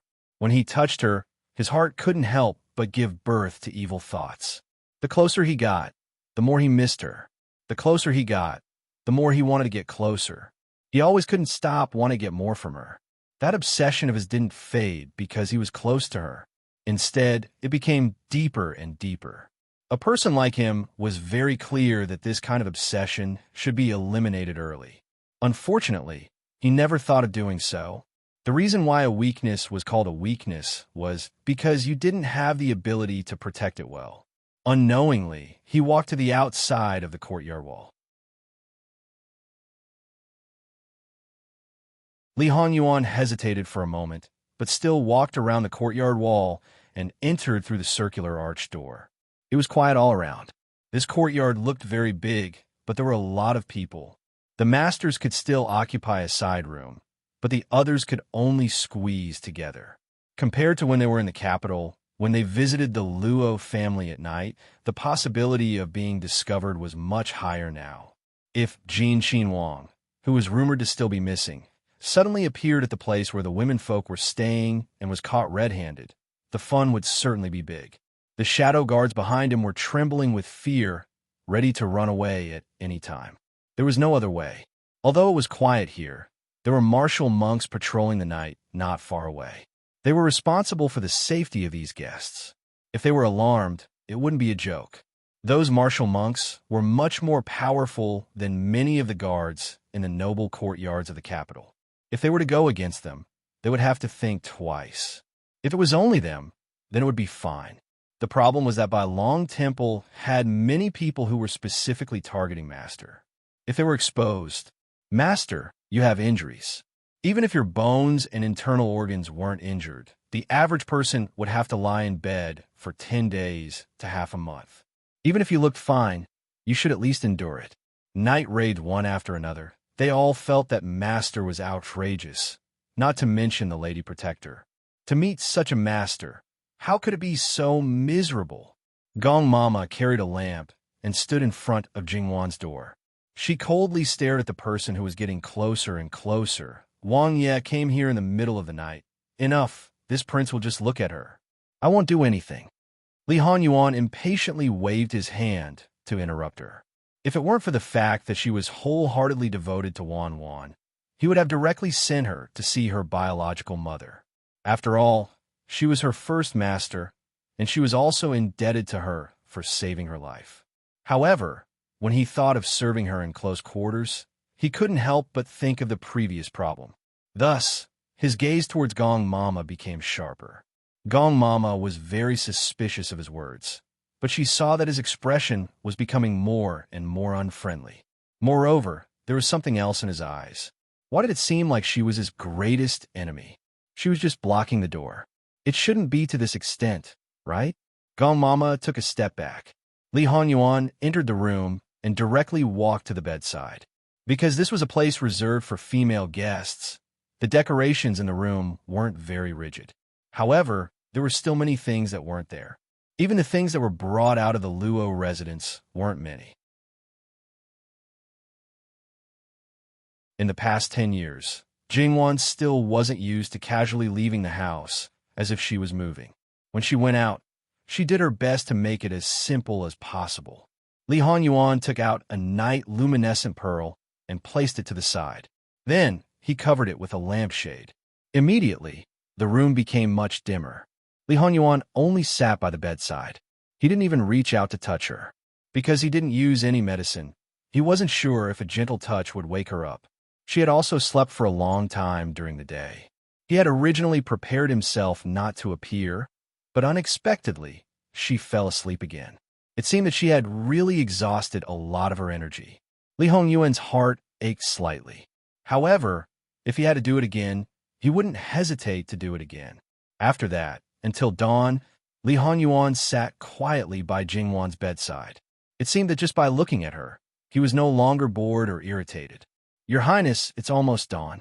If he didn't leave now, he might be discovered at any time. Not long after Li Hanyuan left, Jingwan woke up. Jingwan's nose twitched. Mama, did someone come? Gong Mama's heart trembled slightly. No, Mississippi. Is there a problem? It's nothing. I just felt that the smell in the room wasn't right. Perhaps it was originally like this, and I didn't notice it before. Gong Mama also felt a little guilty. She forgot that Mrs. Nose was also very sensitive. Wang Yi had stayed here for so long. Because of his injuries, it was inevitable that there would be a smell of medicine. He just left not long ago. The smell hadn't spread yet. She clearly smelled it. How could she miss it for a moment? After Jingwan got up, she did what she was supposed to do, just like when she was in the Luo family. However, she did her morning exercises in the room and did not make too much noise. Instead, she practiced yoga. Yoga was not something she had to practice every day, nor was it part of her morning exercises. However, what she learned was the most authentic yoga. It was very difficult and had a great effect on the flexibility and balance of the body. After a whole set of exercises, Jingwan was covered in sweat. Although the surface of her body was uncomfortable after sweating, her whole body felt comfortable and she felt good. After finishing what she needed to do, she sent old Madame Luo away. Jingwan then went to see Yuan Qiao Qiao and Zhou Shuang. Their mothers, one of them was her aunt. Naturally, they knew each other. The two families were close relatives. Even if her aunt blamed her, she didn't go too far. Qiao Qiao was also open-minded. She thought that it was good enough that she survived. For her, the shock of falling off the cliff seemed to have a bigger impact on her. This was the first time she saw old Madame Zhou. She was supposed to be a very straightforward woman. But now, her face was haggard and there were dark circles around her eyes. She looked much older than her actual age. When Jingwan greeted her, she only raised her head to look at Jingwan. She didn't say anything. She didn't even let her in to see Zhou Shuang. Madam, I don't know if Shuang, Miss Luo, we can't entertain you here. Please go back. Her voice was very cold and even mixed with suppressed resentment. She was the one who invited them out. She was fine now, but Zhou Shuang was blind. Even if it wasn't Jingwan's fault, comparing the two, she still felt bad. Jingwan naturally wouldn't argue with her. Madam, I just want to know if Shuang is awake. Old Madame Zhou saw that Jingwan was really worried about her daughter.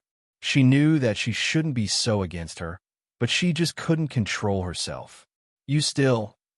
Mother, is Jingwan here? Zhou Shuang's voice came from inside the room. At this time, Jingwan didn't care so much. She quickly went around old Madame Zhou and went into the room. Zhou Shuang was lying on the bed. Her body was slightly curled up. She was obviously very uneasy. She looked in the direction of the door, but she couldn't focus. Jingwan covered her mouth as tears rolled down her cheeks. Zhou Shuang was not Sun Yijia. Although her family was far from Sun Yijia's, she grew up in the palm of the hand. She didn't have the emotional experience of Sun Yijia. She was cheerful, but her psychological endurance was not strong. After she found out that she was blind, it was good that she didn't break down. Jingwan, is that you? Zhou Shuang reached out her hand and asked uncertainly. She didn't know about Jingwan's situation. She just woke up not long ago. She asked the people around her, but no one told her. She even thought that Jingwan was already. Jingwan quickly wiped away her tears and calmed down.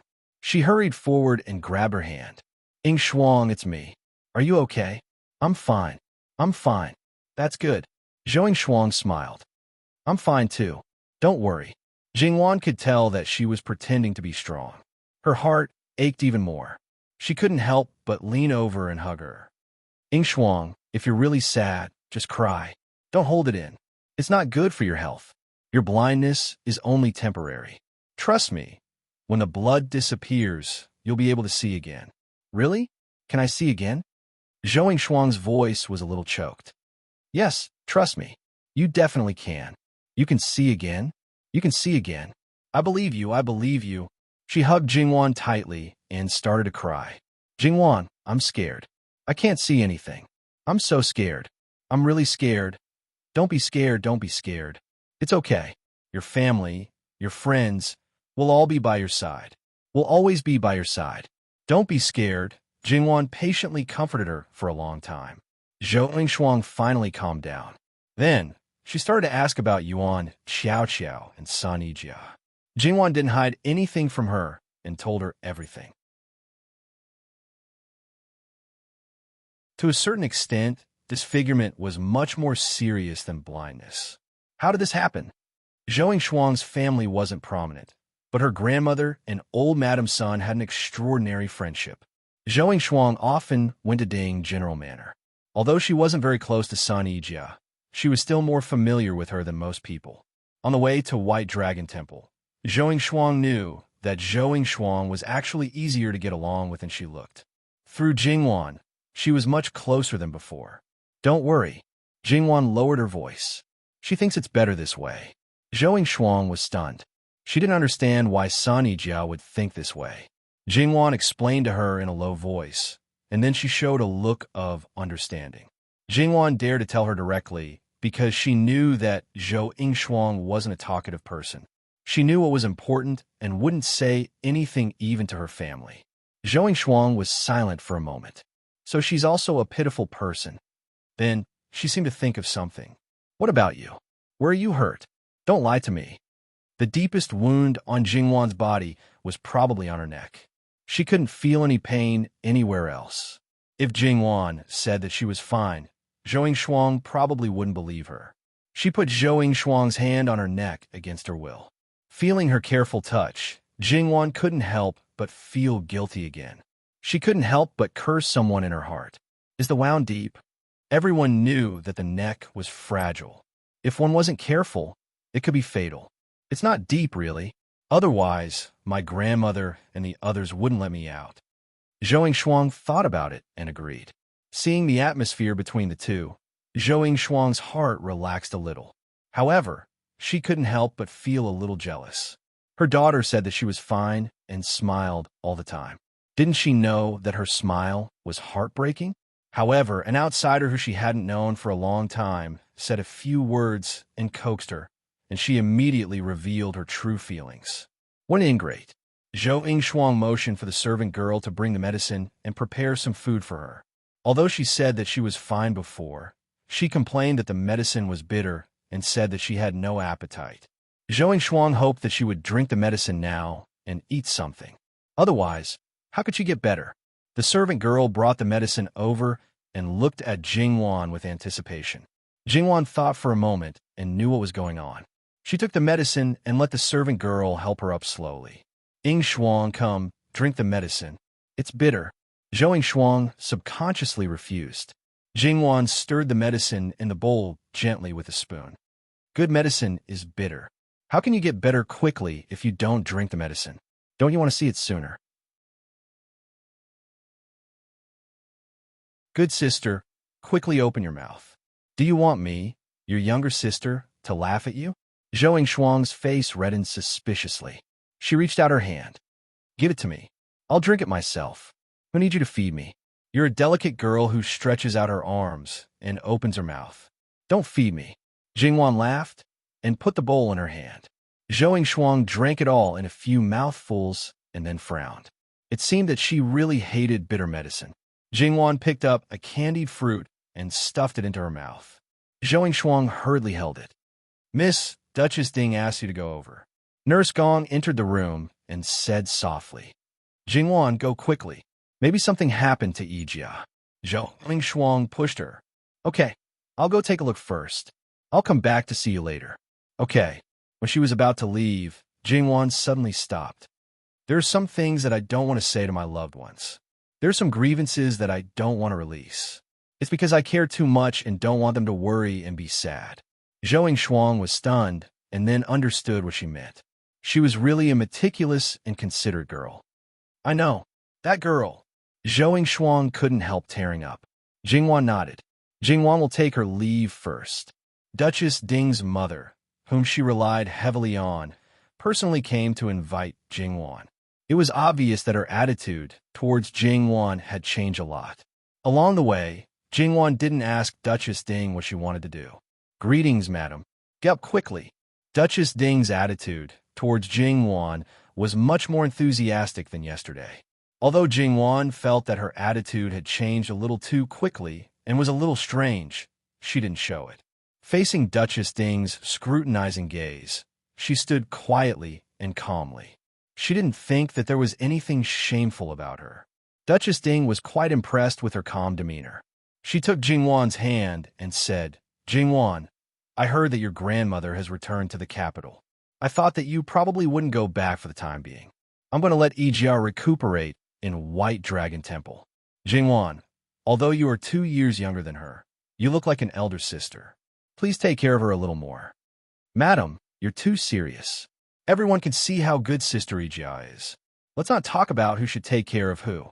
Since we call each other sisters, we should take care of each other." Duchess Ding nodded. "You're a good girl." Why did these words sound a little strange? Obviously, they were ready.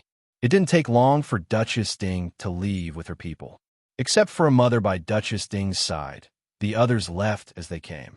Jingwan looked in the direction in which they left, deep in thought. Duchess Ding's attitude was really puzzling.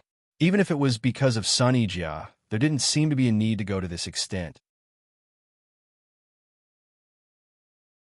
Sun Yijia walked to her side, took her arm, and then smiled slyly at her. "What are you talking about? Ask me what you want to know." Jingwan felt that it was better for her not to know. "Sister Jia, you should be fine now. How about we go to the back of the mountain to pick some peach blossoms?" Sunny Jia was a little surprised, but she didn't say much. Some things would naturally become clear when the time was right. If she said too much now, she was also worried that Sister One would be shy. "Okay, anyway, our purpose of coming to White Dragon Temple is to enjoy the flowers. Although there was an accident, if we don't go and take a look, wouldn't the loss be greater?" Jingwan nodded. "It's a pity that Xiao Xiao and Ning Shuang can't go with us. Then pick more and fill up their rooms. Although it may be worse than outside, there will be less regret." Therefore, Jingwan, who loved and cherished flowers, was also prepared to be a person who ruthlessly destroyed the flowers. The mountain was full of peach blossoms. Because of their accident, or because Jin Xinwang was assassinated, White Dragon Temple had temporarily closed its doors to the public. The other families in the capital knew that White Dragon Temple was currently in troubled times, so naturally, they wouldn't let their family members come over. The people who were there before also left in a hurry these 2 days. Therefore, in this peach forest, there was basically only Jingwan, Sun Yijia, and the people they brought. Wherever the flowers were the best and most beautiful, they would pick them one by one. They really didn't show any mercy when destroying them. Why did Miss Sun pick so many flowers?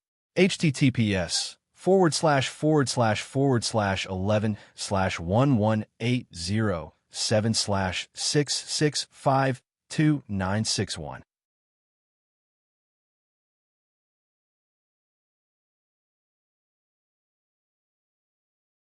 Chapter 80. When Jingwan heard how Sun Yijia addressed the other party, she immediately realized who this person was. The first impression that Wan Fangfei gave Jingwan was that she deserved to be a woman as famous as Sister Jia.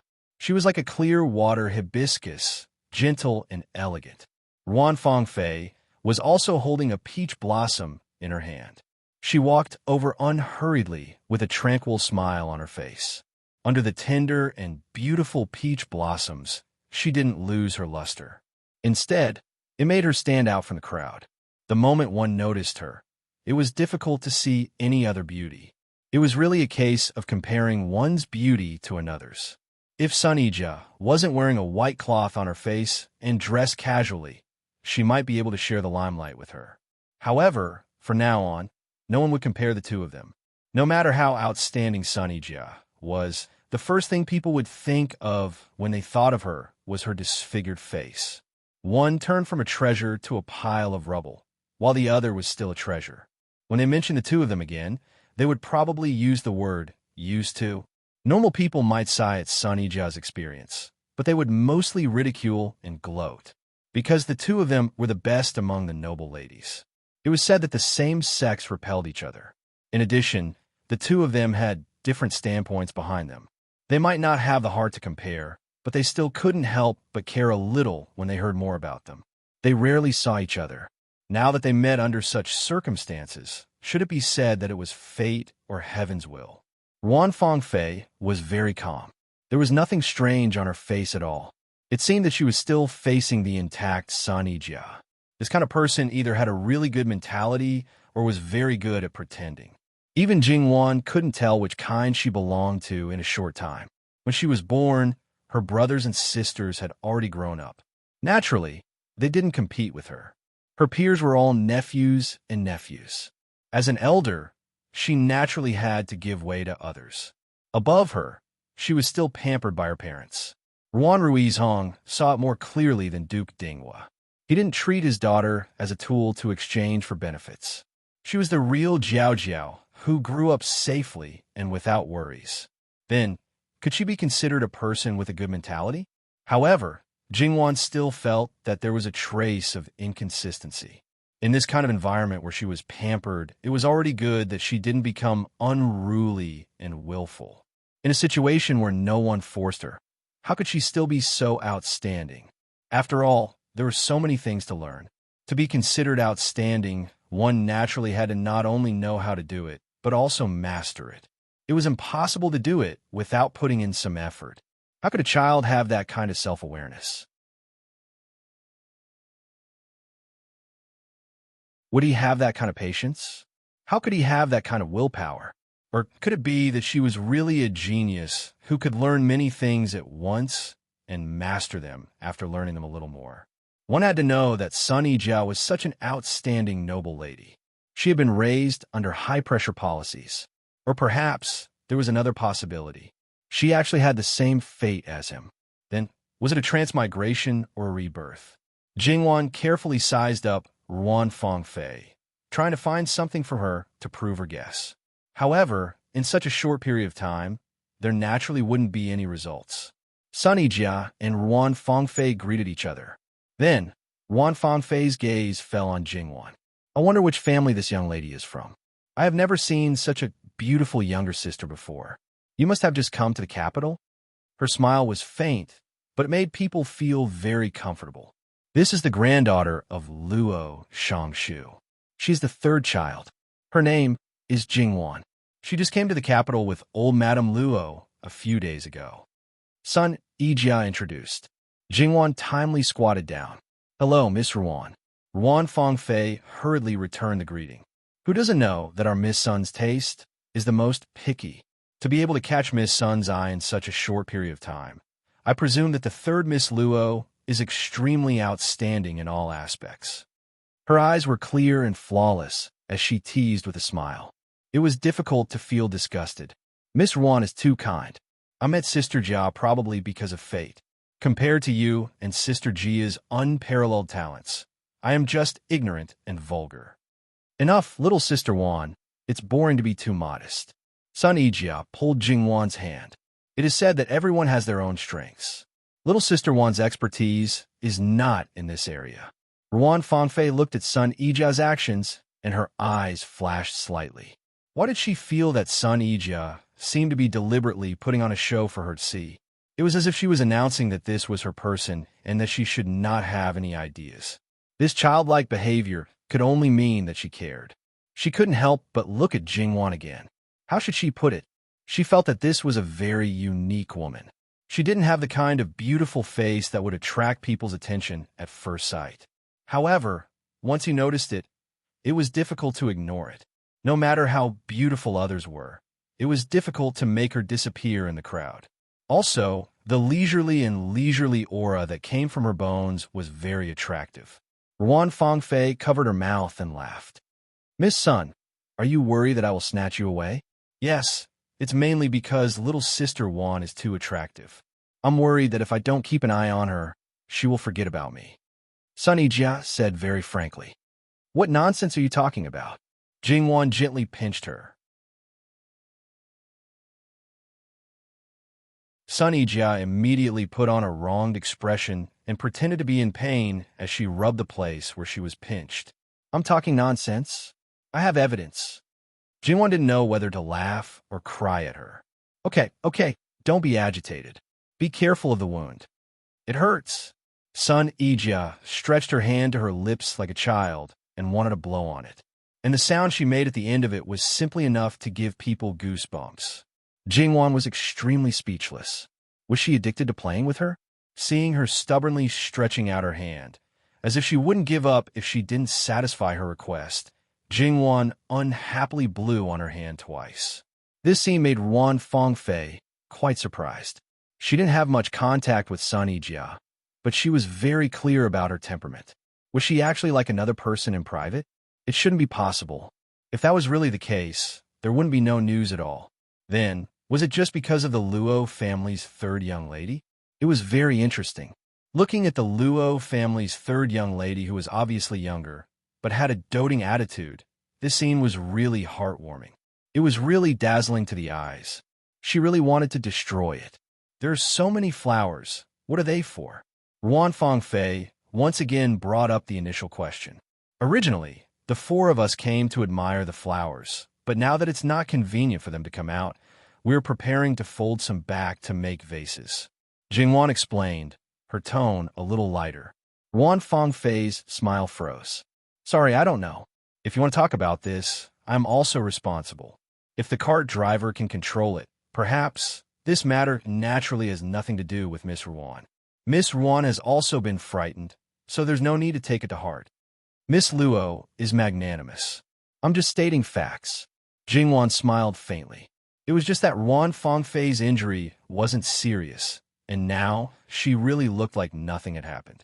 However, she had been unconscious for a long time and didn't wake up until the people from the capital came yesterday. But after waking up, she was in good spirits and shouldn't have been frightened. She had underestimated the endurance of these girls. Miss, let's go back. You've been out for a long time, and the old madam should be worried. The servant girl beside Ruan Fangfei said. Jingwan was still thinking why it wasn't Ruan Fangfei's mother who came, but then she reacted. This old madam was Ruan Fangfei's mother. She was young, but her seniority was high. Jingwan sometimes felt helpless and sad about the matter of old cows eating young grass in this world. These girls didn't marry at 17 or 18 and were considered old ladies. Without any status, they were arranged to be the second wives of those who could be their fathers or even their grandfathers. As for the men, they were already in their 50s or 60s, and no one would say anything about them eating those 13 or 14-year-old girls. Men were still like flowers at the age of 40, and women at the age of 40 could be classified as old people. This was how unfair it was. Ruan Fangfei came and left just like that. It seemed that because she was bored in her room, she came out to get some fresh air and some wind. Then, she plucked a peach blossom on the way. The two continued to pluck flowers. Little Sister Ruan, do you think Miss Ruan's appearance here is a coincidence or something else? Jingwan tilted her head to look at her. Sun Yijia was plucking flowers. She plucked one and reached for the next one. She was quiet, but there seemed to be something else in this silence. No matter what it is, it probably has nothing to do with us. Sun Yijia finally turned to look at Jingwan. Little Sister Ruan, what do you think of Miss Sun? It's just the first time I met her. It was only a short time and a few words. I didn't feel anything. Little Sister Ruan, do you know? When I was young, my mother always told me that Miss Ruan, who was 2 months younger than me, never needed my parents to worry about her. As for you, you only thought about playing all day long. If Miss Ruan learned something, but I didn't and couldn't learn it well, my mother would ask the female teacher to hit my hand. It hurt so much. At that time, I hated Miss Ruan very much. Every time I saw her, I wanted to rush up and hit her, but I couldn't. Then, I tried my best to learn. I thought that if I surpassed her, my mother wouldn't say that she was good and wouldn't hit me. Later, I got used to it. I didn't need anyone to urge me. I learned by myself. I didn't have to learn everything that she knew. I just learned some things that I liked. Until now, she's still so perfect that it's unreal. Jingwan guessed that Sun Yijia grew up under pressure. However, she didn't expect that there would be a child from another family in her life, and this person's influence on her was so great. However, Jingwan noticed Sun Yijia's last sentence, so perfect that it's unreal. This kind of person often hid a side that others didn't know. This kind of person always had 7 emotions and 6 desires. When they were affected by negative emotions, they always needed a way to vent. She had never shown her emotions in the places that others could see. Then, what about the places that others couldn't see? If it was just a normal way to vent, such as crying, it would be fine. However, there was another kind of person who was called a pervert. Of course, Jingwan wouldn't speculate about others with malice. Maybe Ruan Fangfei was just a little picky and pursued perfection. Maybe she really had a life like her, so her emotions wouldn't be easily affected. As for whether she was a pervert or not, Jingwan didn't think of deliberately finding out. It had nothing to do with her, right? However, if it wasn't a coincidence, and Ruan Fangfei really wasn't as perfect as she looked, her purpose of coming here might be to see with her own eyes whether Sun Yijia, who was as famous as her, was really disfigured. She used to have 2 first places. Now, she was unique. It should be something to be happy about, right? Sister Jia, do you care a lot? How could I care? Therefore, Ruan Fangfei's appearance was thrown to the back of their minds. Each of them held 2 peach blossoms in their hands. The big baskets in the hands of the maidservants were also full. However, they didn't go back directly. They went to many other places to look. Although White Dragon Temple was famous for its peach blossoms, it didn't mean that there were no other flowers. They more or less picked some. Jingwan even asked the maidservants to pick a lot of wild flowers and bring them back. Because Yuan Xiaoqiao and Zhou Yingshuang lived in the same courtyard, they simply moved the 2 of them to the courtyard. It was inconvenient for them to move, so they just looked and smelled at the side. Regarding Jingwan's flower arrangement, the people around her had long been accustomed to it, although they still felt that it was amazing every time they saw it. It was the first time for the others to see it. Although the peach blossoms were beautiful, there were a lot of them placed together, and there were other miscellaneous things. However, under Jingwan's hands, they were trimmed and trimmed. No matter if it was a basket or a vase, she could quickly arrange them into various shapes. Coupled with some other embellishments, it was clearly the same thing, but it felt different when looking at it. It was simply too beautiful. Sun Yijia and Yuan Xiaoqiao stared at Jingwan and couldn't help but praise. So amazing. Jingwan smiled and didn't say anything. Seeing Zhou Yingshuang's anxious and lonely expression, she moved the finished flower arrangement to a place where she could touch it. Yingshuang, smell it. Not far away. The 2 madams also couldn't help but nod. Madame Zhou said to Jingwan's aunt, Luo Ronghui, your family's daughter skills are also superb. She has always lived with my mother in Qian Prefecture. Today is also the first time I've seen her. After a moment of silence, Luo Ronghui continued, my mother doted on her the most. My mother is a person who clearly distinguishes between love and hate. If she likes someone, she likes them. If she doesn't like them, she doesn't like them. She doesn't care about sand in her eyes. It is very difficult for ordinary people to enter her eyes, but she has always placed Third Lass at the top of her heart and doted on her. Third Lass, in fact, is really a good child. Madame Zhou actually understood Luo Ronghui's meaning. Seeing that Jingwan was always concerned about her daughter, she said, I know this matter can't be blamed on her, but it is hard for me to accept it at the moment. More importantly, our family's Yingshuang is currently discussing marriage with the son of the Imperial College's chancellor. They were even about to exchange marriage invitations, but she suddenly lost her sight. This matter is very likely to fail. Tell me, how can I not feel sad? As she spoke, she couldn't help but cry. Don't cry. They are happy right now. If they hear this, it will be very disappointing. Speaking of which, Lord Chancellor is a kind person. It is not impossible for your family's Yingshuang to regain her sight. Perhaps there won't be any problems with the marriage. Luo Ronghui consoled. Madame Zhou wiped away her tears. I hope so. Little Sister Wan, please teach us. Sun Yijia looked at her expectantly. Okay, actually, it is not difficult. Jingwan conveniently sat beside Zhou Yingshuang and asked the servant girls to bring scissors and other things.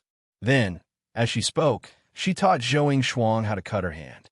From time to time, she whispered a few words to her. Zhou Shuang smiled very happily. She touched her hand when she couldn't see. Even if she was accidentally pricked, she didn't care. When Sunny Jia and Yuan Xiao saw this, they looked at each other and smiled at the same time. Although they were in a bad situation when they first arrived at White Dragon Temple, it was also a good thing that they could still gather together happily. Actually, things like flower arrangement were more or less common for unmarried women. The basic things were not difficult. The key was that Jingwan taught them some small skills, which were very useful. She is the youngest, but the most considerate one who knows how to take care of others. If I were your mother, I would definitely like such a considerate girl. Madam, Zhou replied. Luo Ronghui smiled. Our family's Xiao has been sick and listless before. Otherwise, she would complain that her leg hurts. But now, she is so happy that she has forgotten all about it. Yes, this situation is already much better than expected. Their mood is better now, so I think they will recover faster. Young miss, the things you asked for are here. Nurse Gong led a group of people to carry a large and heavy wooden box. What is this? Yuan Xiao asked curiously. Jingwan did not keep them in suspense. She opened the wooden box and found that it was filled with square blocks of mud. You asked the monks to help you with this? What are you going to do with this? Sun Yijiao was puzzled. Of course it is to arrange flowers. Without further explanation, she directly started to do it. She brought over a table and piled up the mud blocks one by one. Some places were higher, while others were lower. Of course, Jingwan did not need to do it herself. The servant girls would do it according to her instructions. After the first step was completed, Jingwan started to decorate it. She did not touch the originally square blocks of mud. Instead, she decorated them with leaves, branches, and some wildflowers of different sizes and colors. When she stopped, the mud blocks no longer had their original angular appearance. They were completely a large and beautiful flower arrangement base. Soon after, Jingwan started to arrange flowers on top of this base. Because it was all soft mud, it was naturally easy to arrange. The flower arrangement that took up more than half of the table quickly took shape under Jingwan's hands.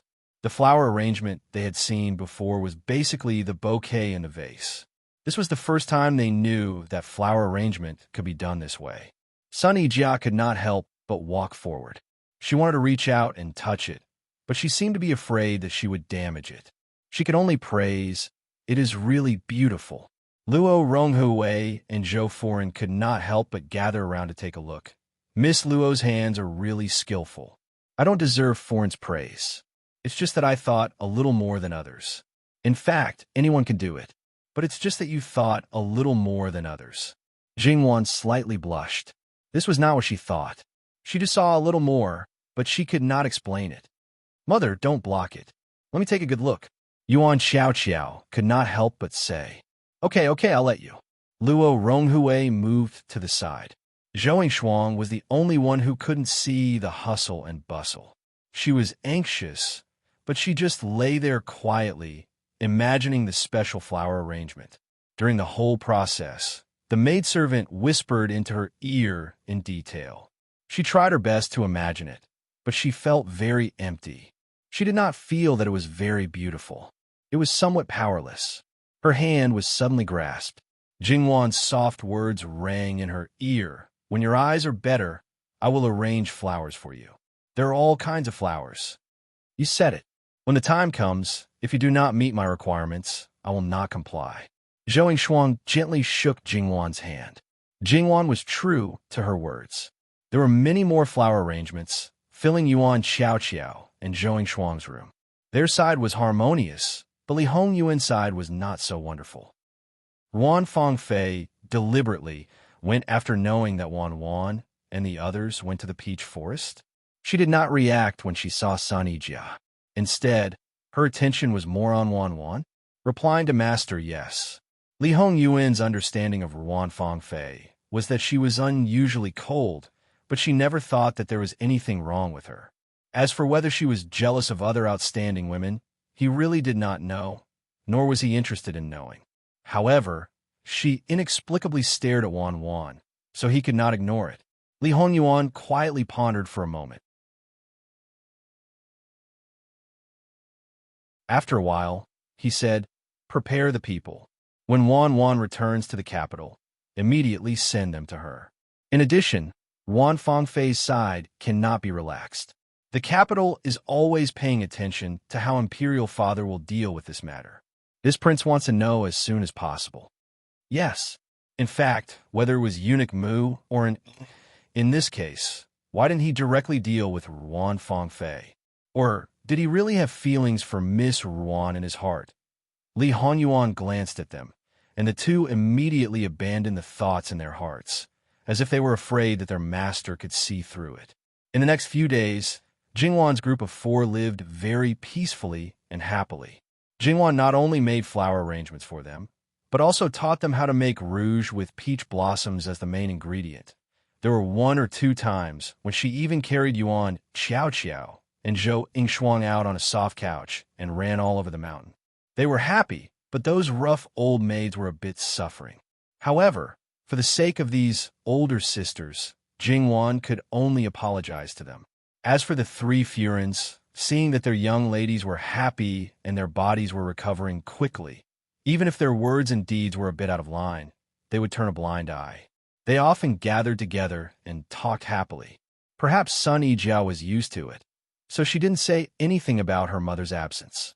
Li Honyuan didn't attack every day or night, but at least once every other night.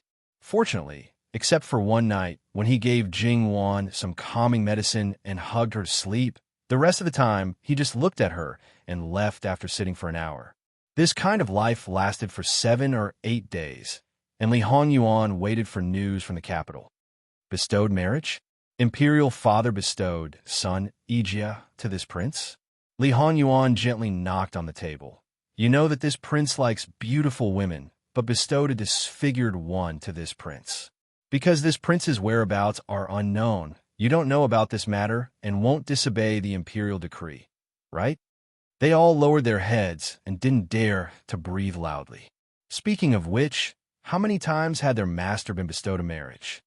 Go and arrange for Ruan Fangfei to be bestowed to this prince as a side consort. The time could be delayed. It could be delayed for 10 days or half a month. https:///11//11807/6652962. Biku Pavilion Mobile Reading Website. M.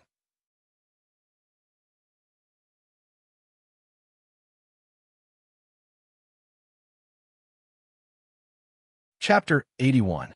There had been no news of Li Honyuan these days, and the case of the flower market didn't find anything important as he wished. However, it was more or less proved that his good sons were involved in it. It was just that none of them gained anything in the end. Lu Qingdi had been in a state of rage. In order to warn them, several groups of people were found to be important scapegoats. Nobody knew how many people's black veils had been stolen and how many people's blood had been stained. The princes all hid themselves obediently and didn't dare to act rashly. Even the people sent to White Dragon Temple were all withdrawn after receiving some specious news. Lu Qingdi sent people to the nearby villages and towns where White Dragon Temple was located. They constantly expanded the search area, including the river where Li Honyuan fell into. He had been salvaged back and forth countless times. It was true that no one found him alive or dead. After so many days, they still couldn't find him. Most likely, he had been eaten by fish. Shut up. Lu Qingdi was furious.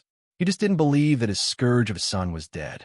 Perhaps it was really because Ding General Manor had enjoyed supreme glory for nearly 100 years. Among the 4 dukes and 9 marquises who founded the country, Ding General Manor was the only one that stood firm. Therefore, in Duke Ding's subconscious mind, he could do whatever he wanted as long as it was not a crime of treason. Therefore, when Lu Qingdi was angry, he repeatedly ran to Lu Qingdi and cried that his poor daughter, who was in the prime of her life, was disfigured and her life was over. Lu Qingdi actually knew Duke Ding's purpose. He just wanted to give him a son-in-law that he liked. At this time, the Empress should have dissuaded her brother. However, for the sake of her son, she not only didn't dissuade him, but also pretended to persuade Lu Qingdi. She said that her brother loved his daughter very much and only had one precious daughter.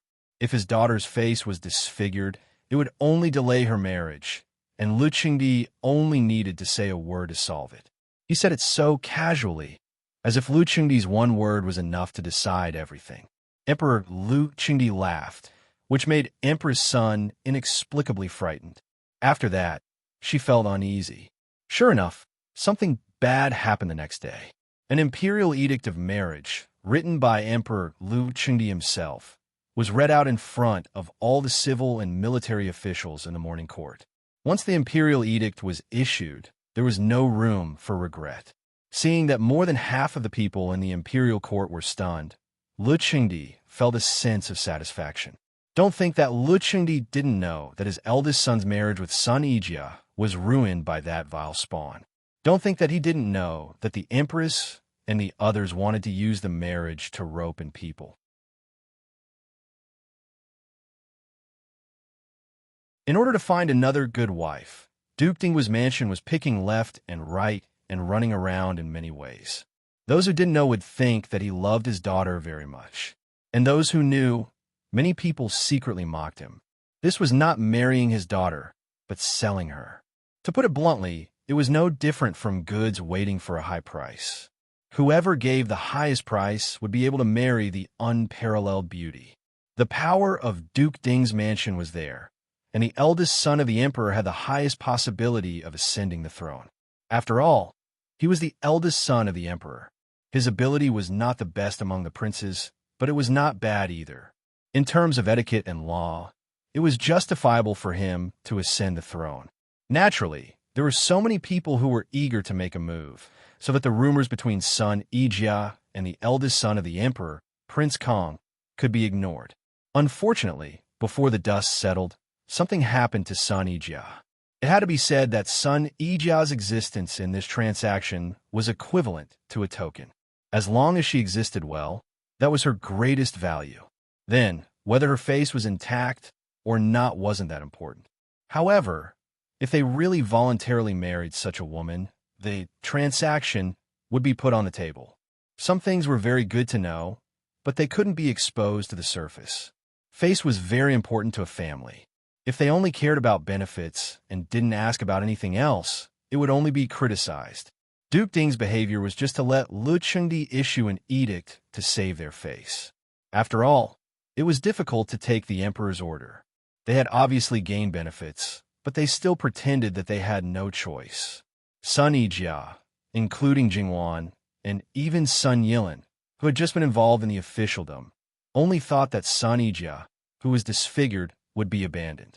Who would have thought that Duke Ding would go to such an extent? He didn't give her a way out at all.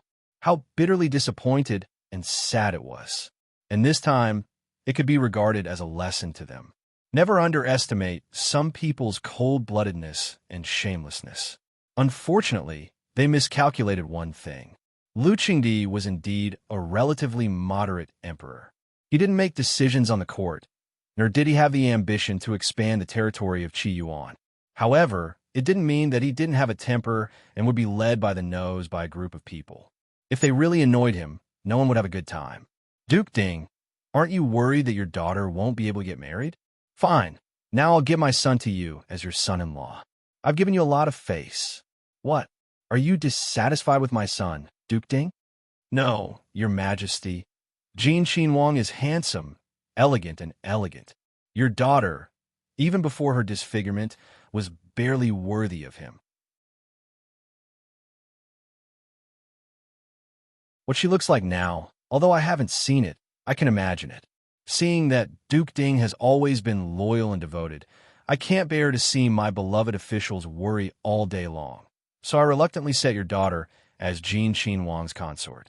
Lu Qingdi put on an attitude that he had suffered a great loss for Duke Ding. He almost directly said, "Son, I've let you down. I've chosen such a Wang Fei for you, but I have no choice. Duke Ding is wholeheartedly devoted to the country. I can't chill the officials' hearts, so I can only wrong you to solve my worries for me. Duke Ding, my son is highly talented, knowledgeable, and skilled in both civil and military affairs. Now, You want to marry your daughter. He's sacrificed so much. Don't you feel embarrassed if you don't prepare more dowry for your daughter? When the courtiers listened to Lu Chengdi's tearful narration, they couldn't help but lower their heads again and again, covering the twitching corners of their mouths. Your Majesty, can you still have a little face? Even if you praise your son as if he's unparalleled in the heavens, you can't change the fact that he has no good points except for his face. There's also that rotten reputation. Even if you don't like Duke Ding, you have to say that even the disfigured Miss Sun is wrong to marry your son. Also, counting with your fingers, from the time Jin Qinhuang left the palace until now, how many times have you bestowed a marriage? The seventh time, the seventh time. There's no one else who can jinx his wife to this extent. Just because you're the emperor, you can't disregard someone else's daughter's life, right? Also, there's still no news from Jin Qinhuang. Most likely, was he preparing to hold a ghost marriage for Sun Yijia to be the widow, or what? Even if some people knew the actual situation of Li Hanyuan, they believed that he wouldn't easily get into trouble, so they couldn't argue for Lu Qingdi. Although you praise your son by a fluke, there wasn't a single mistake. His temperament was unpredictable, and his temperament was still acceptable.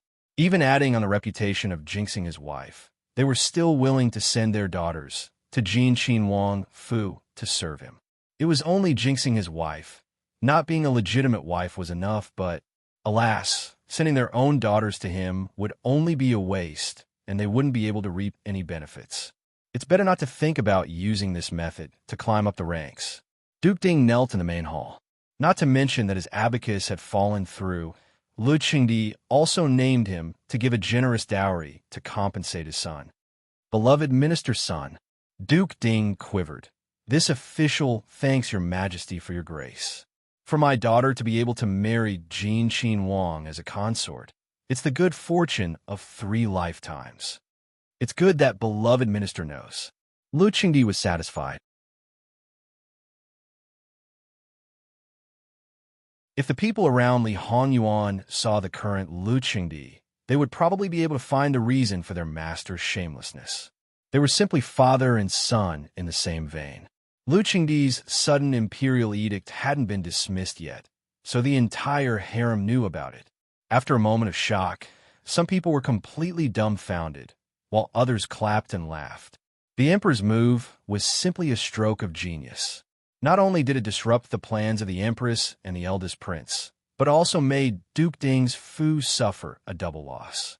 Jin Qinhuang was imperial consort Su's adopted son. The mother and son relationship was deep, so it was absolutely impossible for him to stand on the empress's side. Moreover, Sun Yijia was disfigured. Even if she could successfully marry into Jin Qinhuang Fu, being a living widow was considered light. Jin Qinhuang, who only loved beauties, might hate her, which was equivalent to forming a death grudge. If Duke Ding's Fu defected to Imperial Consort Su's side, the situation could be eased and Sun Yijia could live a better life. However, Duke Ding's Fu was the empress and the eldest prince's hardcore supporters. The final result was that Sun Yijia was completely reduced to a useless chess piece and no longer had any use. There was also that Sun Yilin, who couldn't stand in the court, but was also the inner court's official in the palace. When he heard about it, he almost broke the brush in his hand. He originally wanted to fight for a chance for his younger sister. Unfortunately, because of that good father of his, he thoroughly angered the emperor. Now it was too late. Everything was too late.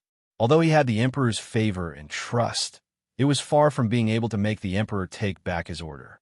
So hateful, really hateful, Sun Yilin had never regretted it like this.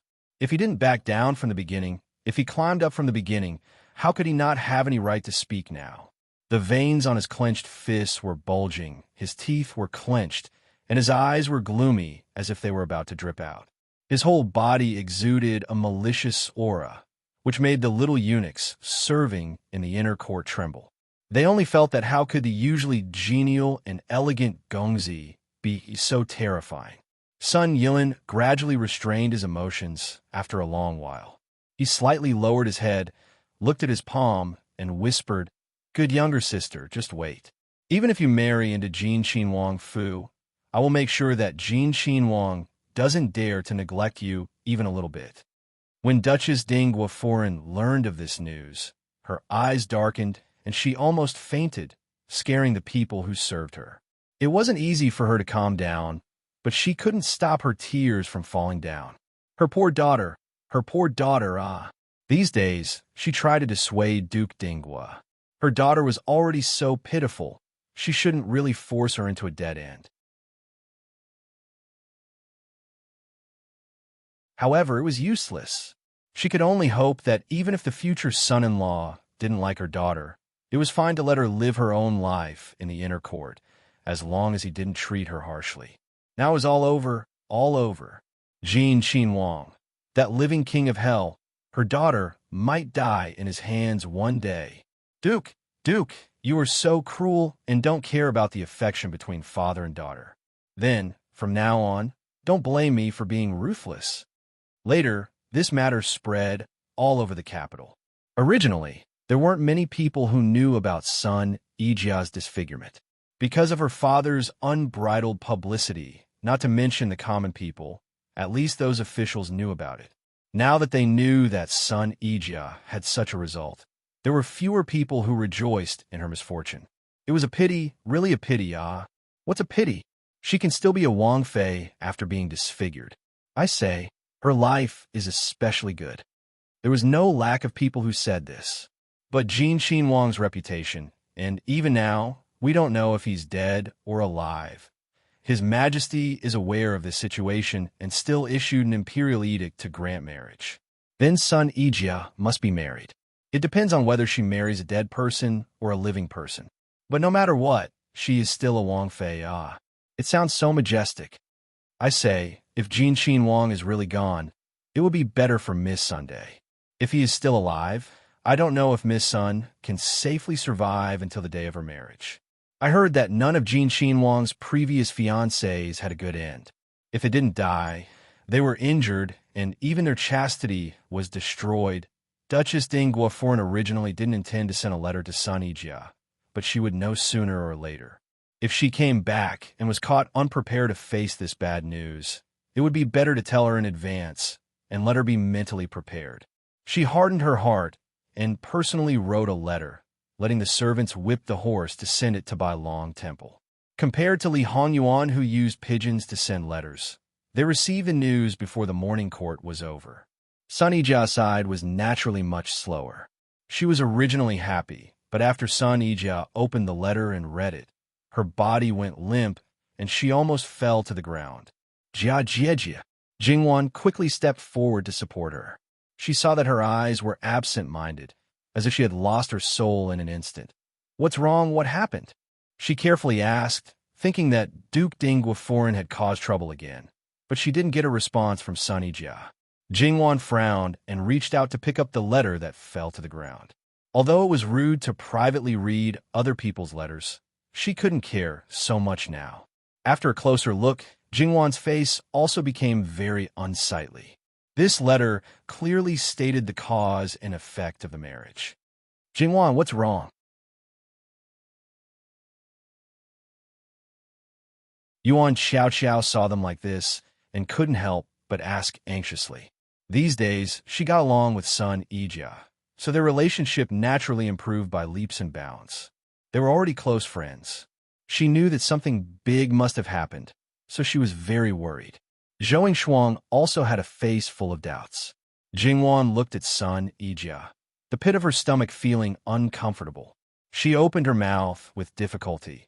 Duke Dingui used Jia's face injury as an excuse to pretend to be pitiful in an attempt to have His Majesty decree a marriage. He angered His Majesty, so His Majesty bestowed Jia to Jin Qinhuang. What? Yuan Xiao and Zhou Shuang were so shocked that they almost sat up. How could this be? Why did it have to be Jin Qinhuang? Even if he is a scholar, he is still a powerful country's Jin Qinhuang. Isn't this pushing Yijia into the fire pit? Jinwan didn't have a comprehensive understanding of the rumors about Jin Qinhuang, but just knowing that was enough to determine that this person was definitely not a good match. She also understood that many things were actually exaggerated, but the 22-year-old Jin Qinhuang didn't have a proper female master in the Fu. This was very clear that there was a problem. Moreover, based on the things he did to her that night, she could basically conclude that there was still a white moonlight in his heart and a cinnabar at the tip of his heart. She was clear about a man's bad nature. The more he couldn't get it, the more he wanted it. And what if that woman appeared again? Once that heart was partial to a woman, it would become unreasonable. Marrying such a person, it would be very difficult to live her own life without caring about anything in the inner courtyard. In order to make room for the person in his heart, perhaps she could do all kinds of crazy things. If Li Honyuan knew of Jingwan's thoughts, wouldn't he vomit 3 liters of blood? However, Jingwan's last thought was really not wrong. A certain king of hell did a lot of crazy things in order to leave the position of D-wife unsullied for her. Jingwan held son Yijia's shoulder, not knowing how to comfort her. Perhaps the saddest thing in her heart wasn't that she was bestowed a marriage to Jin Qinhuang, but her father's actions. Jia, Jin Qinhuang may not be so unbearable, Jingwan said against her heart. Not so unbearable? Yuan Xiao suddenly became agitated. My good younger cousin, that is because you are not in the capital and do not know that person Jin Qinhuang. Let me tell you, that person Jin Qinhuang is cruel and callous. He eats human flesh, drinks human blood, is greedy for flowers, and is lecherous. He does not discriminate between men and women, whether it is hot or cold. As long as it is a beauty, he has his eyes on it. No matter if it is fragrant or stinky, he will get it in his hands. In the capital, there is also another courtyard where he specially keeps beauties. I heard that there are even mother and daughter inside. Just because he has taken a fancy to a married woman, it is not the first or second time that he has caused a family to be ruined and the family to perish. He is also fickle and cold-blooded. Xiao, shut up, because Yuan Xiao raised her voice. It attracted the attention of several Furins on the other side. Hearing Yuan Xiao's words, Luo Ronghui almost fainted from anger and hurriedly rushed over. Are these words for a girl like you to say? Is Jin Qinhuang something you could talk about? You don't want her life anymore? He poked her forehead hatefully. What did I talk about it? This is clearly something that everyone knows. Why can't I say it? Jin Qinhuang dares to do it. Is he afraid of being talked about? You're still talking. Luo Ronghui wished he could cover her mouth. I cough. Probably because she was too agitated, Yuan Xiao violently coughed. My little ancestor quickly stopped for a moment. Luo Ronghui hurriedly patted her back and took the water handed over by the maidservant to feed her. Jingwan was also shocked by Yuan Xiao's explosive news. It wasn't until she heard Yuan Xiao's coughing that she came back to her senses and hurriedly went forward to appease her. Okay, I know. You calm down a bit. What they didn't know was that Yuan Xiao's words were coincidentally heard by a certain person who was bored and came to the corner to eavesdrop. Only separated by a few bushes of flowers and trees, Li Hongyuan's face was as black as the bottom of a pot. He almost lost his reason and directly went out to strangle Yuan Xiao to death. Eunuch Mu's shadow guards who were hidden in the dark shrunk their necks and acted like ostriches. They were really afraid that he would take his anger out on them and drag them out to chop them up and feed them to the dogs. This cousin of the future Wang Fei was too daring. Even if it was a fact that everyone knew, she shouldn't say it so bluntly. Moreover, she said it to the future Wang Fei. It didn't matter if her own little life was targeted, but it would implicate others. Li Honyuan broke a branch with a snap, which naturally alarmed Jingwan and the others. Who is it? Nanny Gong scolded and turned to look at the flower bushes. As expected, she met Li Hongyuan's gloomy eyes. She squatted down to greet him. In fact, she had noticed them when they came. After all, Eunuch Mu was not a person who practiced martial arts. Others might be able to hide, but Nanny Gong heard his footsteps clearly. Therefore, Nanny Gong went over as soon as she heard the sound, in case they were discovered by others because they didn't leave immediately. At that time, it would be strange if Li Hongyuan didn't do anything when they were caught talking bad about others. However, he couldn't kill them to silence them. Otherwise, his secret would be exposed. Seeing Li Hongyuan's expression, Nanny Gong felt inexplicably happy and gloated. Now that you know these things, if you keep in your heart, you will suffer when you get married in the future. What's more, it's all fake, but it's hard to explain. That kind of grievance, huh? Nanny Gong's expression was clearly seen by Li Hongyuan after they looked at each other for a breath. He turned around and walked away. In just 2 or 3 steps, he disappeared behind another bush of flowers and trees. Therefore, even if Nanny Gong didn't come to check, it was easy for him to not be seen by others. Nanny Gong turned back, and the others looked at her.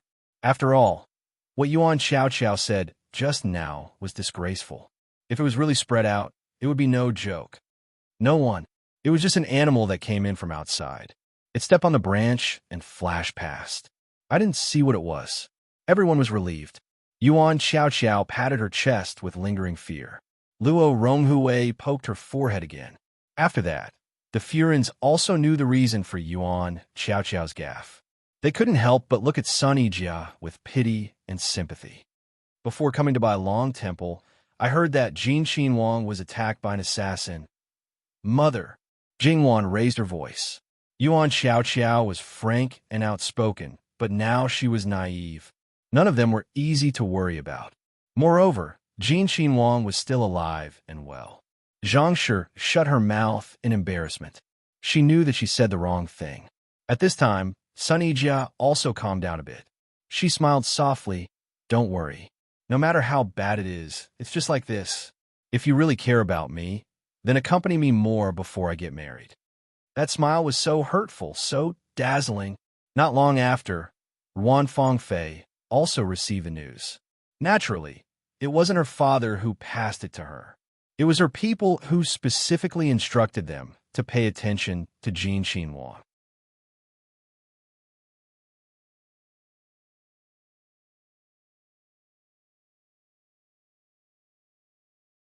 Chapter 82. This was probably the so-called heavens while playing tricks on people. Sun Yijia was not young anymore, and Li Hongyuan was even more so.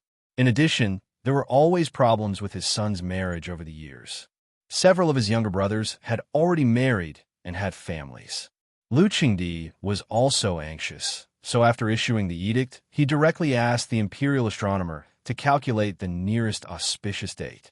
The result was that it would be next month, 10 days after the imperial examination in spring. Therefore, Lu Qingdi decided to let his evil son get married immediately after the imperial examination in spring. For the imperial court, it could be regarded as a double blessing. As for his son, he hadn't found him yet. It didn't matter. He continued to look for him. Anyway, he firmly believed that he was still alive.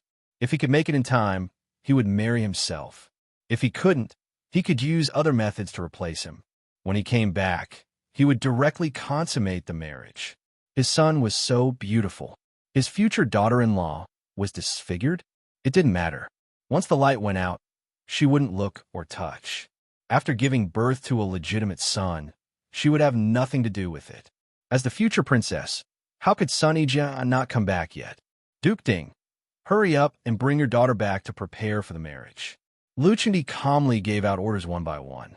The Ministry of Rites should hurry up with the things that should be done, and the Ministry of Household Affairs should prepare the betrothal gifts. In short, even if you guys are as busy as dogs and exhausted to death, you have to make sure that my son's marriage is done perfectly. It was understandable that he set such a tight schedule. After all, Li Hongyuan was almost a veritable crazy wife killer. However, after Lu Qingdi granted Li Hongyuan a marriage, he seemed to be no longer irritable or worried. Occasionally, he smiled amiably at the ministers and began to set foot in the harem again. He listened to music, enjoyed dancing, and drank fine wine. Nothing was left behind. It really made people look askance, including his close servants, puzzled. Because the contrast was too big, people couldn't help but wonder if Lu Qingdi had something they didn't know. For example, Li Hongyuan had been found a long time ago.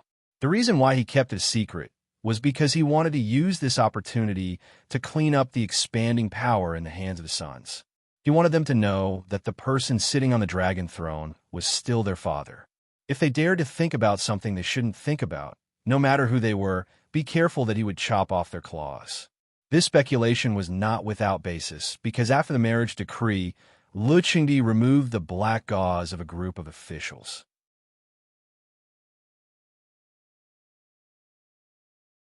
Although until now, they still hadn't found out who was the one who attacked Jin Qin Wang. Or perhaps Luchingdi already knew. It was just that the murderer was too special. Luchingdi still caught a scapegoat and didn't even pin the crime of stabbing a Qin Wang. And the scapegoat was the same as before. He didn't belong to any side. Most likely, it was to confuse the public. Luchingdi's sons were secretly shocked by their father's means. In fact, Luchingdi was also very miserable. His men failed to find out the real culprit behind the scenes, and the clues that seemed to be clues vaguely pointed out that his good sons were vaguely involved in the flower market. What could he do? Kill his sons? That was absolutely impossible, not to mention that there was no definite evidence. To let it go so easily, that also couldn't be done. His sons would have suffered in vain, and it would also increase the courage of the person behind the scenes. Thus, there was a method that wasn't a method. Jade Essence Palace. Imperial concubine Su and Li Hongyuan were drinking tea. At first, it was quiet, and there was almost no sound. Mufei, what is Fu Huang doing? I can't see through his tricks at all. And Li, sixth brother, is he really? Ming nothing will happen to you, honor. Absolutely nothing will happen. Do you understand? Imperial concubine Su stared at Li Hongming, her eyes slightly red. It was obvious that she hadn't rested well recently. It was obvious that she was enduring fear and worry, as if Li Hongming dared to say a bad word, the cup in her hand would be smashed at his head. What was wrong with Luchingdi? It was just that Yuan hadn't been found for a long time, so he probably had some hysteria. Li Hongyuan was too special for Luchingdi. The corners of Li Hongming's mouth twitched a little with a bit of unspeakable mockery, but he didn't know who the target of his mockery was. Every time it was related to Li Hongyuan, Mufei always stood on Li Hongyuan's side. Sometimes, he wondered if he was actually her adopted son. It had been more than 20 years. Mufei, you really worked hard.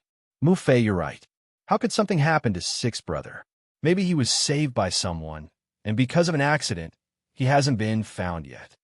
Imperial concubine Su's expression eased a little, as if she was comforted by Li Hongming. She held the cup and took a sip, but her hand trembled slightly, and she almost dropped the cup. After the faint smoke, her expression became more and more haggard. That Miss Sun is good in all aspects, but after all, her face is disfigured. I'm worried that your sixth brother won't even be willing to enter the bridal chamber. After all, this time, your imperial father personally granted the marriage. What if he angers your imperial father again? Li Hongming restrained his emotions and chuckled. Mufei, you'd better worry. If sixth brother comes back and finds out that he was granted a disfigured princess, will he directly disobey the edict and make a big fuss? Otherwise, even if he doesn't disobey the edict, what if he sleeps in a brothel on the day of the wedding? It will be a big joke. Imperial concubine Su also rubbed her eyebrows with a headache. That was really something he would do. In the end, she could only smash the broken pot. Anyway, he has offended those he shouldn't have offended, and those he shouldn't have offended. This one doesn't make a difference. I'll discuss with your imperial father and see if we can choose 2 more beauties to compensate him. Li Hongming thought of the dancer he asked for from Li Hongyuan a few days ago. The taste was really good. Will sixth brother lack beauties? How can that be the same? Those women's statuses are too low. Yuan is right to send them to other courtyards. Their statuses are high, and they are beautiful enough. After going to Sanijia, there seems to be only one left in the big capital. Imperial concubine Su was startled when she heard this. Then she said, Ming don't talk nonsense. Mufei, I'm not talking nonsense. You probably don't know, but Ruan Fangfei's marriage has been delayed, just like Sanijia. It's not because Grand Elder Ruan is picky, but because Ruan Fangfei admires sixth brother. Li Hongming's lips curled up. He was in a good mood when talking about this. Is this true? Imperial concubine Su asked in disbelief. Of course it's true. In fact, regarding this matter, if one paid attention, they would more or less know about it. Why didn't I pay attention before? Li Hongming was obviously annoyed that he only found out about such an important matter 2 days ago. Do you know why Miss Ruan is coincidentally at White Dragon Temple? It said that after hearing that Sixth Brother was punished, she followed. If it wasn't for the people sent to White Dragon Temple accidentally finding out, we would still be in the dark. Fortunately, it's not too late to find out now. I just don't know if my brothers also found out about this matter. Ming, it's probably because Grand Elder Ruan is suppressing it, so it didn't come out. Otherwise, Ruan Fangfei and Sixth Brother might even have child. Since I'm interested, why not add fuel to the fire? If Grand Elder Ruan becomes Sixth Brother's father-in-law, could it be that he will cut ties with us? Grand Elder Ruan isn't an easy person to deal with.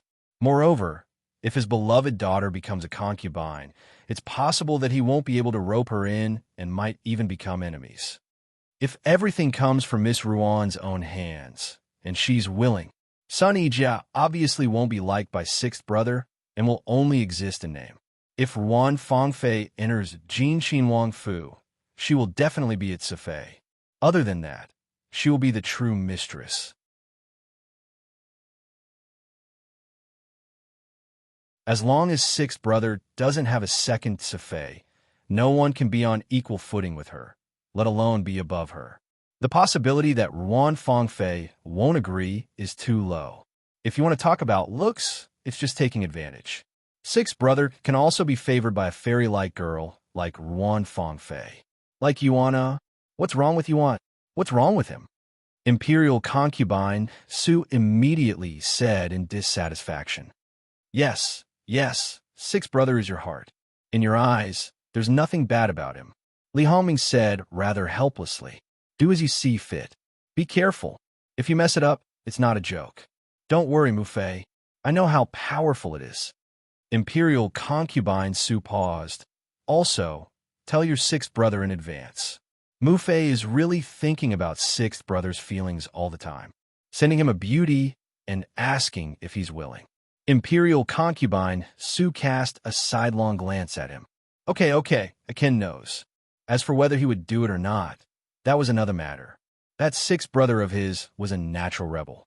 If he told him, he might ruin the plan. Besides, the one who acted was Ruan Fangfei. Even if he wanted to flare up, he couldn't find it on his head. Imperial concubine Su glanced at him and didn't say anything.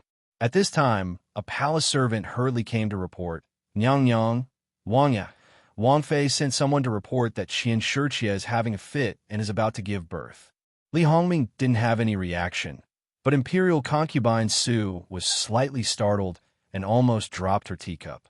However, she quickly calmed down, except for the slight abnormality in her eyes. Okay, don't stay here anymore. Leave the palace as soon as possible. After the child is born, just send someone to report to me. How could Li Hongming not know what his Mufei was thinking? Although he got married relatively late, it had been several years, and he only had 2 legitimate daughters. There weren't many women in his harem, but there weren't few either. He had a lot of work to do, so he didn't have much time to go to the harem. But even so, there shouldn't be no movement in the harem except for Wang Fei. But in reality, his Wang Fei really didn't do anything to the women in the harem. Qian Shi was personally picked by his virtuous Wang Fei. Out of respect for his Wang Fei, she only slept with him for a few nights. Unexpectedly, she really got pregnant. Imperial concubine Su looked indifferent on the surface. No one knew what she was thinking, but Li Hongming knew it all too well. Their brothers ranked in the top 10, except for the long-dead 2nd and 8th, the unmarried 6th, as well as the recently married 9th and 10th, including the sickly 5th, all had sons. He was the only one who didn't. Just from this point, his confidence was much weaker. In a situation where many princes were married, it was basically impossible to let a childless prince be the crown prince.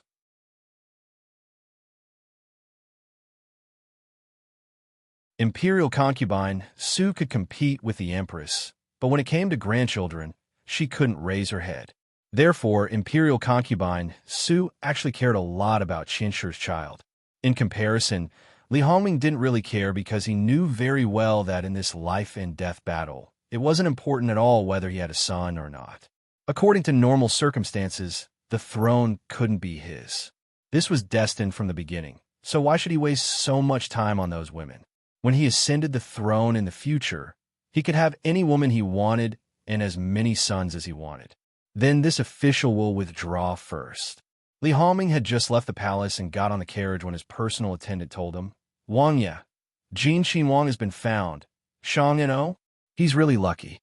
Regardless of whether Li Hongyuan was alive or dead, Li Hongming didn't have much of a reaction. However, he knew from his Mufei's words and actions that Li Hongyuan being alive was far more beneficial than harmful to him. Therefore, even though he really wanted him to die, he still hoped that he would live until Lu Cheng Emperor passed away, live until he successfully ascended the throne. Li Hongming knew that there were things he didn't know. However, on the surface, Li Hongyuan made enemies on all sides, and even if he was messing with him, he didn't show any mercy. But overall, the losses he caused to others were far greater than him. The trouble he created for him might have made people gnash their teeth in hatred at the time, but in reality, it didn't matter. Tell Ben Wang the details. Yes. After Jin Xinhuang was injured and fell into the water, he was fished out by a large white ape not long after. Wait, large white ape? Are you sure? Li Hongming asked incredulously. The news from White Dragon Temple indeed said so.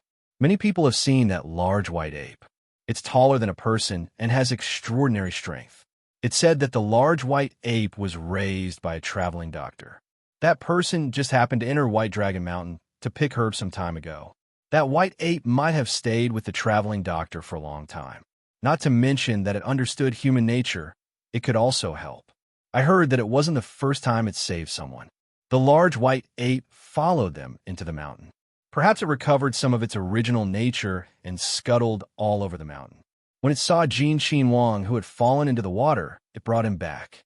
That traveling doctor's temperament was strange, and he didn't fear the powerful. He clearly saw that Jin Xinhuang's identity was not ordinary, but he didn't interrupt the journey. Instead, he let the large white ape carry Jin Xinhuang into the depths of the mountain. Thus, Jin Xinhuang didn't follow the river downstream. The people sent by His Majesty couldn't find Jin Xinhuang.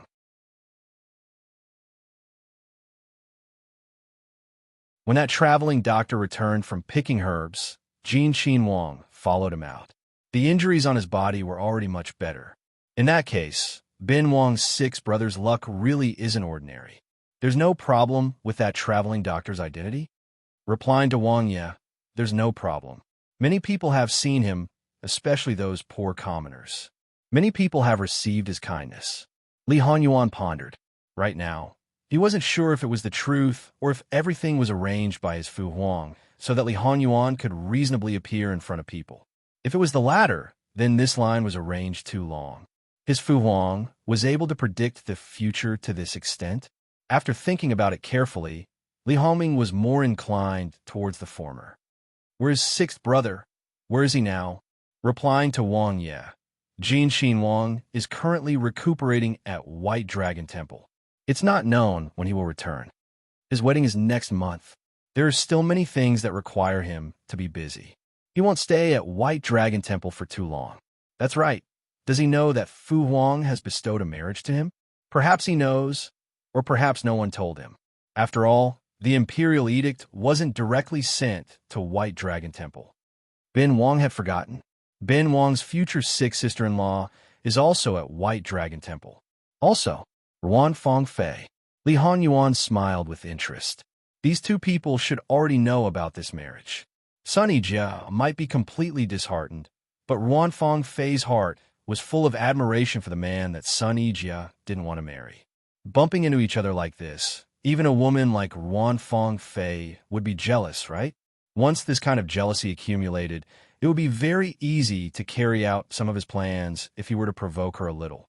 The people in the plan were all at White Dragon Temple. That was a good place to carry out the plan. Unfortunately, it was already too late. If he knew about this earlier, it would be good. Next time, it wouldn't be so easy to find such a good opportunity. However, where there's a will, there's a way. Haste makes waste, especially when Fu Huang's body was still very healthy. He still had time to make arrangements. Wang Ye, the road ahead is blocked. What's the matter? Go take a look. Yes. The guard who went to inquire soon returned. Wang Ye, the carriage of great elder princess Wangzhu, collided with that of Luo Shangshu's granddaughter. Luo Shangshu's granddaughter? Do you know who she is? Li Hongming thought of the Luo family's third daughter last time. Wang Ye, it's the fourth daughter of the Luo family. Li Hongming pondered for a moment, got up, lifted the curtain, and got out of the carriage in person. What's the matter? Third cousin. The curtain of the carriage with the mark of great elder princess's mansion was lifted, revealing a 7 or 8-year-old girl. Third cousin. Why are you here? Yu Yao. Li Hongming reached out to touch her head. Cousin has something to do and has to go back. What's the matter? The girl immediately pouted her mouth discontentedly, lifted the curtain wider, and motioned Li Hongming to look inside the carriage. The carriage broke my colored glass lamp. I came out today to get this lamp. I was going to give it to my mother as a birthday gift. Li Hongming saw that the beautiful colored glass lamp in the carriage was indeed broken in a corner, and then glanced at the pitiful figure in front of the carriage, biting her lips. Her clothes were not bad. Luo Shangshu's family was rich, but as far as he knew, the fourth daughter was the daughter of a concubine of Luo Shangshu, who was not very favored by Luo Shangshu, so their family was not very rich. This lamp cost at least 2,000 or 3,000 taels of silver. In addition, it seemed that the son of a concubine of Luo Shangshu was very close to his eldest brother's people. Li Hongming's mind had already turned a few times. At this moment, he saw that the girl was looking at him with expectant eyes. Li Hongming smiled comfortingly, and then turned to old lady Yu Yao. This thing is very precious. It will break if you touch it. The carriage is not a good place to play with it. This girl definitely did not do it on purpose. How about this? Cousin will give you a more beautiful one. And for cousin's sake, let's forget about this matter. How about it? Old lady Yu Yao was still hesitant. A qualified, noble lady should be magnanimous. Okay, but cousin, remember to give me the colored glass lamp. Okay, I'll send it to you later. Li Hongming smiled gently. Then cousin, I'll go back first. I've been out for a long time. Mother will be worried. Okay, please send my regards to Aunt. I've been busy recently. I'll pay my respects to Aunt on her birthday. Old lady Yu Yao nodded. After sending old lady Yu Yao away, Li Hongming took 2 steps towards Luo Jingying. Luo Jingying hurriedly saluted. Greetings to Wang Ye. No need to be so polite. Li Hongming raised his hand. Miss, are you hurt? Thank you, Wang Ye. Chenu is fine. Li Hongming nodded. Go back early. It's best to have a doctor take a look. Luo Jingying whispered a yes. Wang Ye. Chenu will find a way to compensate Wang Ye for the colored glass lamp. Will Ben Wang be short of a colored glass lamp? Go back early. Li Hongming turned and got into the carriage. When the curtain of the carriage was put down, he saw Luo Jingying staring at him in a daze. He smiled softly. Unsurprisingly, he saw the other party blushing shyly. When the curtain fell, the smile on his face carried a bit of pride and sarcasm. Pride because he was always successful with women, but the irony was that these women were all the same. Li Hongming returned to the Rue Prince Mansion. Although he didn't care if he had a son or not, it would be good to have one.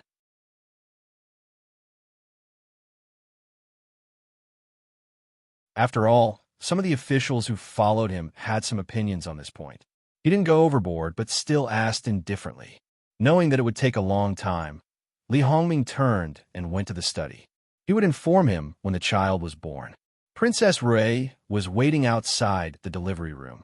Knowing that her Wang Ye wouldn't come, she didn't feel happy, but rather sad. She had been married to Prince Rui for a few years now, and everyone knew that they were deeply in love with each other. Being able to marry Prince Rui was a blessing accumulated from 8 lifetimes. The Gong Prince's mansion looked peaceful and quiet, but that was because the Gong Prince was afraid of his father-in-law. The Gongqin princess consort looked like she was living a happy life, but who knew how bitter it was inside? She was the best. Prince Rui was full of wisdom, an elegant gentleman, kind and capable, and was valued by the emperor, so he was very considerate to her. Princess Rue had a smile on her face, but her heart was bitter. Prince Rue didn't have much of a smile when he returned to the mansion. He was always busy. Rather than saying that he didn't get close to women, it was better to say that he didn't have time. You're tuning into the Romance Rendezvous YouTube channel. We're so grateful for your support, and don't forget to subscribe to join us on this incredible journey through captivating stories. Your generosity through donations truly makes a world of difference, as it's the primary source of revenue that allows me to expand and enhance this channel for you. Thank you from the bottom of my heart for being a part of this adventure.